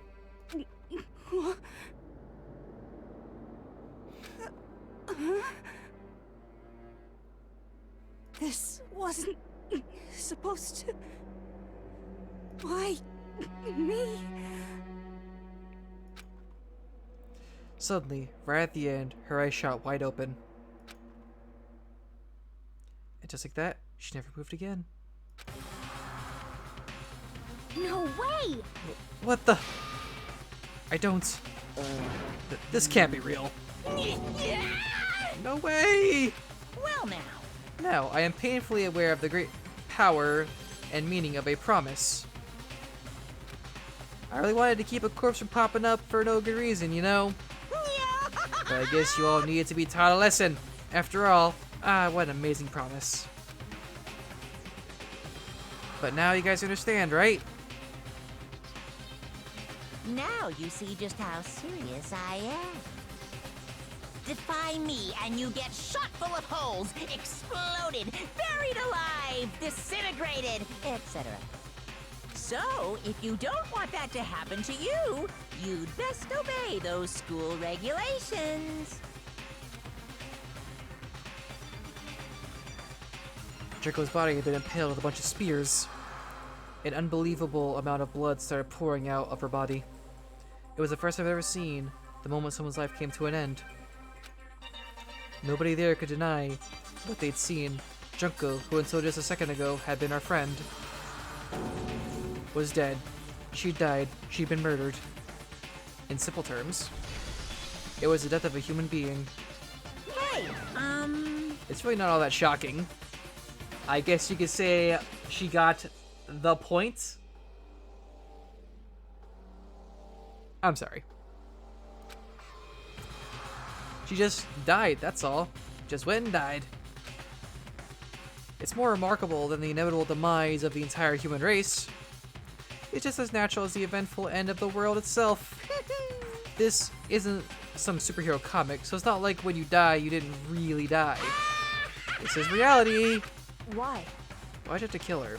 Did you say you would put her in a prison or something? I changed my mind. I knew it. No, you've been waiting to kill this entire time. say what? Kill this entire time? Don't be silly. You can't kill time. Or are you being metaphorical? Are you saying I wanted to waste time this whole time? Come on, what do you take me for? I'm Monokuma! Well now. Anyway, none of that matters right now. I have something I'd like to give you to help you in your search for the Blackened. This little file is all the information I've gathered about the death in question. I like to call it the Monokuma file. Stole my line. What a dick. I mean, naturally you guys aren't experts at this kind of thing, so you can only do so much with a corpse. So instead I've gathered everything I know about the circumstances and cause of death. What's that? How do I know the cause of death, you ask? Because the surveillance cameras picked up the whole thing. I got to see it all go down. So then... Wait, so then you know who killed Sayaka? Of course I do. If I didn't, I couldn't possibly pass a fair and accurate judgment during the trial, now could I? Correct. That's a good point. The judge has to be able to make the proper decision. That's somehow comforting. Well? Now then, please, put your full effort behind your investigation. After all, you don't have any choice but to give it your best shot. Seriously, you don't have a choice. Okay, so meet up for the class trial in a little while. And with that, Monokuma disappeared once again. He left us stunned and confused. He left us at a total loss. He left us with Junko's dead body growing colder right in front of us. And for who knows how long, nobody said a word. The fact that Sayaka and Junko were dead was a huge shock, of course. But there was more to it than that. It was also the idea that one of us had actually murdered someone. Oh crap, she died in my room too. Oh crap. Oh crap. She died in my room. Oh crap. I look so guilty right now. Alright, well then. And that if we didn't find out who it was, we would all die here. We found ourselves in a situation where we couldn't help but look at each other with open suspicion. It was the worst situation imaginable. And yet, even in such a perversely terrible situation, she didn't show the slightest hint that it had gotten to her. Hey. Now it's time to wallow in your depression. The worst thing we can do right now is lose all faith in each other. That would lead to the same disastrous result as having total faith in everyone else. Wow. What? Huh? In other words... Cooperation is absolutely key at this point. Who you decide to trust or not trust is of course up to you. Continuing to think about and talk about the deceased certainly isn't going to help anything. What the heck? Saying stuff like that is just... How many times have I told you, anyone who can't adapt will die. Dang, Celeste. Death is the only thing waiting those who are unable to unable or unwilling to adapt. If that happens, you only have yourself to blame. That's terrible. What an awful thing to say, especially after what's happened. Just a second. Right now, exposing the killer is the most important thing. Because if we don't, we're all going to die here. She's right. We need to begin our search right away. Of course. Either way, we can't run away from the situation, so we have no choice but to move forward. What the heck? We just have to do it, I guess. The other choice we have. No way in hell am I letting someone kill me. Alright, damn it, let's do this. We just have to do it. Everyone kept repeating that sentiment. We were using it like a mantra to give themselves strength. But they're right. We just have to do this.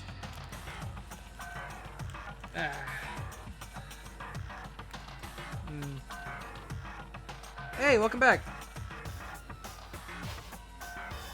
So, Junko got speared, and Sayaka got shanked. Long story short.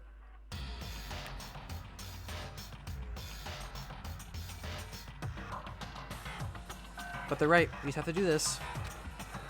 No matter how much we don't want to, we have no choice. If that's what it takes to survive, then that's what we have to do. Gotcha. What kind of sport are you watching, just curious? On top of that, there's something you need to find out. I had to know why Sayaka had to die. Why she had to be the one. I'm terrified to find out, but still I have to know. Otherwise, I knew I'd never be able to accept her death. Which is why I don't have any choice. I have to do this. Dead grill. I gently placed my hand on Junko's lifeless body. I touched her wrist to check for a pulse, like they do in the movies and stuff, but she's dead. She really is dead. There wasn't anything else to say. She was gone. I don't know why I even bothered to check after those injuries and losing that much blood. Frankly, I'd be shocked if she did survive something like that. Huh? Hold on. Hold on. Just wait a second. She's dead, then that means... What? That means everything that happened so far is real? It's not a joke or whatever? It's really real? Let me out of here! Hell no! Someone save me! Let me out of here! Somebody help me! What's your problem? You're just now accepting that? Let's see here. Do some technical work here. Yep, 2 of those spears hit the stomach, which would pierce the... well, stomach, of course. Hey, sweet! And looks like the last spear would have hit the chest. Yeah, she's gone. What kind of sport are you watching? Football? Something like that?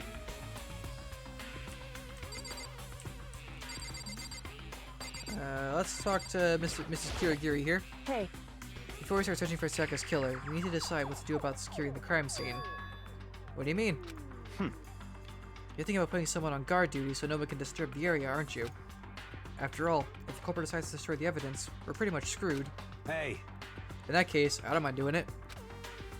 I like having to think anyways. I'll let you guys figure out who killed that chick. Okay then, we can let Mondo look after the scene. Well, no. We can't just leave him there alone. What?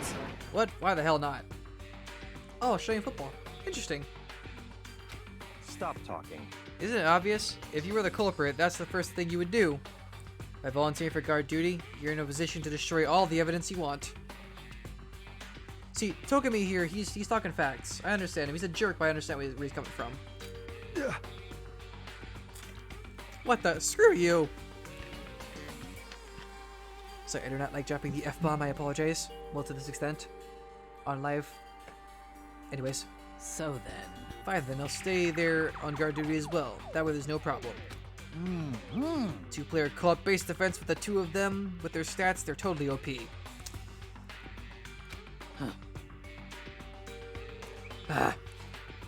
Since we'll be able to help investigate, we're putting our faith in the rest of you. But... I'm still pretty freaked out, but I'll try. Alright. He's not over here. Hey, Mr. Leon, what you doing back there, buddy? Are you serious? So we're like trying to find who did it? We need to hurry up and figure out who the culprit is.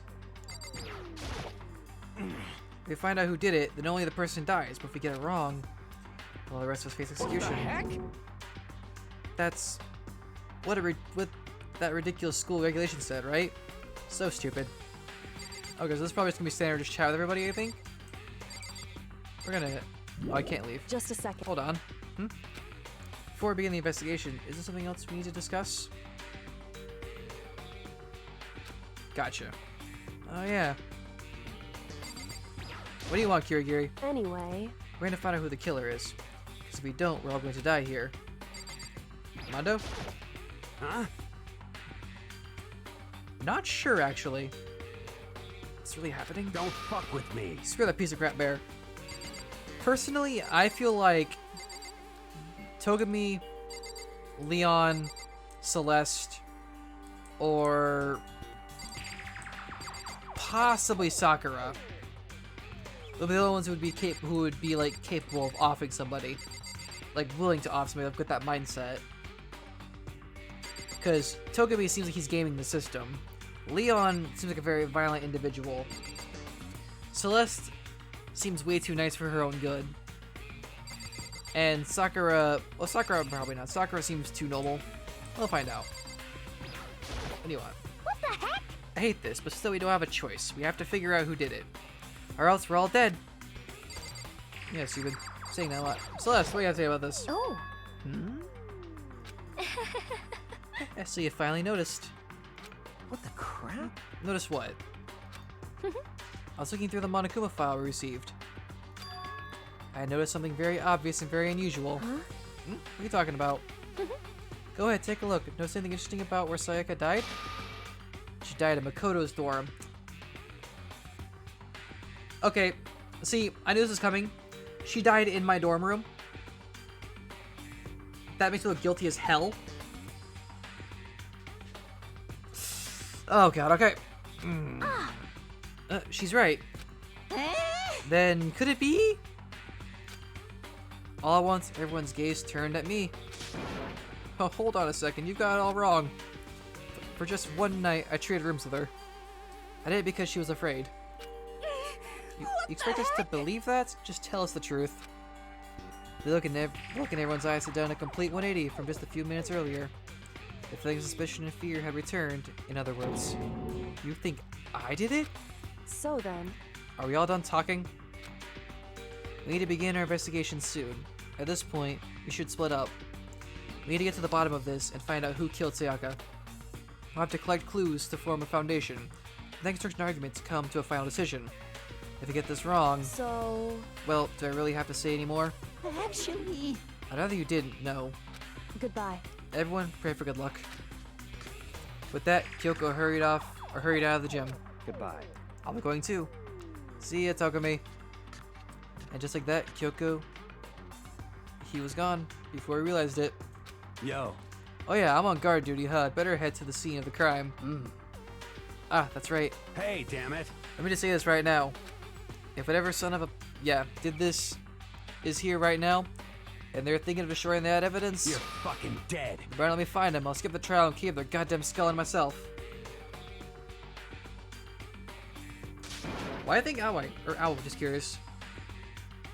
It's just how heck them up. Lane's deadly words hang in the air. He and Sakura ran off.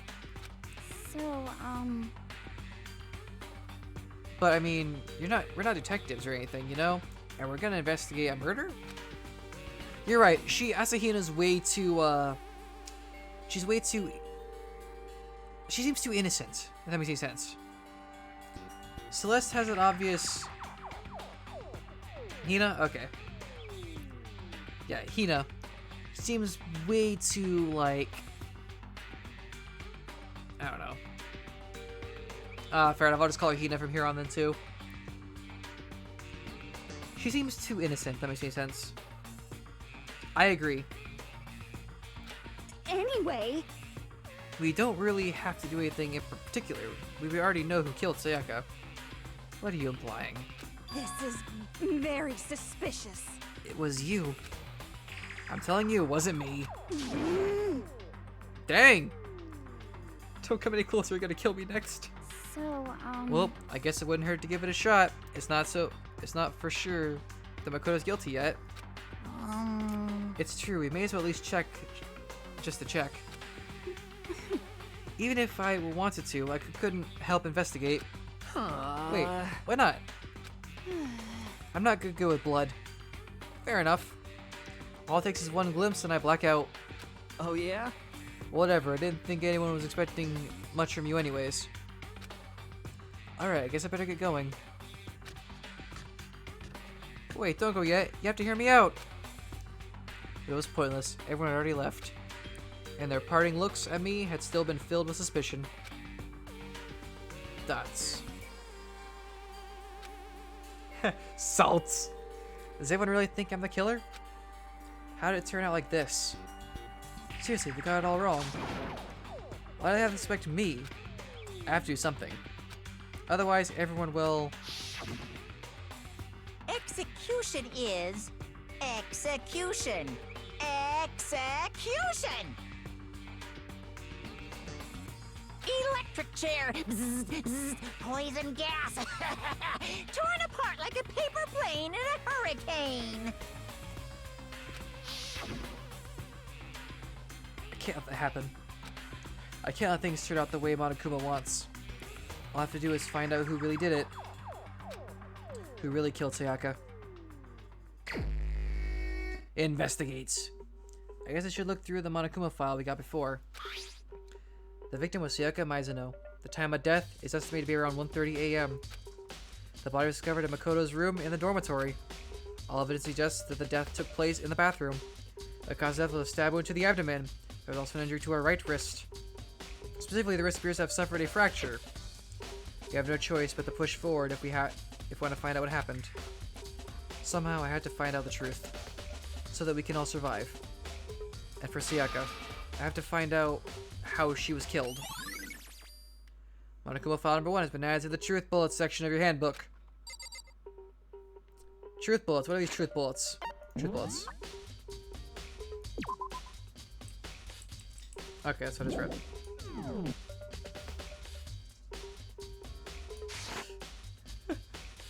I mean, honestly, that wouldn't surprise me. Well, obviously, we gotta go take a look at the actual... You know, the actual, place.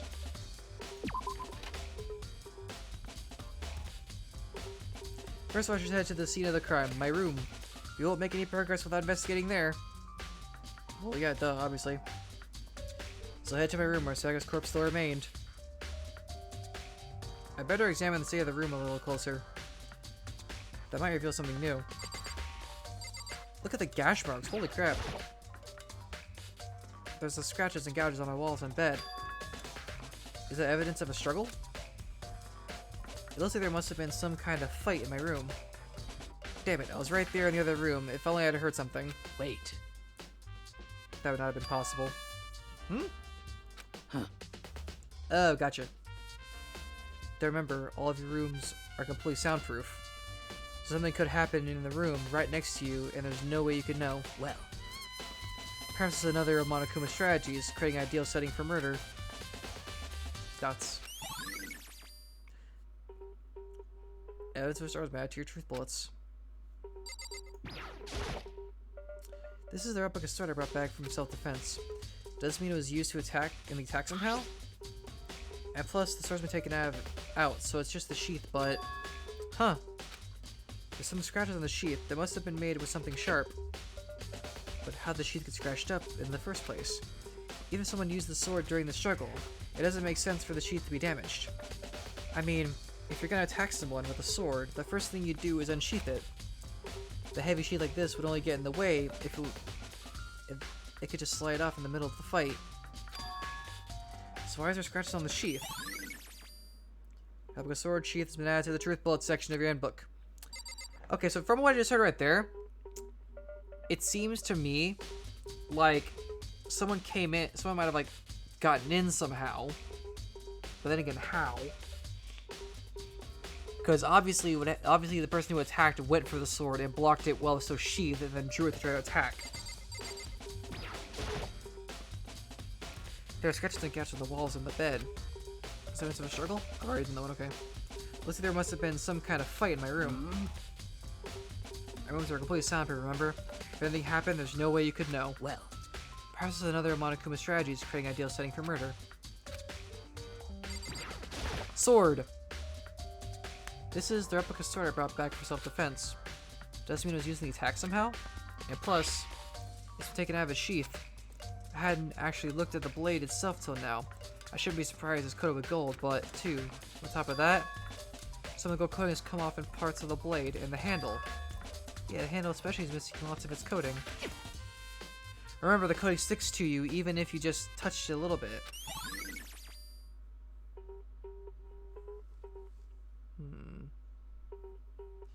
Yeah, how did they get in? Unless they were let in. The killer could have been let in. Or, it's at 1 a.m. No, 7 a.m. is when the... No, it wouldn't have worked then.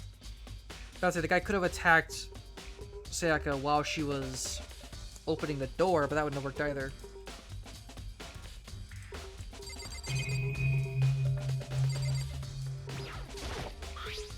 There's a key on the ground. It has my name on it, so this must be my room key. If I remember correctly... Oh, that's right. We'll have to trade keys. When we switch rooms, we switch keys, too. So Sayaka would have had the key here in my room the entire time. But wait, if that's true, then... How did the killer get into the room in the first place? Could Sayaka have forgotten to lock the door? No, that seems impossible. The same goes for you, Sayaka. No matter who it is, don't open your door for anyone. Even if I'm sure it's you, I absolutely won't open it. Otherwise, what's the point of even switching? Yeah, good point. She was too scared to go out. I'm just saying that there's no way she would have forgotten to lock it, or opened it for any reason. Or maybe she dropped the key somewhere and someone else grabbed it, or something? No, that's not possible either. Sayaka was in here when we switched rooms, and with how scared she was, she wouldn't have gone walking around. So she couldn't have dropped it. So how did the killer... Switching rooms has been added to the truth bullets section. My toolkit, is that there? Toolkit's still through the drawer. I don't see any evidence of being used at all. Which makes sense, I guess. I mean, it's mine. I haven't had any reason to open it. I can't even imagine the situation where I need a toolkit like this. Yo. Yeah, seriously. Oh, Mondo. What? We ain't exactly in the mood to be building freaking furniture right now. So you haven't used yours either then? What? Not just me. Nobody's busted theirs out yet, as far as I know. Actually, we were talking about it yesterday. By the way, none of the guys have opened their toolkits yet, because, like, why the hell would we? So, no one's opened the toolkits yet. No one's touched their toolkits. What about the notepad? I'm curious. The notepad's still here, but I don't think it's relevant right now. Okay, fair enough, fair enough.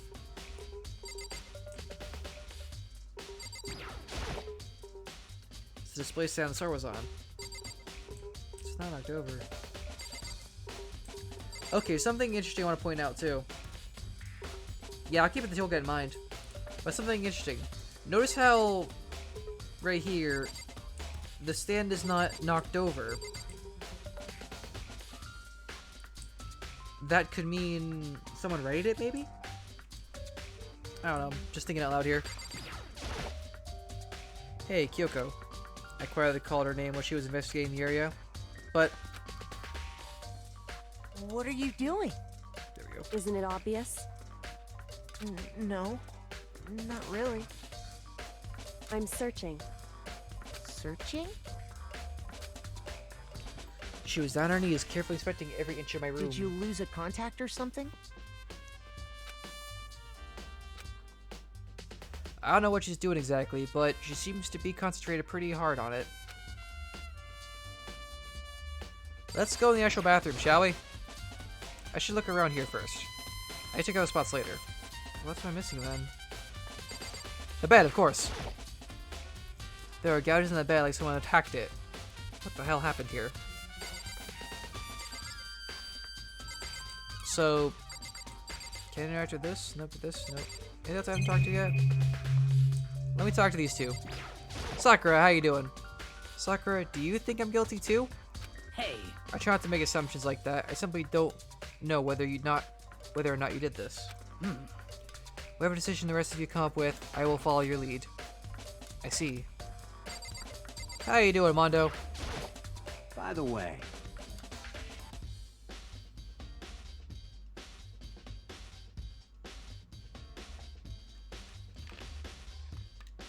Possibly, yeah.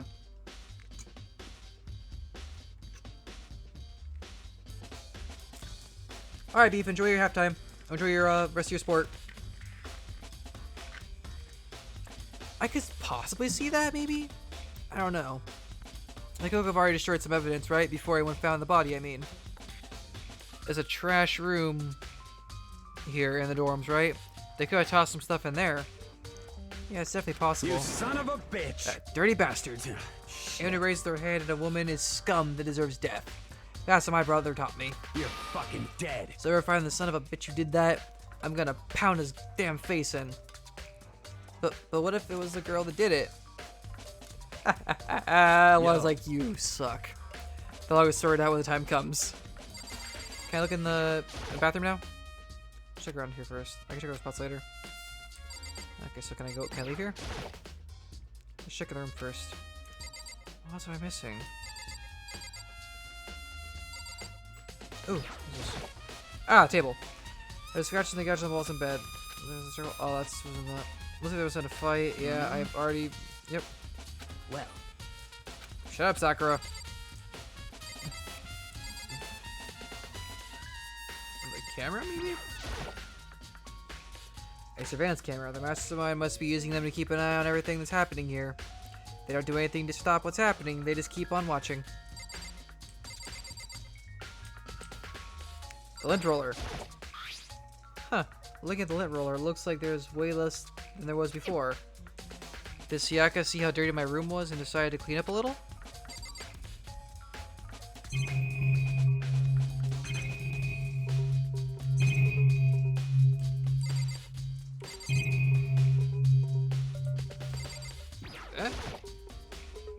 This one of the monitors Monokuma appears on right now is just showing the school crest.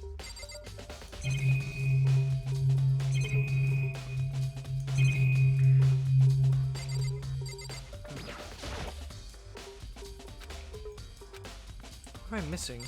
I'm obviously missing something.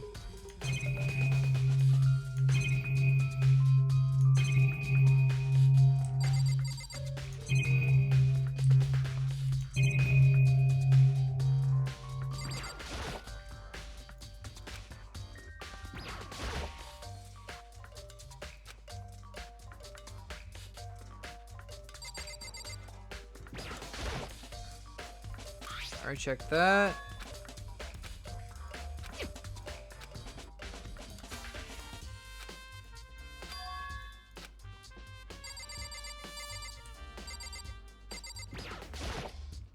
No, that's just a sword. Maybe the desk, yeah. I mean, I already looked at the desk once though. And it's probably the toolkit. Yeah, see?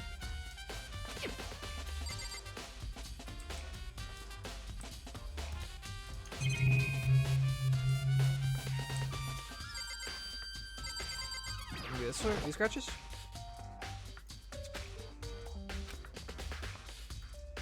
Yeah, that's not really good. That. Well.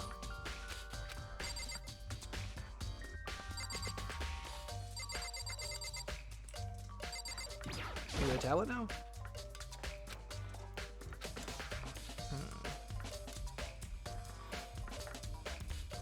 I am lost.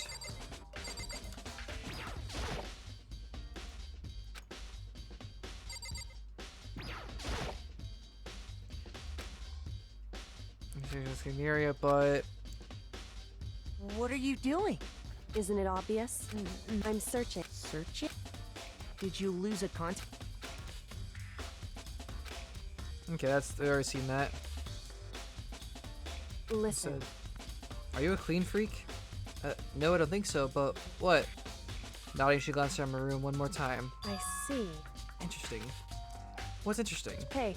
Just suspected. There is something very unusual about your room. Speak, woman! Unusual, what do you mean? So... I searched your floor from one corner to another, and didn't find one single strand of hair. Really? Indeed. Not one hair from the victim and not one hair from you. even though you've been living in here. You know, now that you mention it, I noticed something while I was looking around before. It looked like the lint roller in my room had been used, but I never touched it. Could someone have used it to... I see. Very interesting. Your room didn't have a single hair in it, and someone used your lint roller without your knowledge. In other words, someone other than you came in and scrubbed your room clean. Was it Sayaka or the killer? Well? That's the question, isn't it? Makoto's room cleanliness has been added to the truth bullet section of your handbook. Alright, now can I check it now? Bathroom. And that's how the door is. Dead grill. No, I can't let it get to me. I can't afford to freeze up now. Before I can force myself to push my panic down, I stepped into the bathroom. Looking at her made it painfully clear it wasn't a dream or an illusion. She had lost everything that made her, her. Sayaka. All at once, I was overcome with dizziness, nausea, and the urge to burst into tears. But I can't. I can't hesitate now. Why did Sayaka have to die?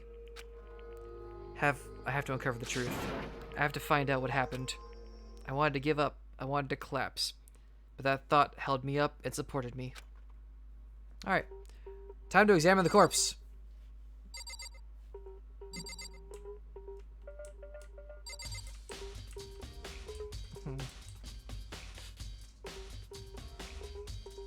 Yeah, that's what I'm gonna do. I'm gonna check the trash room after this.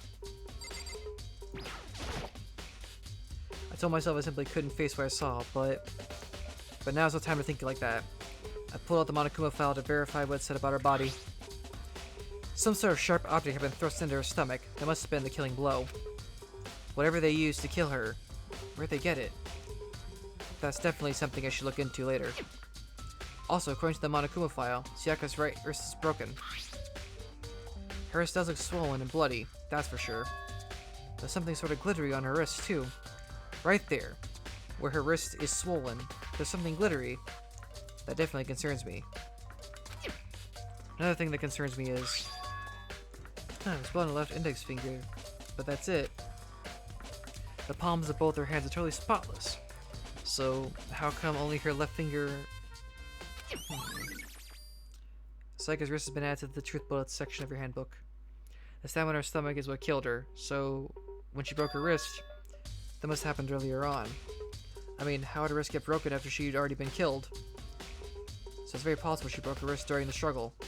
The killer attacked Sayaka in the main room, which is when her wrist got broken. After that, the killer cornered her in the bathroom, where they inflicted the deadly wound. Now, it looks to me like the gold sword. She got hit by the sheath it might have because there's gold in her wrist and her wrist is broken. You can only really break someone's wrist with blunt force trauma, usually. What's this 3-7 here? Look past Sayaka to the wall behind her, and there I saw... What? Written in blood was letters 11037. Did Sayaka do this? Wait.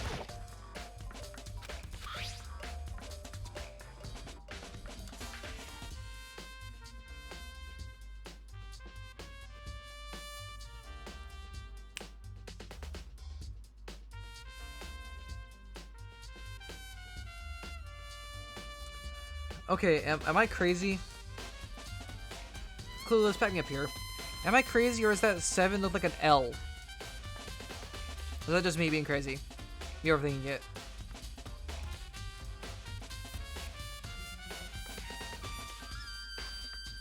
That 7 looks like an L. And that 3 looks like an E. Could be. Could very well be someone might be trying to frame Leon, because that looks... I mean, who knows?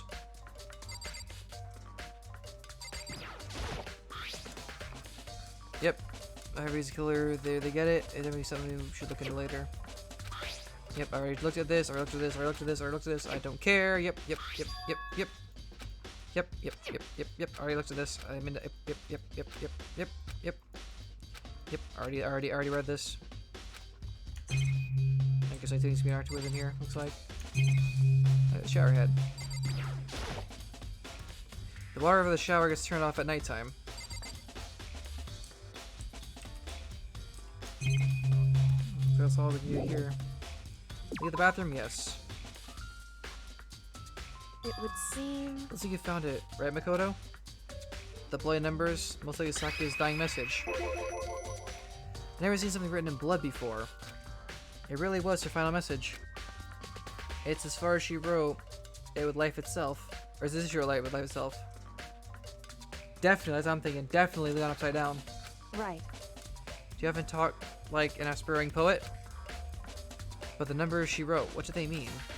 11037. I have no idea what that could possibly mean. So... The way she wrote the numbers makes me think she wanted to use her body to block them. She wrote them in that location while she was sitting the way we found her. It means she must have wrote them by turning only her hand towards the wall. If you were to write something in that position, do you know what the result would be? The result? Well? Think about it. You're not going to tell me? Makoto. You need to uncover the mystery of this case yourself. Otherwise, the case will end and you'll remain unconvinced. I have no idea what you're trying to say, but it's obvious you're not going to tell me. Dying message has been added to the truth bullet section of your handbook. You see, here's the thing. She could have been saying it was Leon who did it, but at the same time, the person who killed her could have dipped her finger in the blood and did it and then moved her body, so it looks like she was trying to hide it. And that's something I can see someone doing. But no, why would they frame Leon, though? Why would they frame Leon? It makes no sense.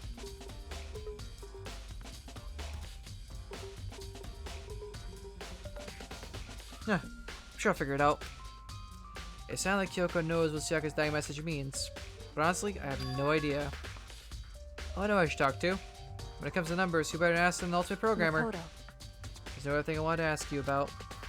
Do you know how the door to your bathroom got broken? Broken?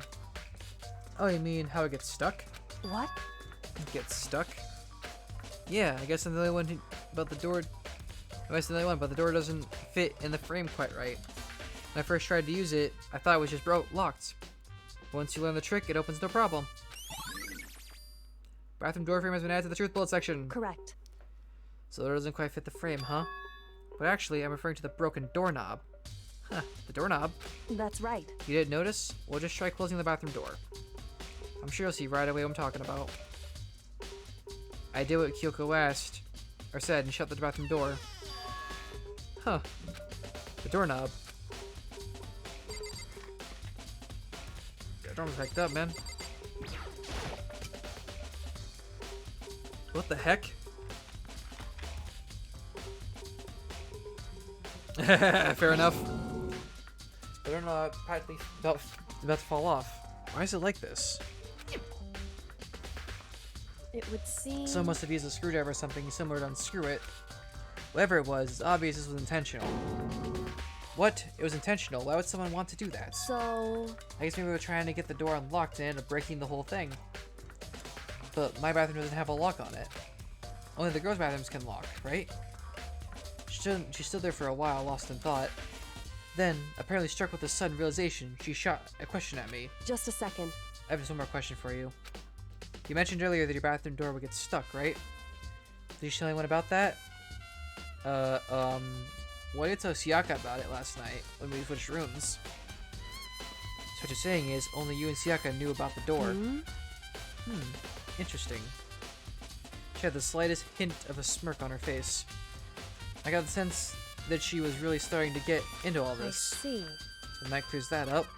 What clears what up? I'm so lost. Goodbye. Well, see you later. Come back here, you! Okay.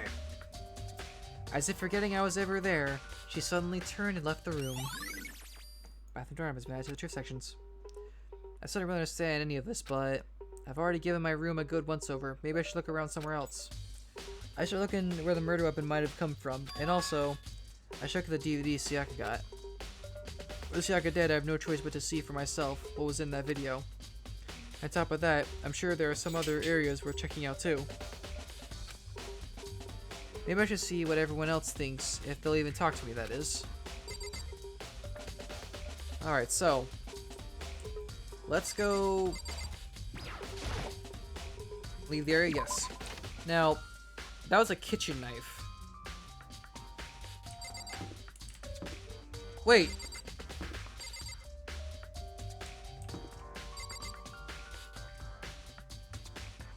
Never mind. This is my room, but the nameplate has Sayaka's name on it. I thought so!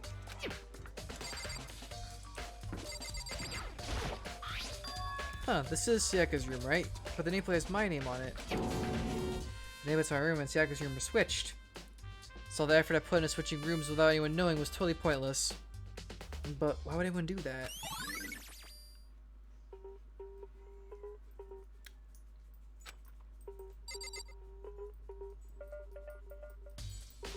Yeah, exactly. Kyoko knows I'm innocent. But wait, can I go in here? I'm gonna grab that DVD.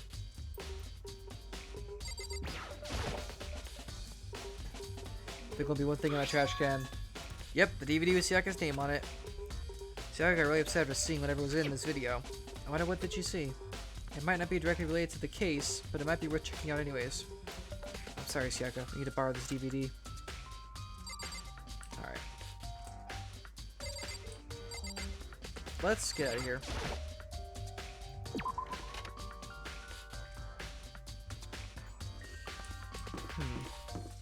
So it looks like... I wonder if Sayaka tried to murder somebody and it failed. I mean, while it's with the... It made no sense for these to be switched if they were trying to frame me. I don't know.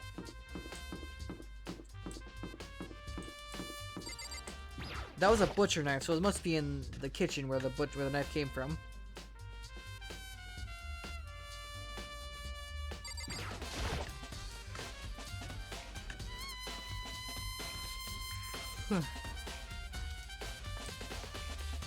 Ah! There are all kinds of kitchen knives here, big and small, but it looks like one of them is missing. Was it missing from the very beginning, or... I better see if anyone here knows more about it. Kitchen knife has been added to the truth bullet section of your handbook.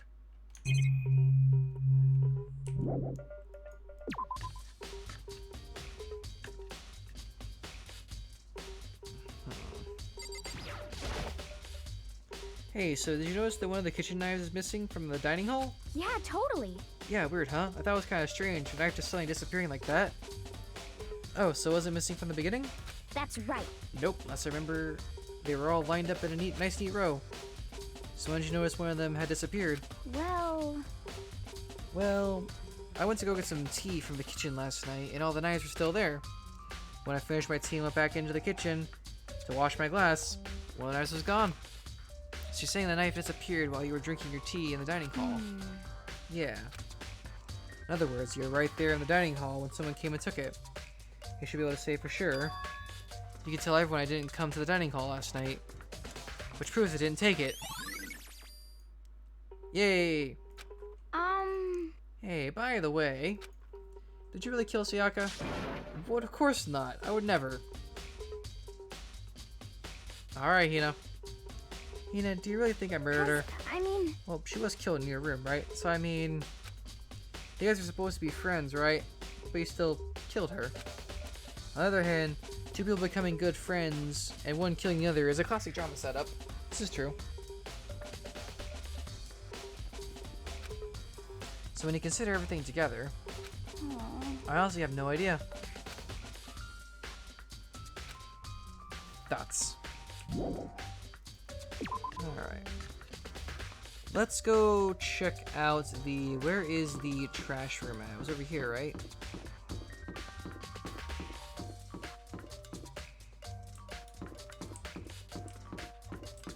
Yeah, here it is.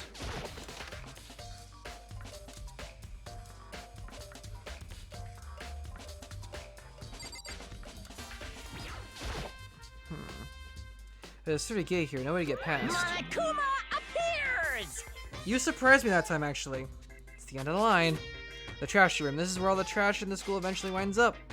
How do you get this gate open? No, you can't go any further! No entry beyond this point. Only the person on cleaning duty is allowed in. Cleaning duty? No, no! You can't go any further! No one should be on this point. Only the person on cleaning duty is allowed in. Who's on cleaning duty? No, you can't go any further! This is stupid. It'd be faster just to go around and ask the others. No, you can't go any further! Alright, clean duty's back to the truth bullet section. Unless there's some kind of switch. Wonder what it does. Hey, a coin, nice. There's a hatch down here. There's a hatch on the floor. Rattle, rattle. But they're all budge. Hey, nice, another coin. Heck yeah. Door. Yeah, sure. Let's go talk to the guys out here. What's up, Leon? Seems like something doesn't seem right. The Monokuma file said Sayaka was killed in your room. I just can't stop thinking about it. Could it be the nameplate? Yeah. Hifumi, how you doing, buddy? I'm looking for whoever's on cleaning duty. Cleaning duty? As a matter of fact, that's me. Why do you ask? It just so happens Monokuma talked to me yesterday and asked me to take care of it. Without someone on cleaning duty, the school would be flooded with trash in no time. So I formally applied for the position. Good for you, buddy. I was gonna start this morning, but after what happened, I haven't had a chance to get started. And since you're on cleaning duty, you can open the gate in front of the trash room. Here we go! Of course! It's my job to gather up all the garbage and toss it in the trash room. And to do that, they gave me the key for the trash room gate. We're supposed to rotate once a week, so eventually you'll be in charge. very strange. Wait, hold on. You need a key to get in the trash room, and only the person in cleaning duty has access to the key? What's the point of going to all the trouble? Why not just leave the trash room open all the time so we can all throw things out whenever we want? That does seem more convenient. So in other words, actually, anyone who kills fellow student becomes black and will graduate unless they're discovered. so that's it. That must be why. If anyone can go in and out of the trash room whenever they wanted, then destroying evidence would be easy. The thrill would disappear and things would become boring. Boring. Hey, listen. Anyway, more important than that. Hey, you bastard. Hey, Fatty, why'd you want the cleaning duty gig anyways? Oh, I just decided to volunteer for something I knew no one else would want to do. What's the big deal? You... Liar, I know why you did it. Is it like... You want to dig through all the girls' trash looking for, you know, and poking around at it. There's no way to What are you think talking about this about? All in my a love is for common sense 2D. kind of way. You know what I mean. But there's all kinds of trash diggers like that. Maybe you'll get tired of 2D and then turn to... Completely unforgivable! I would never get tired of 2D! After spending a significant amount of time comparing 2D and 3D, I voluntarily chose 2D. The only thing 3D is good for is shower love and affection on 2D. Oh, and PVC figures. Give me a break. How are you not totally embarrassed to say stuff like that? If you're so worried about Hifumi's questionable morality, there's an easy solution. Whenever a guy's cleaning duty, Sakura can accompany them. For picking up the trash, dispose of it. What? What? If you're as innocent as you claim, where's the harm in it? That's not how it's supposed to... Anyway, on another topic, Hifumi, since you were on cleaning duty, I have a favor to ask you. What's nice? Something you want to join my party? Sorry, but we haven't triggered that flag yet. I mean, you haven't helped me recover from a past trauma, or see the village, or be the boss. No, nothing like that. I was just hoping to get into the trash room and look around. You got it. Okay. So easy. So Hifumi and I head down to the trash room. A lot of dialogue, a lot of reading. Bring out a breath.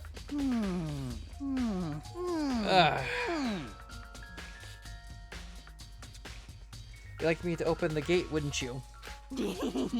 But you know, when I look at it, it makes me think. They said he killed his wife. He learned how to get by on the inside, but he never stopped dreaming. Get busy living or get busy dying, he said. So him and Rita, they found themselves a way out. Whatever, please just hurry up. Okie dokie, leave it to me. Hifumi pulled a key out of his pocket and used it to flip the switch next to the gates. And then... And open! Mr. Naegi! However, Mr. Naegi, Without a doubt. surely you aren't planning to use the trash room to destroy evidence, are you? You fiend, you planned this all along. No. I just wanted to see if the actual killer tried to destroy any evidence or not. The actual killer is you, isn't it? You want to see if you left anything behind. Wait, maybe a parallel world? Whatever, let's just hurry up and keep looking. Well, I'm noticing the bloody sleeve, first of all, right here. There's something on the ground in front of the incinerator. Looks like a burnt piece of something. A burnt piece. Like a hunk of burning love. Oh god. I'm probably gonna be streaming until I get the last trial done. So it should be on for a bit longer, yeah. Anyway, this is looks like a piece of cloth, and the shape is part of the sleeve from a button-up shirt.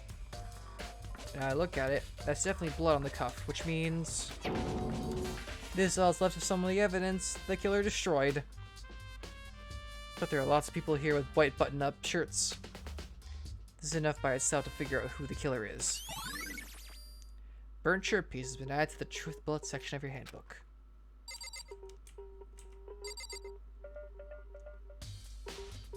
I'm gonna complete the class trial, then probably call it. So I still got a ways to go still, I think. There are shards of broken glass scattered around in front of the incinerator. It looks like it used to be some kind of glass ball, just about big enough to fit in the palm of your hand. Is this perhaps... Yeah, is that... Do you know what this is? They say if you collect all 7, a dragon will appear and grant you a single wish. Hey, Dragon Ball reference. Kidding. Aside, it's the kind of thing you might see on a big city street corner. Gaze into it and it will show you a glimpse of the future.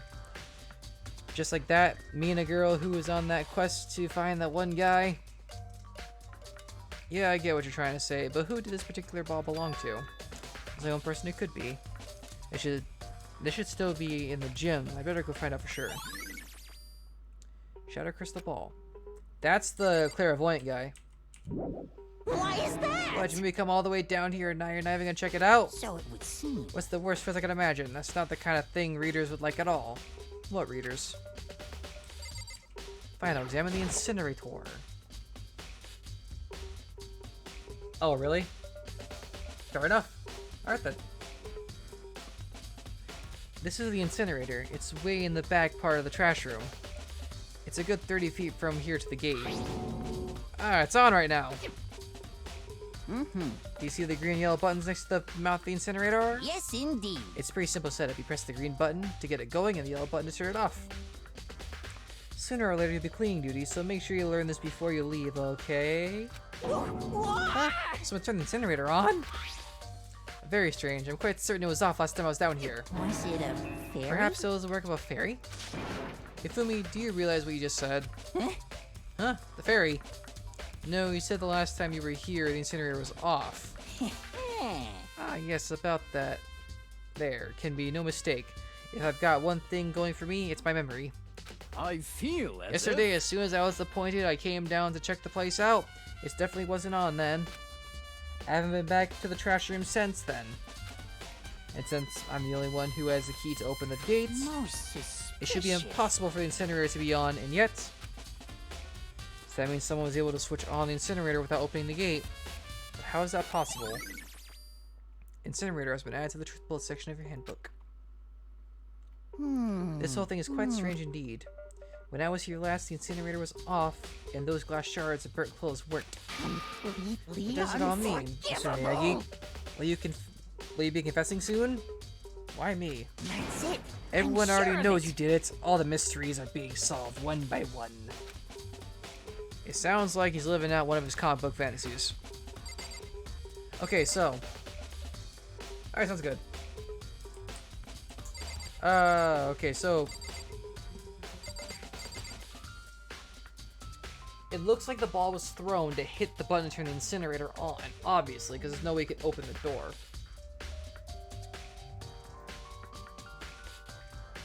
Man, I'm getting kind of tired. The green button turns it on, and the yellow button turns it off.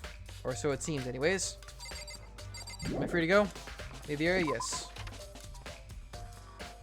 Alright. I need to go find a clairvoyant boy. Yusahiro, I think his name is. Should be this way.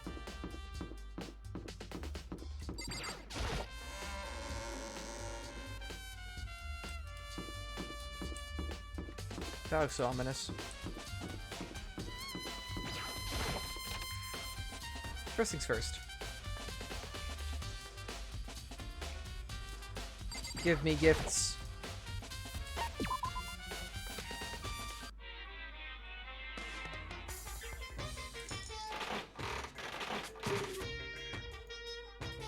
What'd I get? Yeah, you got a thing.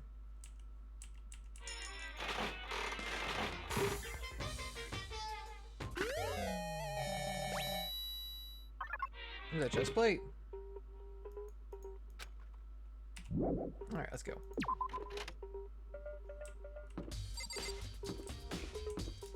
To the gym.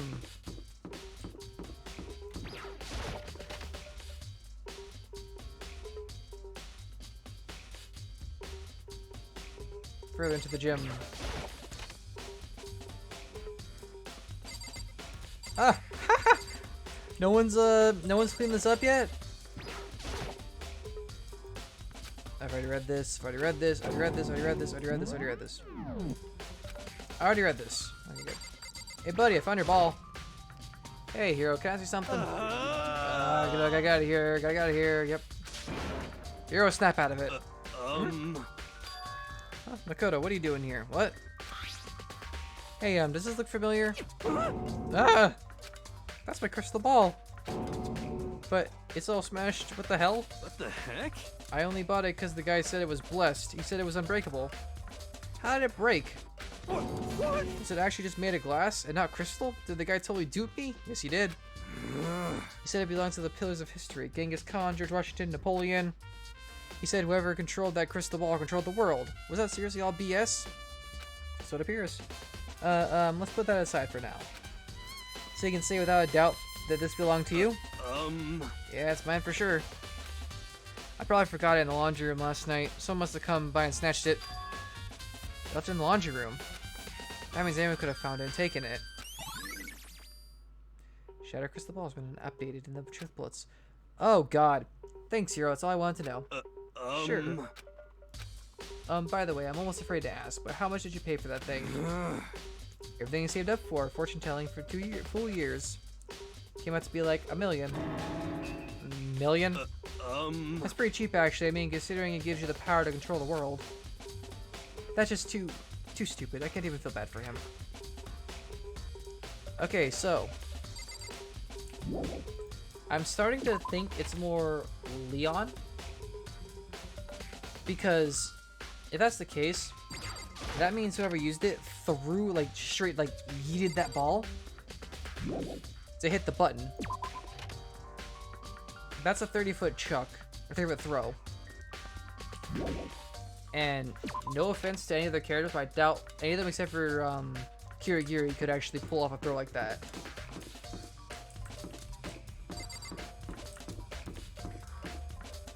Alright, where through now? Truth bullets. What do we got here?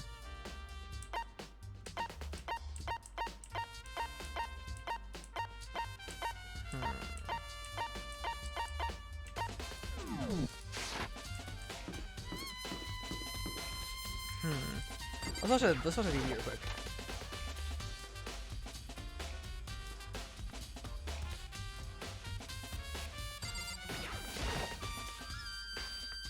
I should be able to use this to see what's on the DVD. The DVD that Sakia threw away in the garbage.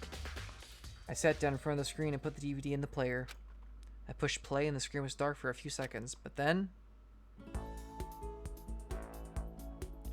an image slowly appeared. It looked like some kind of concert.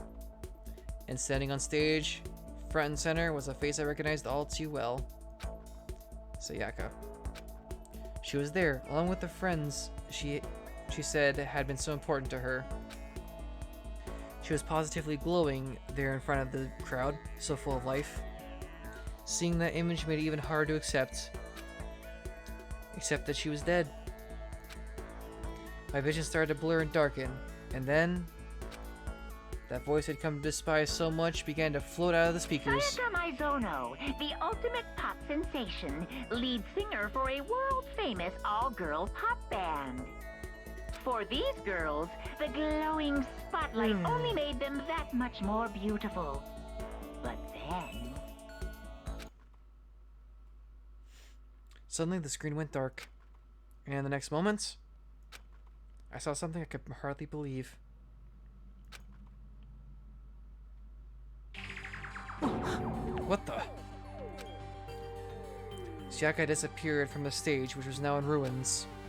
What I noticed even more than that was the figures of the other girls who had all simply collapsed. This ultra-successful team suddenly fell apart. None of them will ever perform on stage again. None of them will ever feel the warmth of the spotlight. For Sayaka, there's simply nowhere for her to return to. So here's the billion-dollar question. What, oh what, could have caused the group to go to pieces?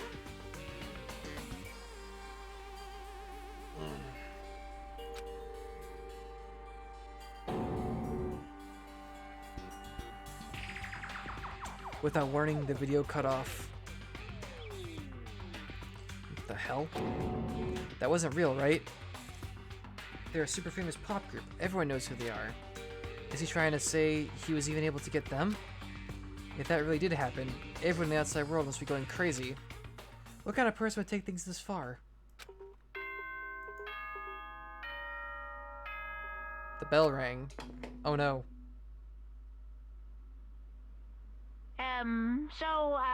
I'm getting tired of waiting. What say we just get started, It's time for the long-awaited class trial! Oh, crap. Now then, allow me to appoint a proper location for the proceedings. I was not ready for this. Not ready at all. Please go through the red door on the first floor of the school. See you soon! The red door on the first floor. That's where I should go. Know where I have to go.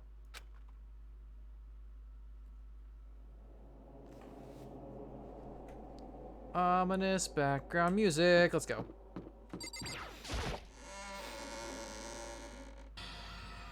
Hey guys, how's it going? You're late, Makoto. We've all been waiting for you. I bet you were afraid you would be discovered by as the murderer you are. Listen to me! Let's not jump to conclusions just yet. Save that for the class trial. There, we can all reveal the details of Makoto's crime. So they really are convinced I did it, but I didn't do it. Me and Seka both know that too well. But then, who is the killer? The one who murdered Sayaka. Is it really one of us?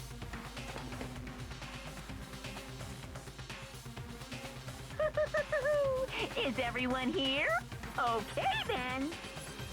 Please board the elevator in front of you, which will transport you to the courtroom, where all your fates will be decided. I'll meet you all down there. I'll be waiting. Freaking jigsaw bear. Well, let's go. This is the choice what to get on this elevator. Well then, let us begin. Yes, indeed. Good idea.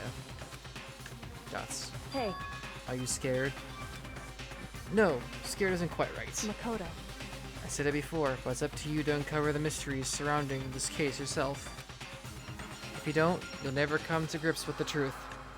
I need to uncover the truth of Sayaka's death. I need someone else to tell me to do that. In Sayaka's honor, I swear I'll find out who the real killer is. As I raise my voice to try to give myself courage, I turn, trembling with anticipation, toward the elevator. With each step forward, I can feel my heart starting to race faster and faster. Everyone else is already in the elevator when I finally stepped on. The doors closed and the elevator started to move.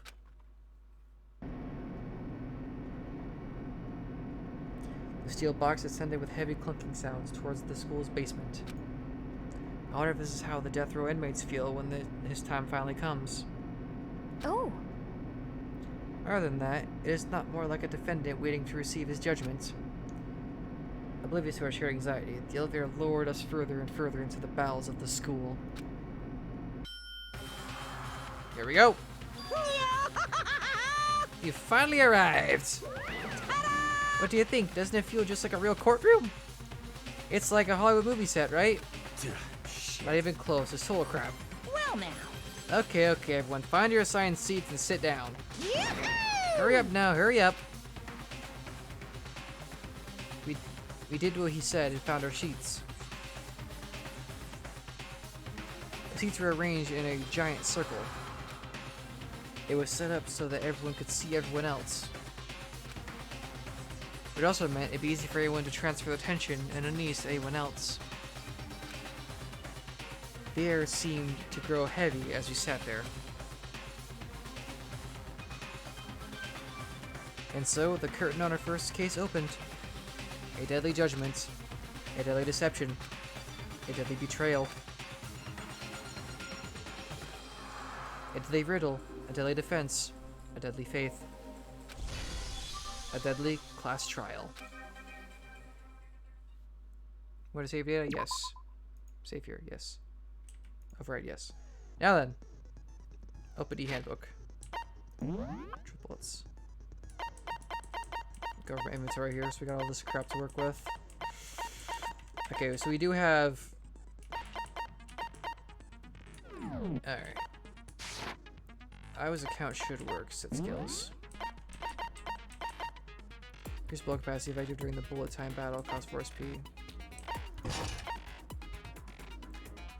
Increase damage to the opponent when statement is destroyed. Effective during bullet time. 3 SP. Alright, let's do this. Any other skills I got? Thank you, Toko.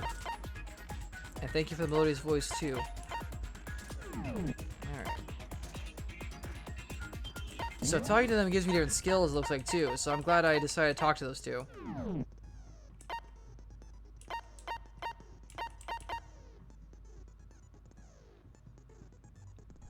Alright, well, let's do this.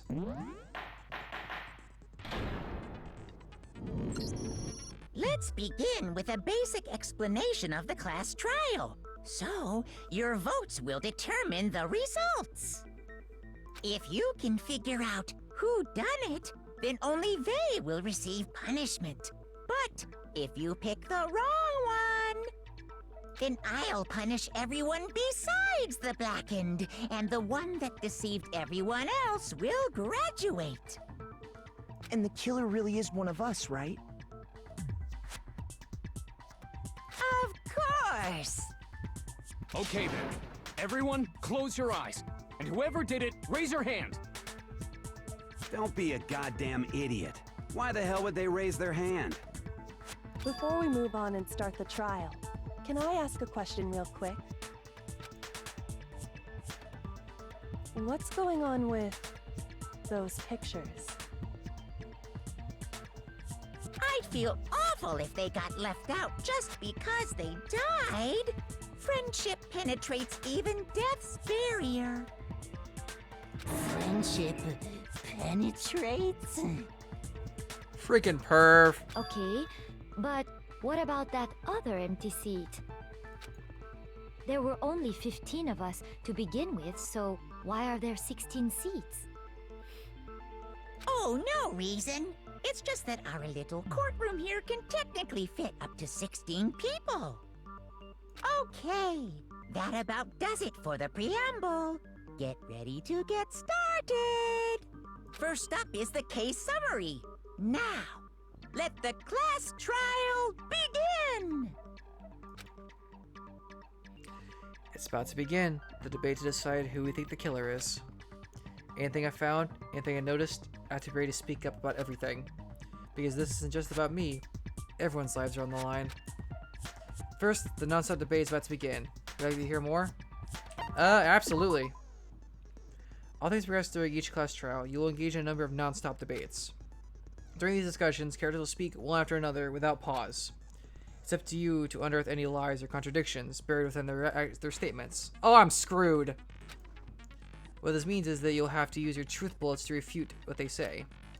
The relevant truth bullets you found during your investigation will be loaded into the truth cylinder. Use the mouse to aim and then fire with the left mouse button. Dots. It will essentially use character statements and use your truth bullets to blast the right ones. Note that if you run out of time, you will automatically fail, so please be careful. If you press the escape key during these arguments, you can review the controls. Well then, good luck and have fun. Oh, we're going right into it. Okay, let's do this.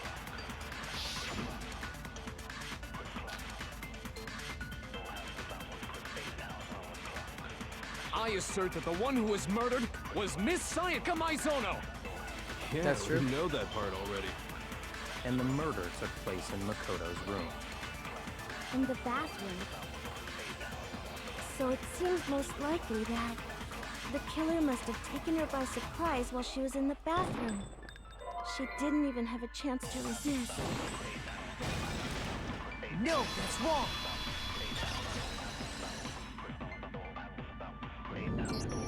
Just a second, Chihiro. Try to remember how my room looked. Okay, Yell Tech's gonna shoot. Good to know. With the way things had You been came back just in damaged, time. I think we can definitely assume there was a struggle.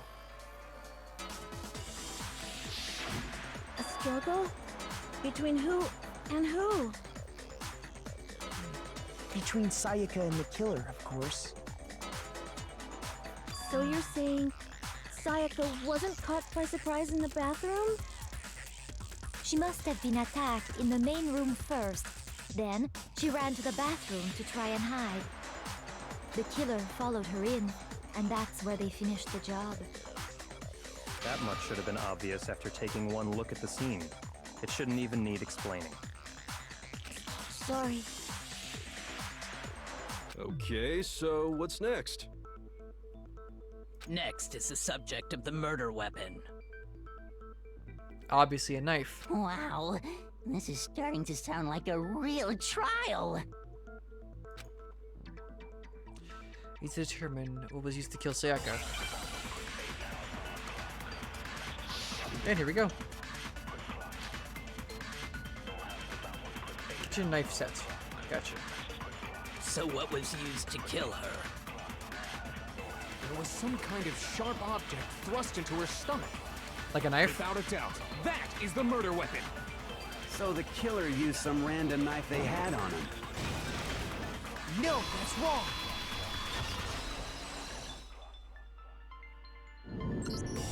No. I do think it was a knife, but not just any knife. I'm almost positive it was a kitchen knife. Huh? A kitchen knife? After the murder, we discovered that one of the knives from the kitchen was missing. Which means that knife must be the murder weapon. Oh, yeah. I guess that makes sense. You could sort of see the weapon sticking out of her stomach. And if you look real close, I could totally see that being a kitchen knife. I mean, pretty obvious. Okay, so the murder weapon was a kitchen knife, but where does that get us? I mean, we all know Makoto killed her, right? That's right. Makoto's room was the scene of the crime. What more proof do you need? Hold on a second. Let's draw our conclusions after we presented our arguments. Otherwise, what's the point of the trial? Well, we can talk all we want. It's not going to change that conclusion. I don't think that's true at all. I'm sure if we keep at it, something new will reveal itself. You really believe that? She's right. There's gotta be a breakthrough somewhere. Just waiting for us to find it. Because I know damn well I'm not the killer. Obviously. There's a bit more to learn about non-stop debates. Would you like to hear more? Sure, why not? You can concentrate by holding down the space key. Alright. While you're concentrating, time will slow down so you can pay close attention to what everyone's saying. On top of that, it'll steady your aim, making it easier to target potential weak spots. Concentrating like this consumes the focus gauge, and if this gauge empties, you can concentrate. You can't concentrate. Whoops. The focus gauge will recover over time, so let your brain take a rest. No need to rush. Well then, good luck and have fun. There we go. I don't need it, but alright. So I guess there's no question that the kitchen knife was the murder weapon. But where does that get us? Makoto must have taken it from the kitchen, right? He did it in secret, when nobody was in the dining room. No, that's wrong.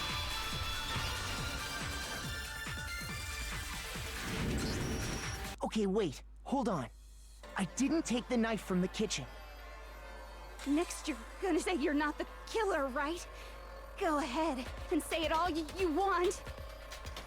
Well, what if I have a witness? What do you think, Hina? Huh? Remember what you were telling me earlier?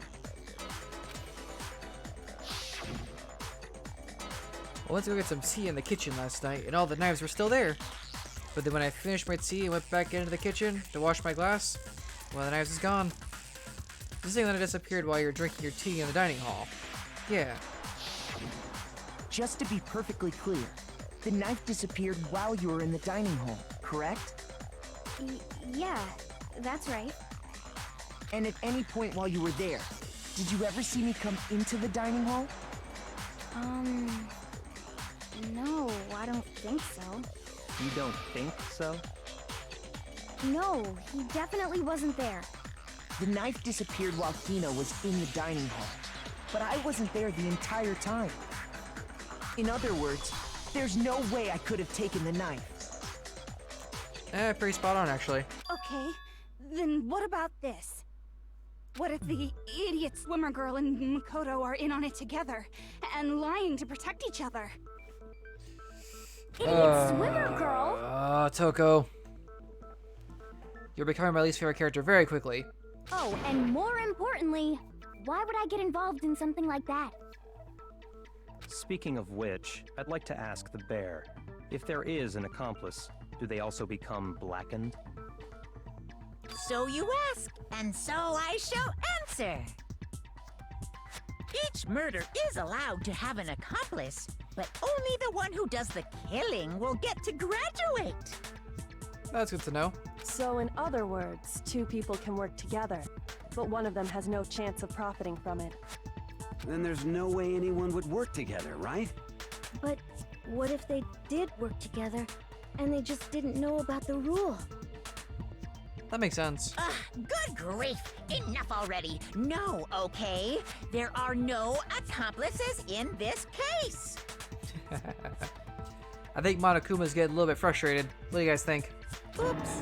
Did I say that out loud? Anyway, I didn't go to the dining hall, and I didn't take the knife. So I'm not the killer. Okay, so then, who did take the knife? Hina seems the obvious candidate. After all, she just said she was in the dining hall. No way! I swear it wasn't me! Sure, but can you or anyone else prove that? I can. Thank you, Sakura. That's right! Sakura was with me the entire time I was drinking my tea. I hate to have to ask, but just to be sure, Sakura's... Me. Right. But then, couldn't either one of them have grabbed the knife? Actually, no. Because, well... Just spit it out already. I stayed in Hina's room last night. I got so scared thanks to those creepy videos. I wasn't really thinking, I just asked her to stay over. Fair enough. Which means we have airtight alibis. You stayed over? Doesn't that violate one of the school regulations? We're not allowed to sleep anywhere but the dorms, but it doesn't say we have to stay in our assigned room, so I don't think that's a problem. It is a problem! A boy and a girl spending the night together? It's unwholesome! Sakura's a chick. But I'm a girl. You are? Oh my gosh, I'm so sorry! But if it wasn't either of you, then what other possibility is there? Actually, there is one other possibility. Right, Hina? Oh, yeah, that's true! One other person did come to the dining hall while we were there. Why didn't you say so in the first place? Thank you, Hina, for finally giving us information. It would have been very nice to know earlier. They're not here anymore. Someone who's not here. Are you talking about... Sayaka. Yep. She's the one who came to the dining hall. And then later, she wound up dead. Sayaka? Okay, so the person who took the knife from the kitchen was... It's gotta be Sayaka. I got it! It's gotta be. Sayaka is the one who took the knife? Has to be. That's the only possibility. Exactly. And thinking back on it, she was acting kind of unusual. When she came into the dining hall, she didn't even look at us. She just went straight to the kitchen. As she left, she said she just wanted a drink of water. But most likely... She concealed the knife. And the person who took the knife was the victim herself. I'm sure she just took it for self-defense. No, she had the katana in her room. So you're saying the knife she took was then taken from her, and she was killed with it? Disarmed. In that case, you may not have taken the knife, but you still could have killed her. Dang it, Sakami. What? See? He did do it after all. No, you're wrong. So, that's how you would twist the argument and send us all off in the wrong direction? You possess a most terrifying talent. Damn, if I don't do something, they're gonna blame me for the murder. Don't they understand? If they convict me, everyone's gonna die. On. It's still too early to decide conclusively that Makoto is the killer. Thank you, wouldn't you Kirigiri. say? Voice of reason Because you here. see, if the room did belong to the killer, then they did something most bewildering.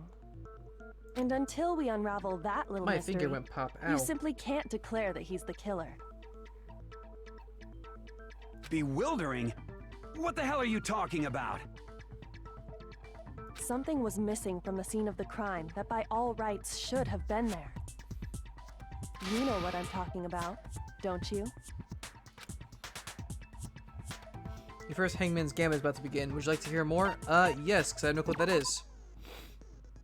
As things advance further in the class trial, the Hangman's Gambit will eventually take place. The point of this is to reveal an important phrase related to the incident in question. You have to deduce the phrase from the letters flying around and the letters already known. Complete the phrase by shooting down the flying letters in the right order. You must aim left mouse button to shoot the desired letters. If you shoot down the wrong letters, you will suffer damage to your influence gauge. If this gauge is 0, you'll run out of time and you fail. Well then, good luck and have fun. Oh god. Somebody should have been at the scene, but wasn't. That must be the crucial point. If you can just figure out what that something is.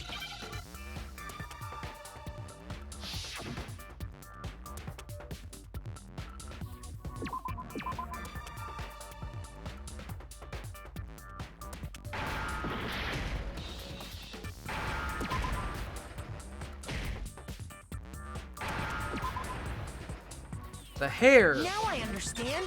I knew it! Hey, welcome back. Get back at a good time. That's right! There wasn't a single hair on the floor! Even if you almost die. So, the culprit removed some evidence? So it appears. Yes, and if I were the culprit, why would I need to get rid of all the hair in my own room? It wouldn't be unusual at all to find my hair at the crime scene if the crime scene is in my room. Your team lost, I'm guessing? The reason all the hair was gone was to remove any trace that Sayaka had ever been there. That sucks. That makes sense, does it not? No. If that were the case, they would have had to do something about the body itself, not just her hair. Ha ha ha! Yes, very true, very true! Oh, that's really depressing, actually. I'm sorry to hear that. Okay, then why wasn't there any hair on the ground? The killer got rid of it all, of course, to remove any trace that they had ever been there. Wait, then that means... Precisely. It's simply beyond reason to believe that the room's owner and the killer are one and the same. Then, Makoto isn't the culprit? Thank you. Are you sure we can decide something so important based solely on the absence of some hair? Yes. No. There are other reasons that prove why Makoto couldn't have done it. Oh, yeah. You can enjoy the good vibes and the fun time. I would like to hear these reasons. Yeah, what are these reasons? Do you remember anything remarkable about the bathroom at the scene? The door. Sayaka was attacked in the main room first, then fled into the bathroom, right? Yeah, then they ran after her, got into the bathroom, and stabbed her. Pretty much, yeah. And how did the killer get into the bathroom? Did they have any trouble with it? What do you mean? It's fairly certain that the killer had some trouble getting into the bathroom. There was clear evidence left behind. Do you remember, Makoto? I'm thinking it might be Leon, personally. Just because the incinerator room had to be a really good throw to hit that button because it was locked. I think it was either Leon or Hifumi. One of the two. The killer struggled getting in the bathroom, and the evidence that proves it is the object the killer broke.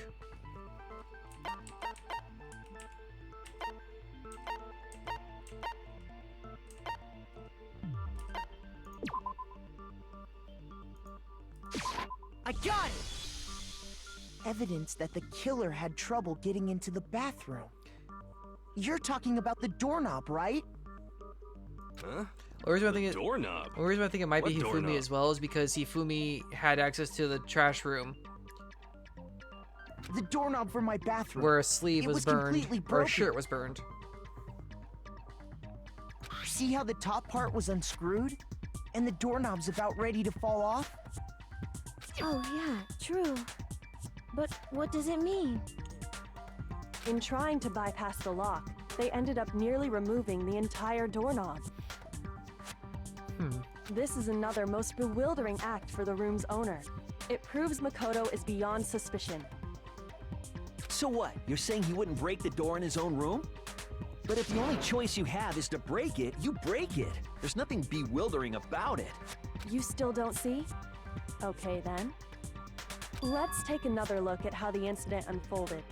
Hopefully that will help you understand. Kyoko said it was a bewildering act. I almost didn't notice at first, but is that the key point here? There's a bit more to learn about non-stop debates. Would you like to hear more? Absolutely. From here on out, the number of weak spots will start going up. But no matter how many weak spots, there's essentially only one lie or contradiction in that debate. What I'm trying to say is, not all weak spots you see are necessarily false. Use a truth bullet on the wrong one, and not only will you fail to refute what they said, but you also lower your trust with everyone, and your influence gauge will take damage. That's important because if your influence gauge reaches 0, you fail. Good to know. You have to rely on your own logic to determine which weak spots are actually lies or contradictions. Well then, good luck and have fun. Thanks, game. Here we go.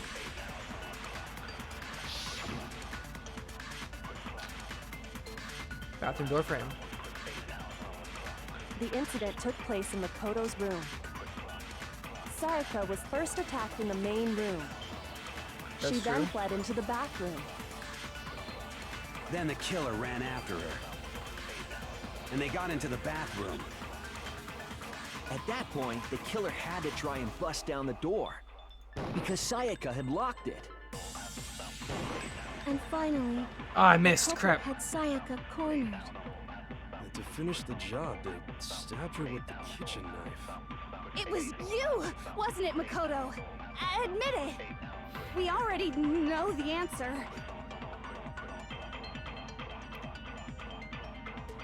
It's not because the door was locked. No, there's a different reason entirely. The incident took place in Makoto's room. I know what it is. I missed the shot like an idiot. Sayaka was first attacked in the main room. Yep.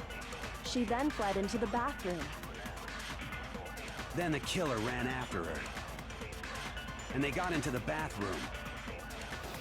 At that point, the killer had to try and bust down the door. Because Sayaka had locked it. There we go. No, that's wrong.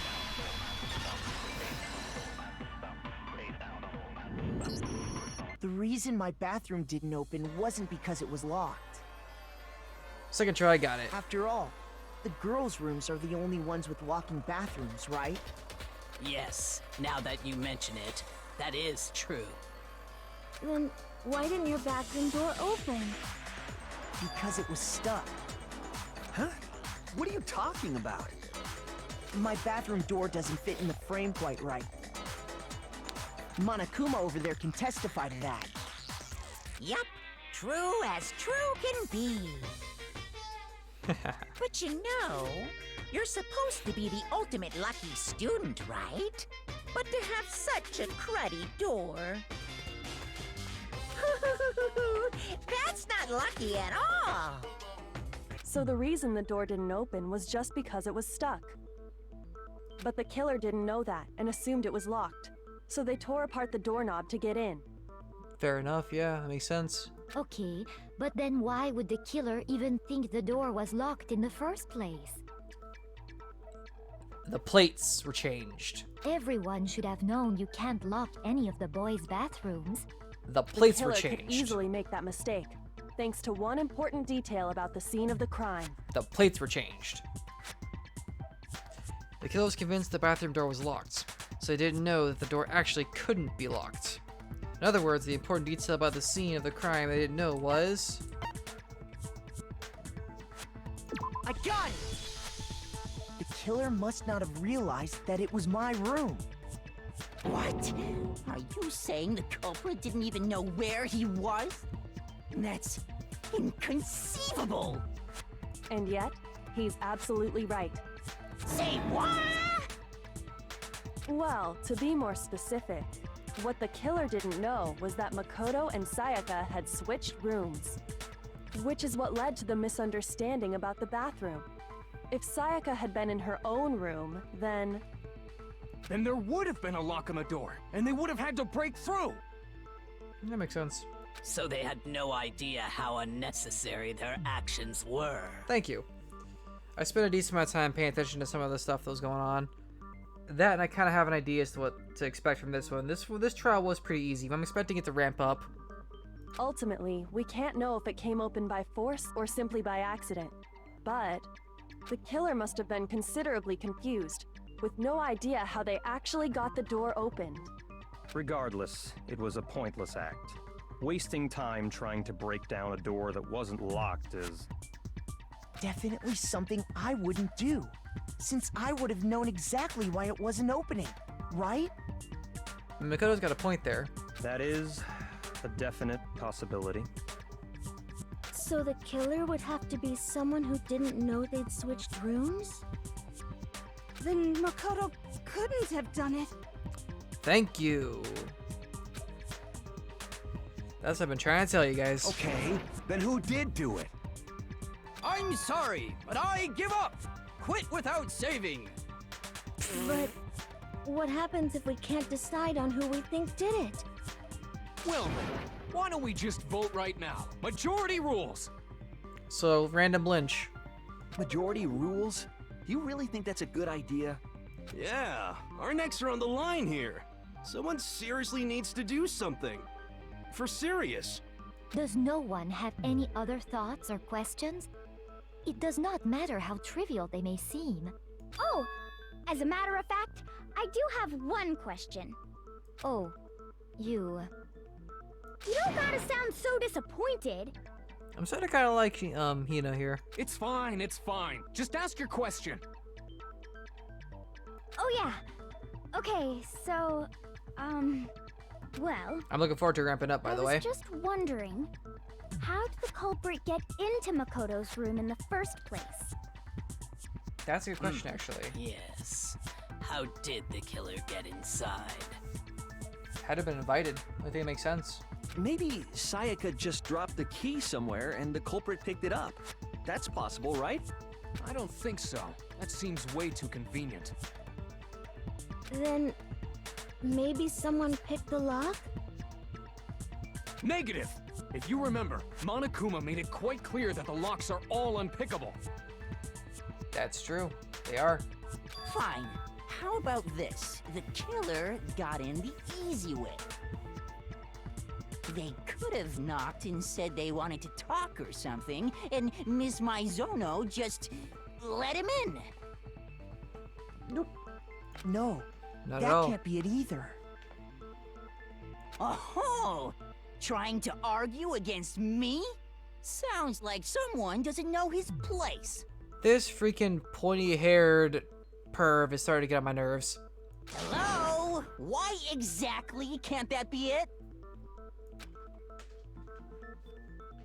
Because she asked me to do something in particular because of how frightened she was. That's the answer right there. There's no way Sayaka let someone in because...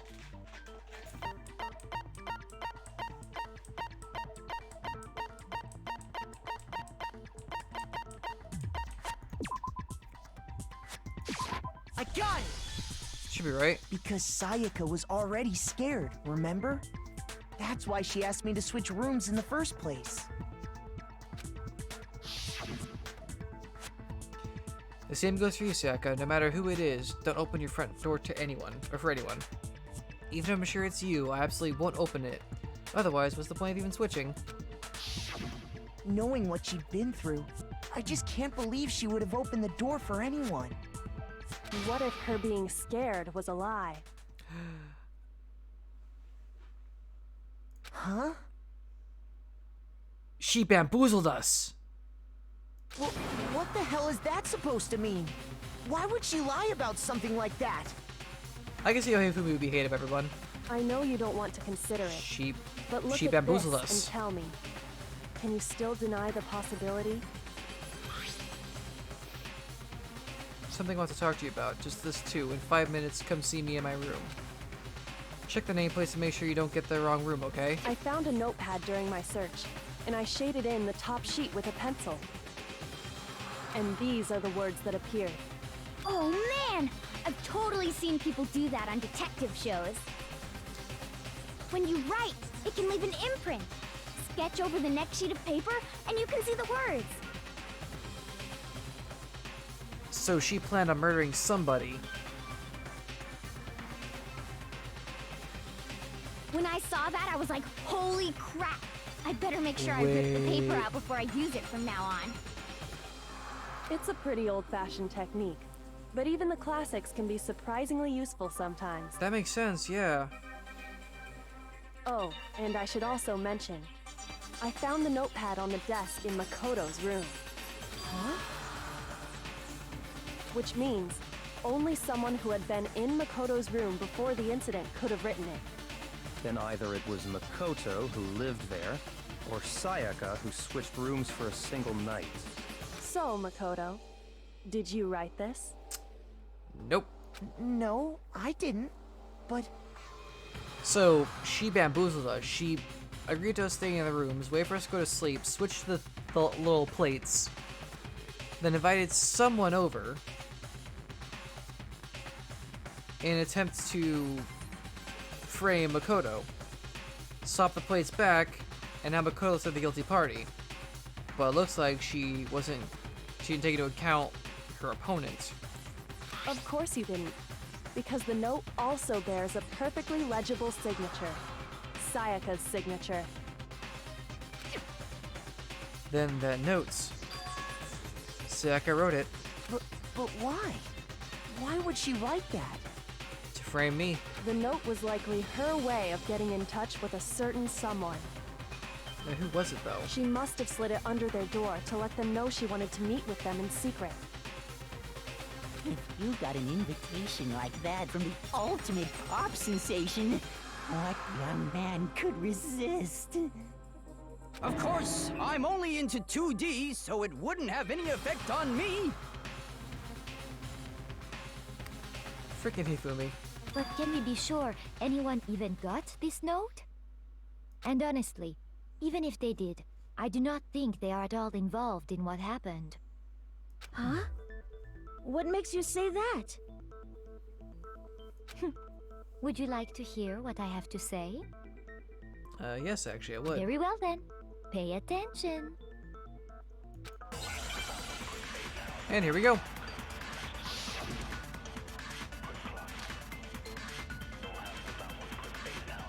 Sayaka and Makoto switched rooms, correct?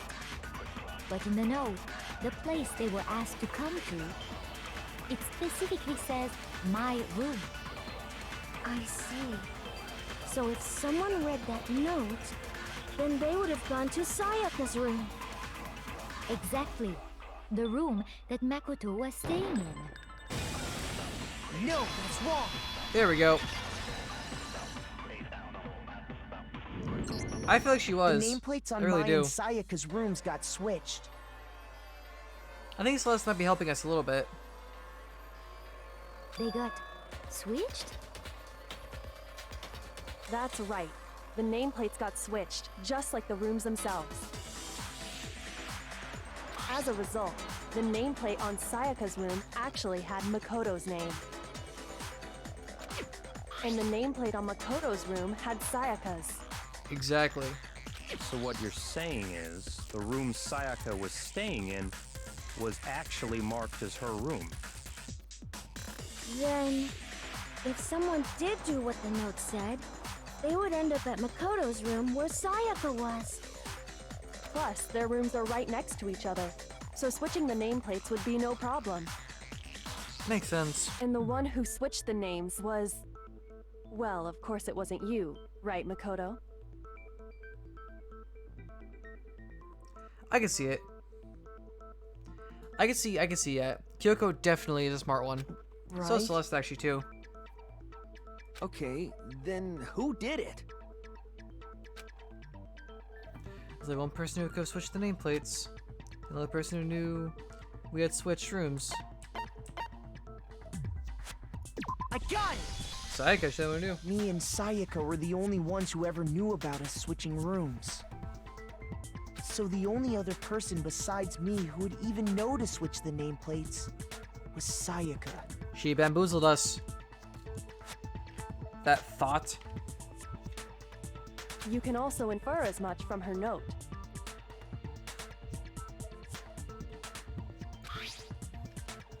Something I want to talk to you about. Just us two. In 5 minutes, come see me in my room. Check the nameplates to make sure you don't get the wrong room, okay? She specifically tells the reader to check the nameplate. I see that. She would only have written that if she knew the nameplates had been switched. That makes sense. That makes total sense. Why would she switch them in the first place? She wanted someone to come to the room she was in, and also hide the fact that it was Makoto's room. What? Inviting someone to your room, but not telling them you'd switched rooms. Why would anyone do that? So she switched them back and blame Makoto. To understand that, we first need to understand what happened after she invited the person into the room. That's where the answer lies. What happened then was probably whoever she invited over came in and attacked her. We figured it out! We know who did it! Whoever she invited over is the culprit! Of course. But we still don't know who it is, you goddamn idiot! Sayaka fought with her killer there in the room, yes? Leon's sweating quite a bit. Perhaps the answer to our previous question lies in that initial struggle. I was about to forgive the numbers. Me and Clueless were talking about that, actually. Think you're right. Then... we just have to figure out what happened during the fight, right? That reminds me. There was a replica sword at the murder scene. Was that perhaps used during the fight? It had to have been. Oh yeah. What's the deal with that sword? Sayaka suggested I should hold on to it. I thought it might come in handy if I had to defend myself. It seems pretty likely that the killer used it to break Sayaka's right wrist. How the hell could you possibly know that's what broke her wrist? The reason his Sayaka's was broken with this fake sword is because when you look at her wrist, there's no doubts.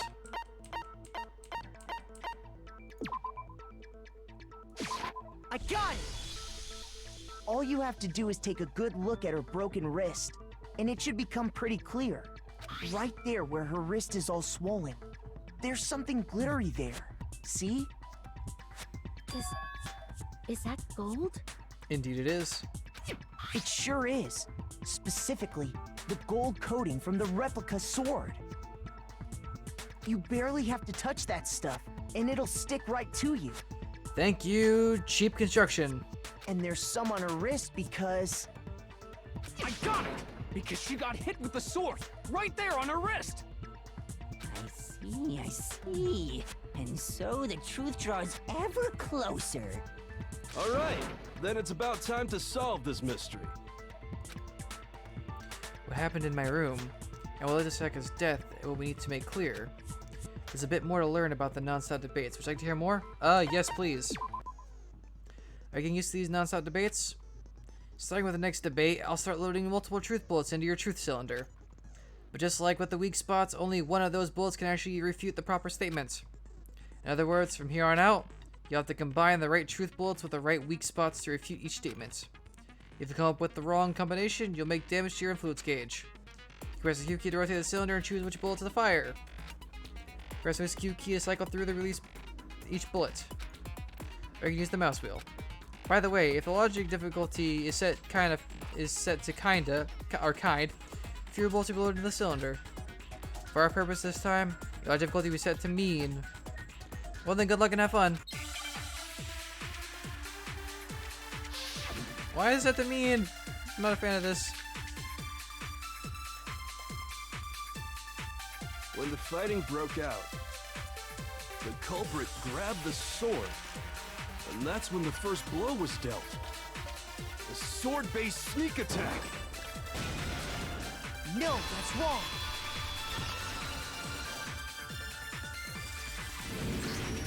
Actually, no. I don't think the fight started with the sword. Why not? Because the sword's sheath had been scratched. That makes sense. See?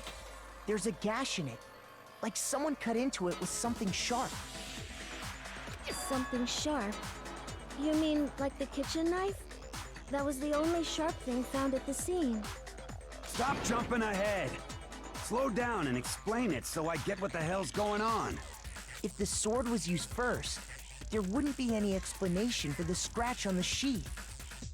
If you were going to attack with the sword, you'd take it out of the sheath first, right? That's true. With the sheath on, it'd be heavy and bulky and useless as shit. Okay, so how did the sheath get damaged? If they got attacked with the kitchen knife, maybe they grabbed the sword as a defensive impulse. I could see that. In that situation, there wouldn't be any time to actually unsheath the sword. So you're saying the sword was initially used to defend against an attack from the knife? Which means whoever had the kitchen knife is the one who attacked first. Which means Sayaka was. I think I get it! So here's how it all played out. Sayaka was the one who attacked with the knife. The culprit came in, found the kitchen knife hidden there somewhere. Then they took the knife and attacked Sayaka before she knew what was happening. So she grabbed the sword to defend herself, but then the culprit took that from her too. Then, after they broke her wrist with the sword, they took the knife and finished it. Sorry, but I don't think Sayaka used the sword to defend herself. What?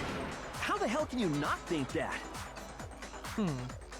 Because she never held the sword at all. There's a certain part of her body that makes this clear. Her palms. Yeah, I see that. She wanted out. The part of her body shows she never used the sword. If you wanted to use a sword, which part of your body would have to touch? The palms. I got it! You're talking about her palms, right? Oh, really? I was? Dang. The palms of her hands were perfectly clean, so I don't think she ever picked up the sword. How can you know that just by looking at her palms? Like I said before, the gold coating on that sword comes right off. All you have to do is touch it. In fact, if you look, you'll notice that a lot of the gold has already come off the handle. It's safe to assume that's because whoever used the sword got some of it on their hands. That makes sense. There's really no way she could have picked it up and come away completely clean. Yeah, she had some residue. Maybe she washed her hands after she escaped into the bathroom. Wouldn't have had time. Sorry, but I don't think so. Why do you say that? Is it because you think I'm ugly? No, that's not it at all. There's no way Sakia washed the gold coating off her hands because there's a certain regulation that talks about what happens in bathrooms at nighttime. The water was off. I got it! According to the Monokuma file, Sayaka's time of death That was makes around sense. 1:30 a.m. Actually. Huh. Sayaka was a psychopath. In other words, at nighttime. And the water in the bathroom shuts off at nighttime, right? Oh, I didn't know that. Actually, I haven't taken a shower here yet. Oh my. You're no different. You smell like a big fat ugly donkey. Shots fired. I'm not sure whether to take that as an insult or a compliment. An insult, obviously. So anyway, if Sayaka never touched the sword, then that means the killer is the only one who used the sword. But hold on. If that's right, then the one who damaged the sheath with the kitchen knife was... Had to be Sayaka.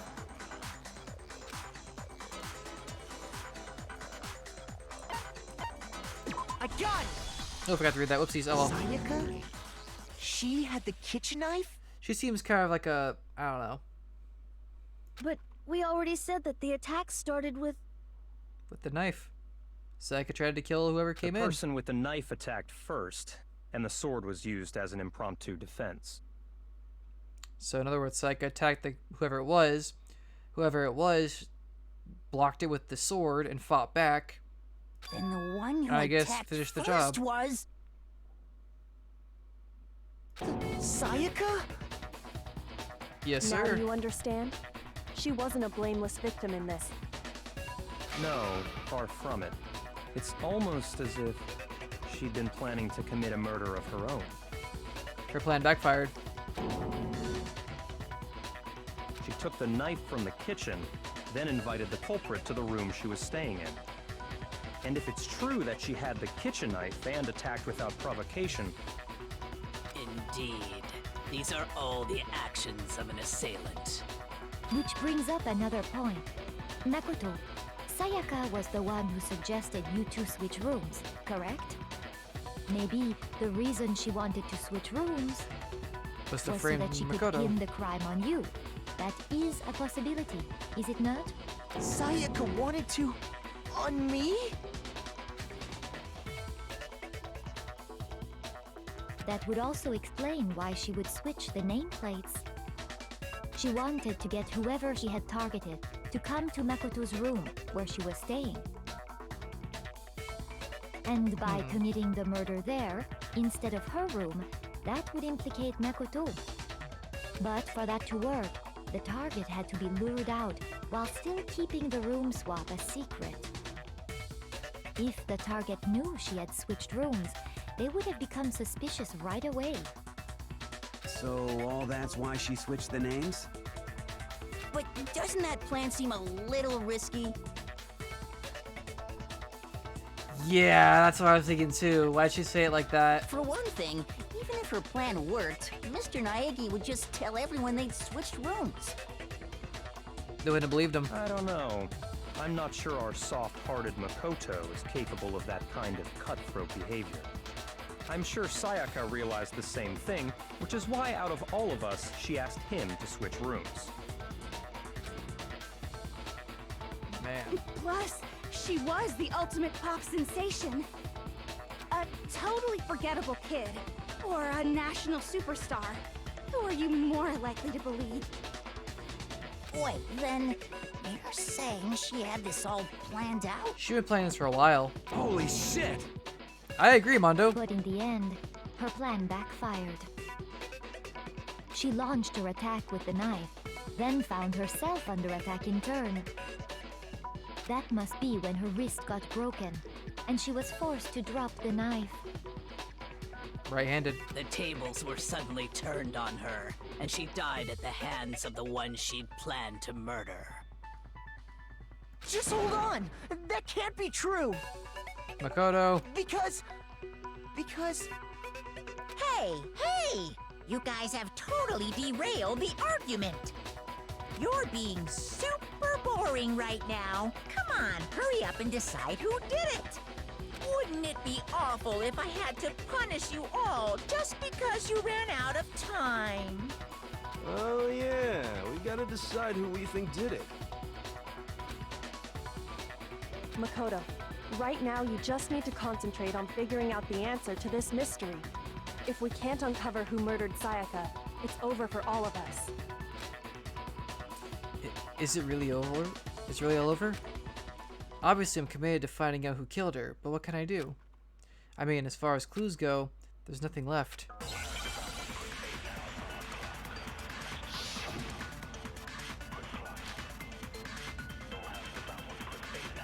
It's easy just to say, hey, decide who did it. But there just aren't any more clues, right? No, that's wrong. Aha! That's what I was saying, yeah. There still might be one clue left. When your Sayaka's crush dying plans a message. murder for you. Or plans to pin a murder on you. Dining, wait, what did you say? The dying message. She wrote something on the wall behind her, remember? 11037, written in her own blood. There must be a clue about the killer hidden in there. Well, before we get too far into that, I need to ask, can we really be sure that Sayaka is the one who wrote it? There's no question Sayaka wrote that message, and I can prove it. Index finger. I got it! Her left index finger had blood on it.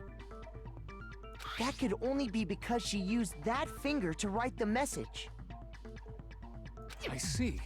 She broke her right wrist during the fight, so she'd have to use her left hand to write. Sure. I think we can all agree Sayaka wrote it. But still, what the heck do those numbers mean? 11037?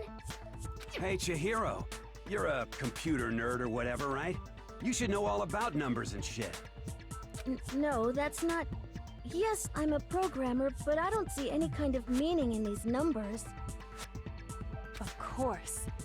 It's because they're not numbers. Exactly. Oh, yeah, it looks like... Huh? What? What? No, it's just...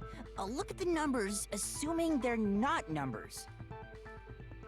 Don't these first two, 1-1, look less like two numbers and more like one letter? You can see the smudge. I didn't even notice that until right now. You can see the smudge between the two out to the ones. It spells Leon. Ah, you're right. The connecting line is barely there, so I assumed it was 1-1, but... It spells Looking Leon. at it now, you could also read it as an N. Whoa. You might have finally just said something worth a shit. Our little gray cells are really getting excited now. Shut up, Ifumi. But even if that really is an N, N037, doesn't make any more sense than before. That's what I'm saying, flip it. Damn it, it's no use. I just don't know. There's a big meme coming up. Okay.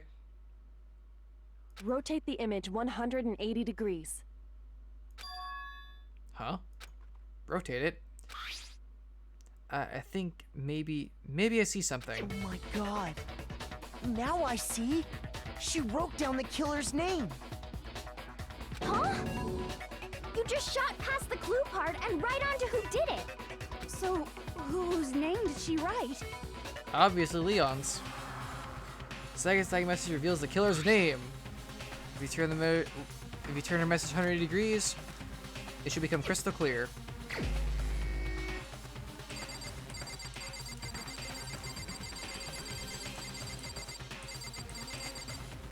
Sorry, Leon. Here's my answer. The key to solving this mystery was simply to rotate the writing 180 degrees. If you turn the message around, it becomes the letters L-E-O-N. So, Leon, buddy, how you doing? L-E-O-N. Or more accurately, Leon. What? What the hell are you talking about? It's just a coincidence. It's just a bunch of random squiggles that happen to look like my name. No, it's not random at all.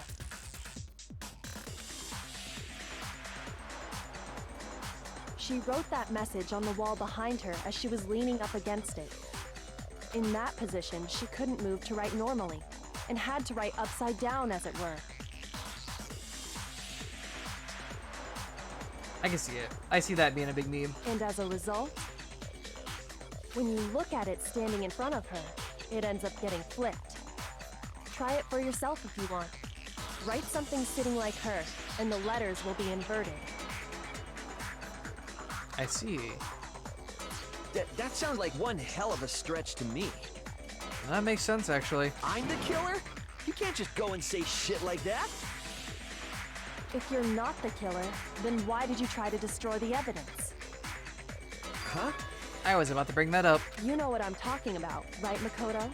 The evidence Leon tried to get rid of? The evidence Leon tried to get rid of.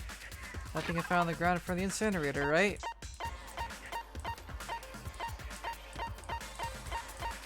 Which is right here. I got it! You mean the burnt shirt piece I found laying on the ground by the incinerator, right? Yes, ma'am. As the killer stabbed Sayaka, they must have gotten some of her blood on that. Well, I mean, yeah, when you plunge a knife in someone's stomach, blood's gonna get on you a little bit. And to dispose of the shirt covered in the victim's blood, they threw it into the incinerator. But one piece burned off and got left behind. So it didn't go in all the way. And the killer didn't notice. If they had, they most certainly would have panicked. Isn't that right, Leon?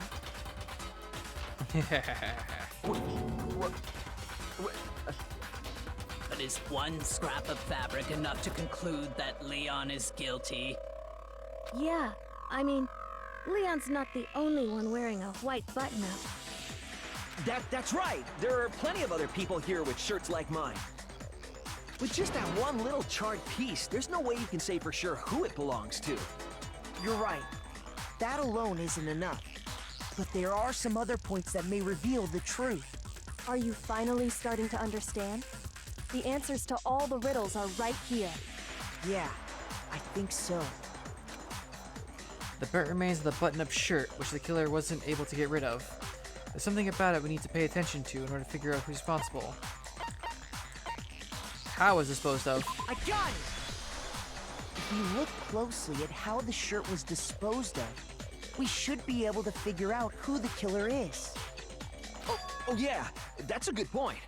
I think I know what you're gonna say. You can't reach the incinerator without opening the gate in front of the trash room, right? And obviously, you wouldn't be able to hit the switch to turn it on either. You need the key to get in, and the one with the key was the person on cleaning duty. Leon, we got you, man. So the killer had to be whoever was in charge of taking care of the trash, right? Interesting. No, that's wrong. There's another way to use the incinerator without being the one on cleaning duty. And exactly proves that Leon is the real killer.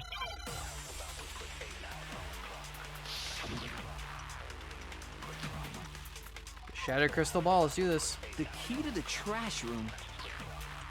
Whoever was on cleaning duty must have had it, right? Ah, crap. What's wrong with that? Nothing. That's what. Shoot! And think about it one more time. There must be a contradiction in there somewhere. My bad. That was me being stupid. Whoever was on cleaning duty must have had it, right? So the only one who could get to the incinerator was the person in charge of the trash? And you'd have to get close to the incinerator in order to destroy the evidence. There we go. No, that's wrong.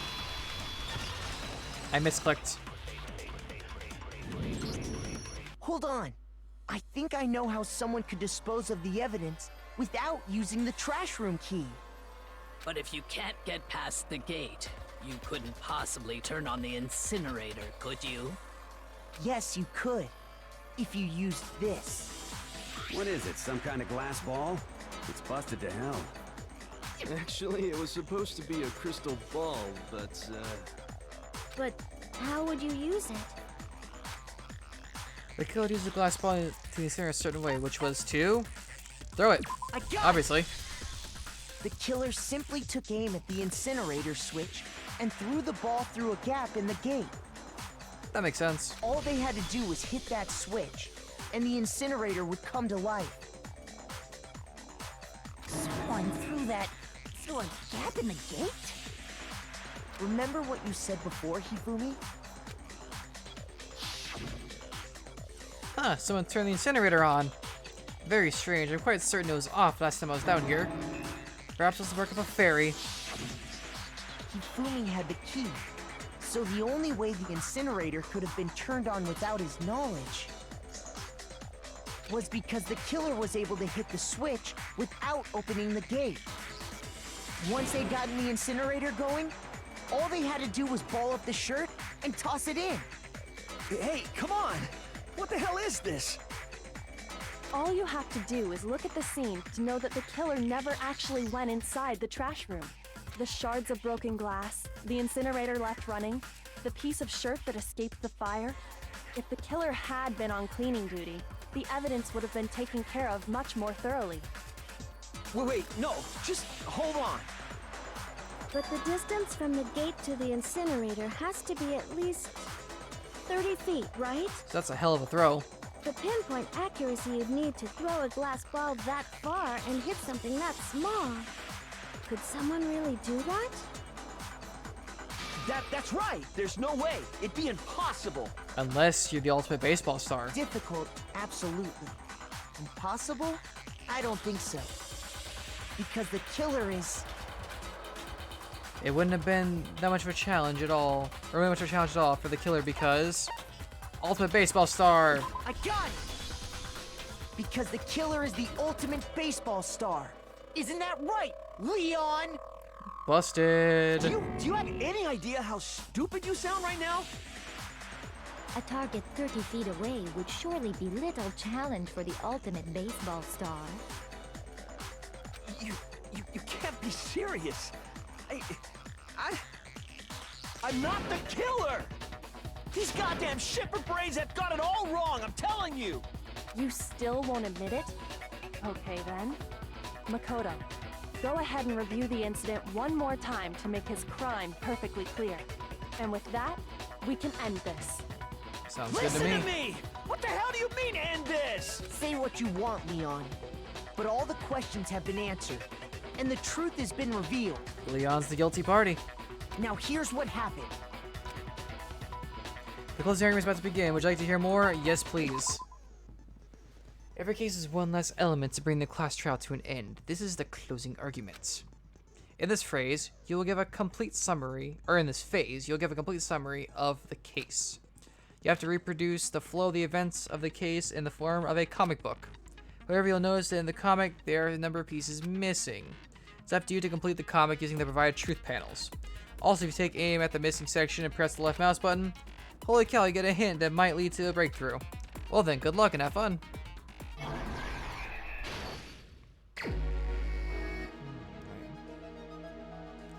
She came in, attacked with a knife.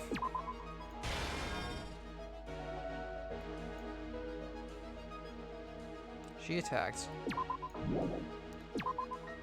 He saw the blade.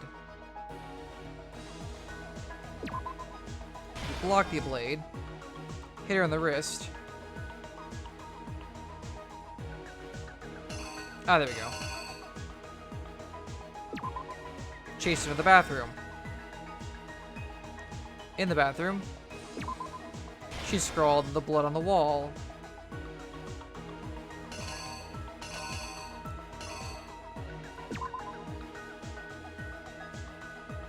He broke the door open. Wait, did I do that right?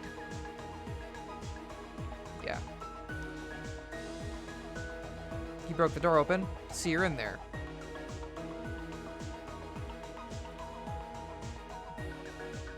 Took the thing.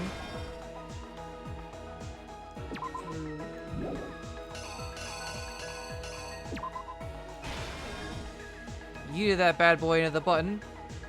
Took the shirt. You did that in there as well. Nope, wait, wrong one. That one goes there. That goes there. That goes there. I think I got it right. I'm pretty sure I got it right. Let's find out. Here's exactly what happened. I'm pretty sure I got it right. I think I'd better take one more look back at the case from the beginning. Ah, crap. Okay. He went in the room first. There we go.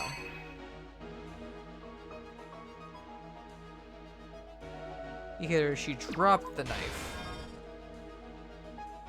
Ran the bathroom. These need to be moved around like so, like that.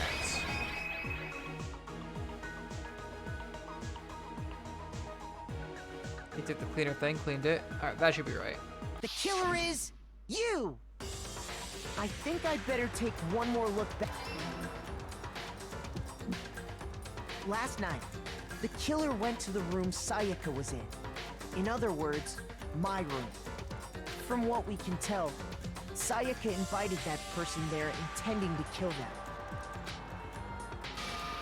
She attacked them with the knife she'd taken from the kitchen earlier.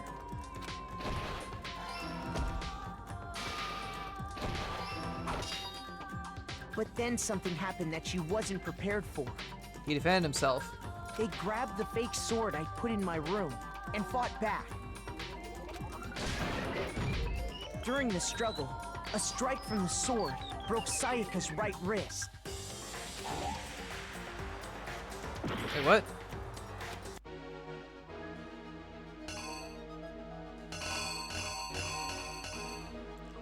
I see. He chased her in the bathroom.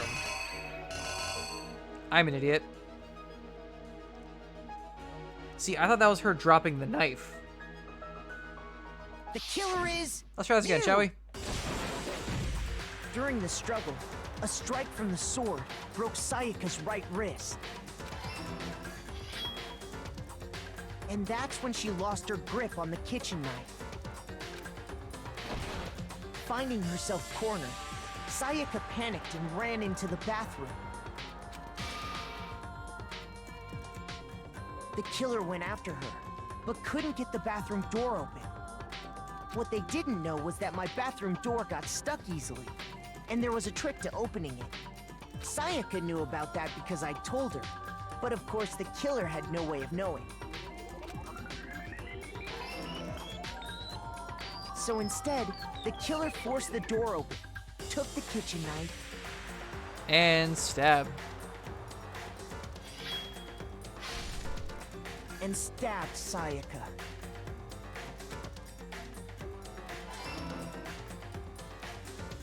But with what strength she had remaining, Sayaka left a dying message. To keep the killer from noticing, she wrote it on the wall behind her.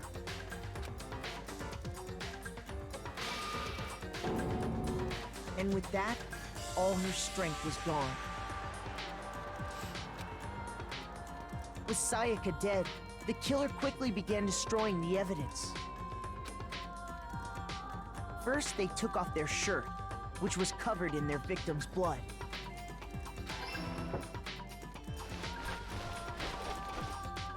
Then they took the lint roller in my room and cleaned up the entire area. They wanted to make sure they got rid of any trace they'd ever been there.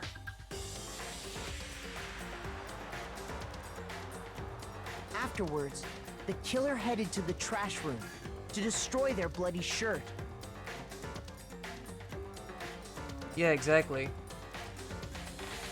Although it could have also been her just wanting to get back at Leon for doing what she did.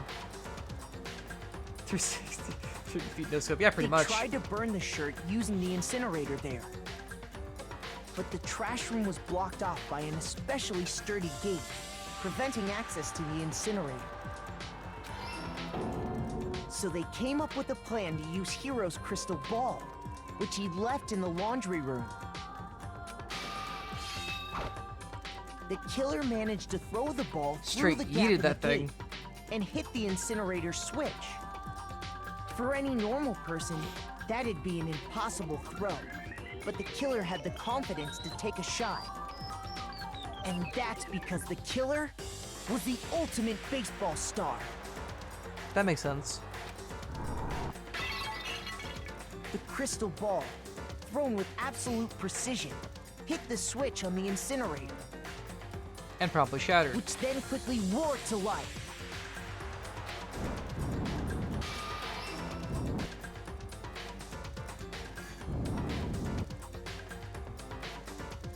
Having destroyed the final piece of evidence, they left the area with, I imagine, a sigh of relief.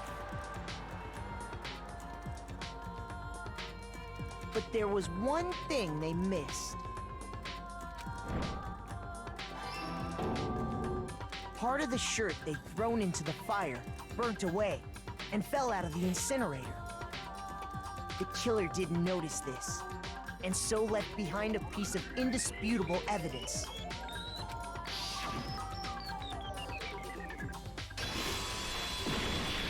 Busted! Isn't that right, Leon? Success! It would appear that Hero simply forgot his crystal ball in the laundry room. You went there to try and wash the blood out of your shirt, and that's where you saw it, right? Seeing the ball, you thought of a way to take care of everything. So, Leon, do you object to anything that's been said? Do I object? Hell yes, I object! Of course I do! I object! I object! I object! I mean, all of this is just a bunch of stupid theories! You need evidence! Where's the evidence? Without evidence, it's all bullshit! It's bullshit and I refuse to acknowledge it! Well then, I guess this is as good a time as any to present the evidence that proves you did it. Makoto, I believe you're in possession of that evidence. I have the evidence? Your first bullet time battle is about to begin. You want to hear more? Yes, sure. Stupid, stupid, stupid, stupid. Okay. Sometimes during a class trial, your opponent simply won't want to hear what you have to say. When this happens, you'll engage them in a head-to-head battle.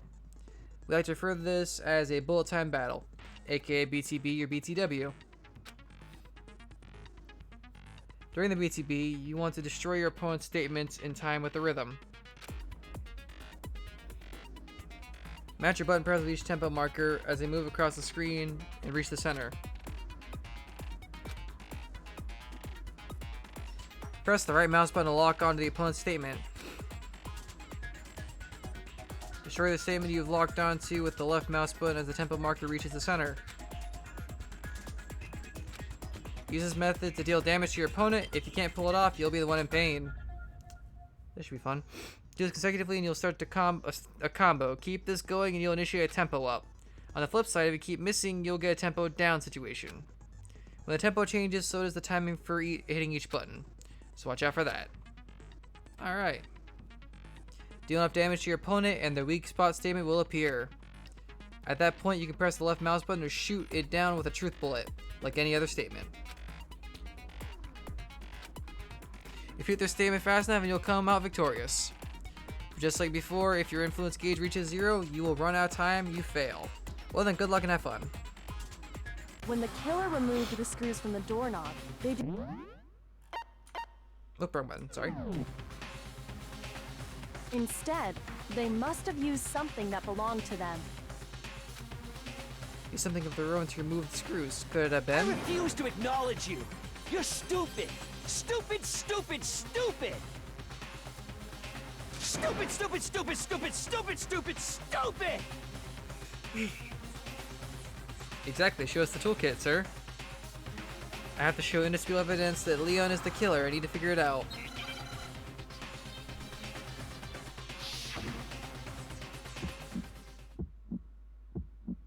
Where's your proof?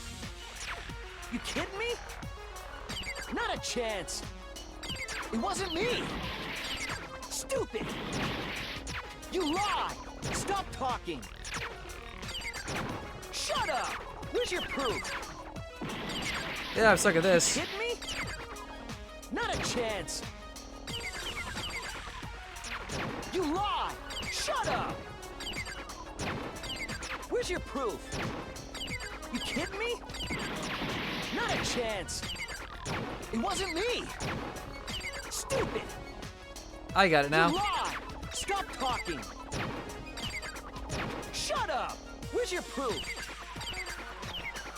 You kidding me? Not a chance.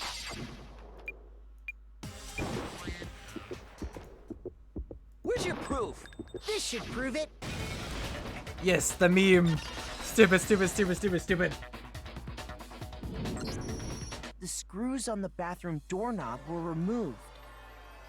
I suck at rhythm games. That was not fun. I wonder what kind of tool the killer used to remove them. I mean, it had to be a screwdriver, right? Oh yeah, I'm pretty sure the toolkits we got each had one inside. And that must be what he used. There aren't any other tools anywhere. But the toolkit in my room had clearly never been used. That's because the culprit didn't know it was your room. They thought they were in Sayaka's room. Only the boys got toolkits, so the killer naturally assumed there wouldn't be one in there. That makes sense. Okay, then whose toolkit did the killer use? Stupid, stupid, stupid! Is all I can say now is stupid? It had to be their very own toolkit. Stupid, stupid, stupid, stupid, stupid! Leon, would you mind showing us your toolkit? If I'm right about this, then the screwdriver will show some evidence of being used. Stupid, stupid, stupid! Huh? And if you say you used it for something else, you'll have to explain exactly when, where, and why. And let me say this right now. I lost it isn't an excuse at this point. Stupid. Stupid. He's broken. He's been busted. He's been caught. I win. Suck it, Leon. So, you have no rebuttal? Then it would seem we are finished here.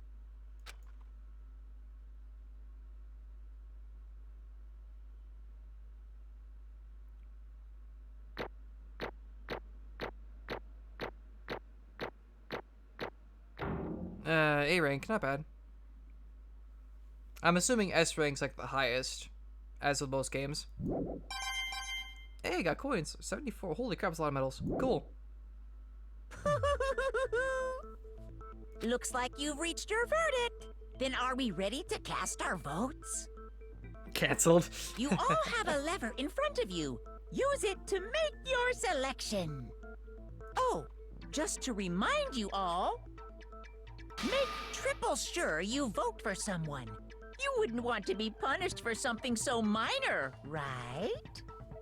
Okay, then let's get excited! Who will be chosen as the Blackened? Will you make the right choice or the dreadfully wrong one? What's it gonna be? What's it gonna be?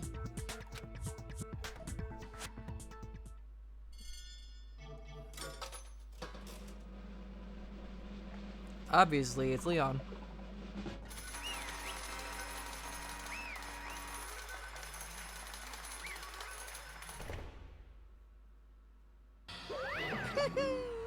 Uh-oh, looks like you got it right on the money. The Blackened in this case, the one that killed Sayaka, was none other than Leon Kuwata. Dots. Huh? Hey, hold on. Hold on a second. Leon. Leon, did you really kill Sayaka? But... I don't believe it. You son of a bitch! Son of a bitch, what the hell is wrong with you? I didn't have a choice. It was kill or be killed. So, that's why... I killed her first. None of you are any different! One wrong step and you'd be the one standing here. It was complete chance that I wound up like this. I was just unlucky, that's unlucky. all. That's all. Oh, stole my line. Grr. Hey, come on! You expect me to just accept my death? Yep. Everything's become clear. The decision we made was right after all. But then I think about that. Honestly, I'd be better off if we'd been wrong. Because if we came up with If he came up with really is the truth, then the truth is what Sayaka was trying to frame me. But even if that's true, I can't say she was wrong. After all, the mastermind. It's all because of that video. Even I couldn't handle what I saw in there.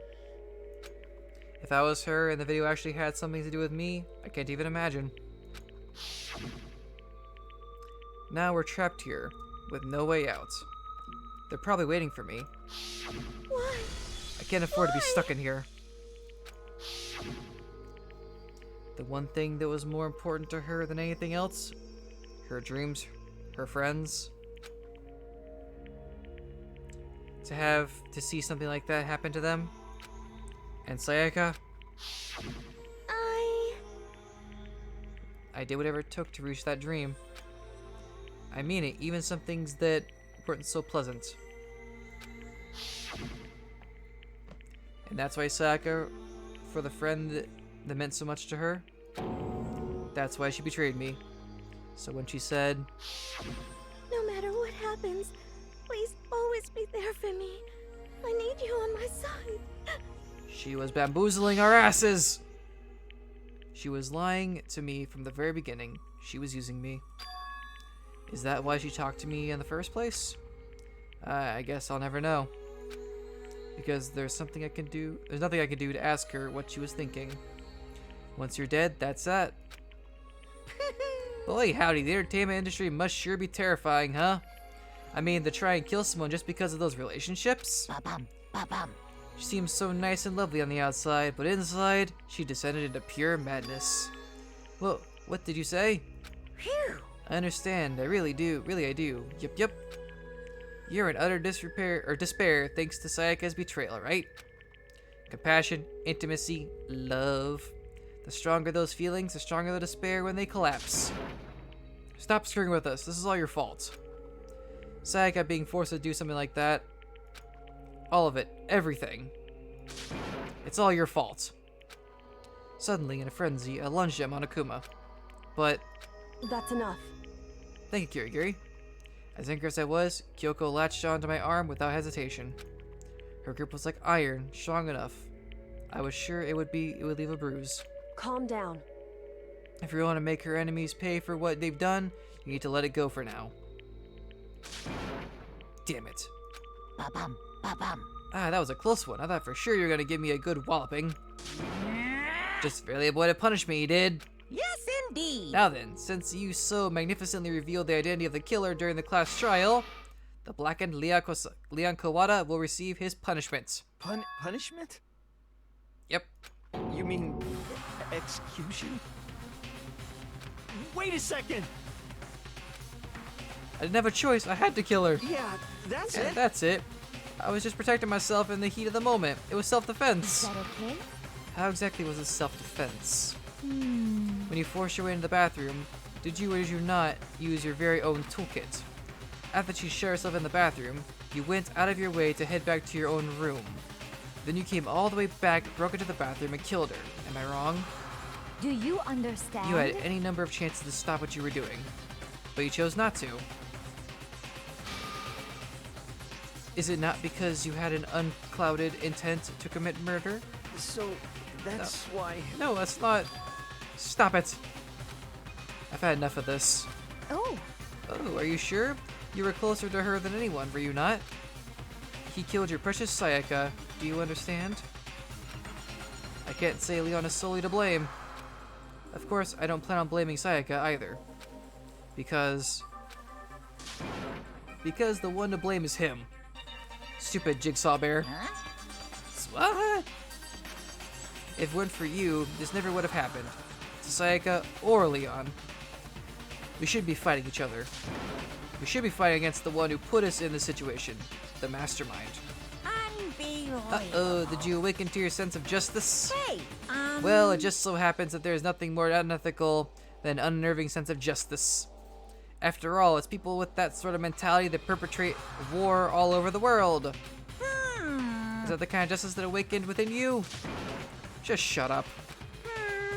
Okay, well, anyway, more importantly, let's hurry up and get to what everyone's been waiting for.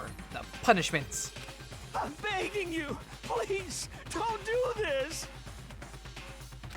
Hey, come on now. No more begging, no more excuses. You must pay the penalty for breaking the rules. Society demands it. Stop, please! Now then, I've prepared a very special punishment. I have a very special punishment for Leon Kawada, the ultimate baseball star. No, no, no, no, no, no! Let's give it everything we've got. It's punishment time! No! I've heard of this scene, actually.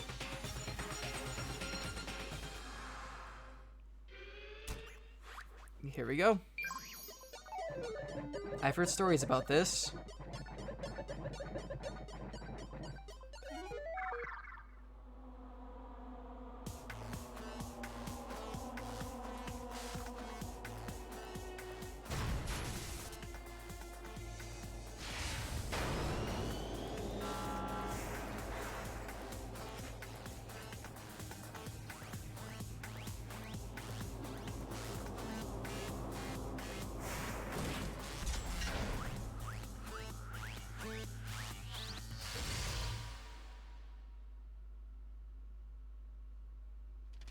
Oh.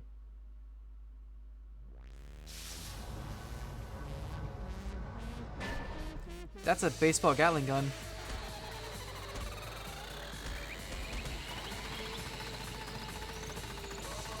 Oh my god.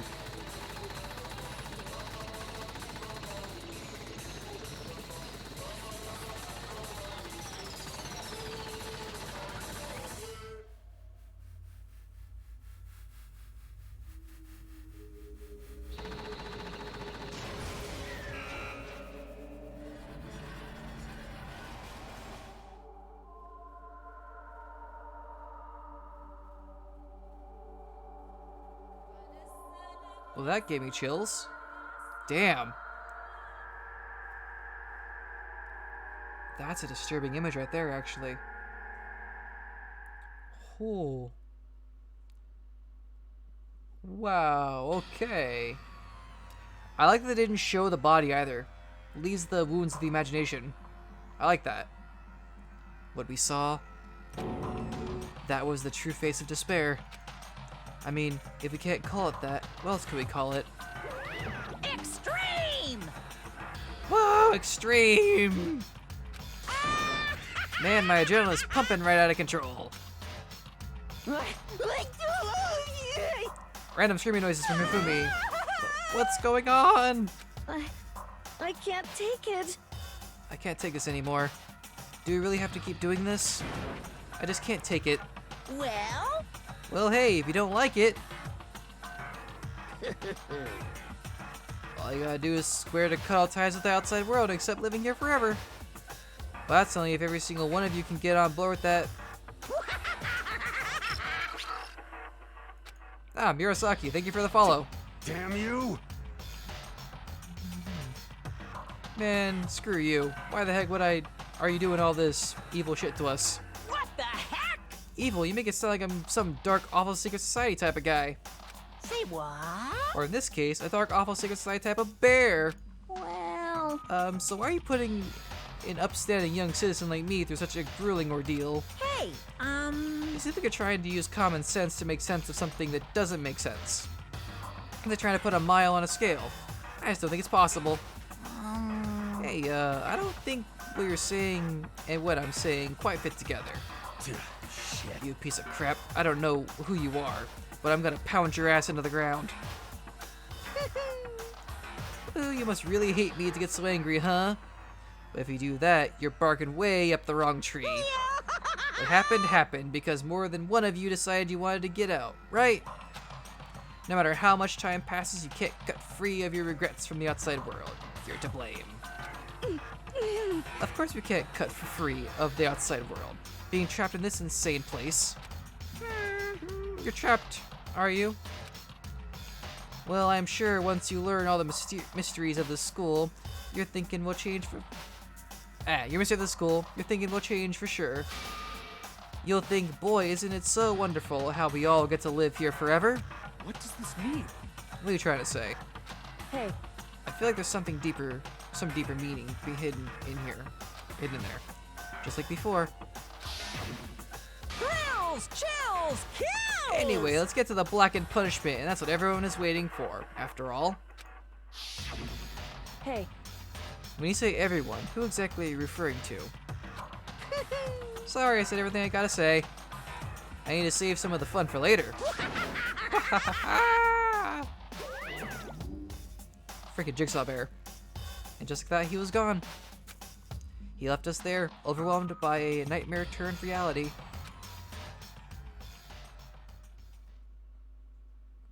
Even after he was gone, we stood there forever, unable to move. Actually, no, it wasn't that long, I think. Everyone just lost their sense of time. We were all too scared. Scared of being alone.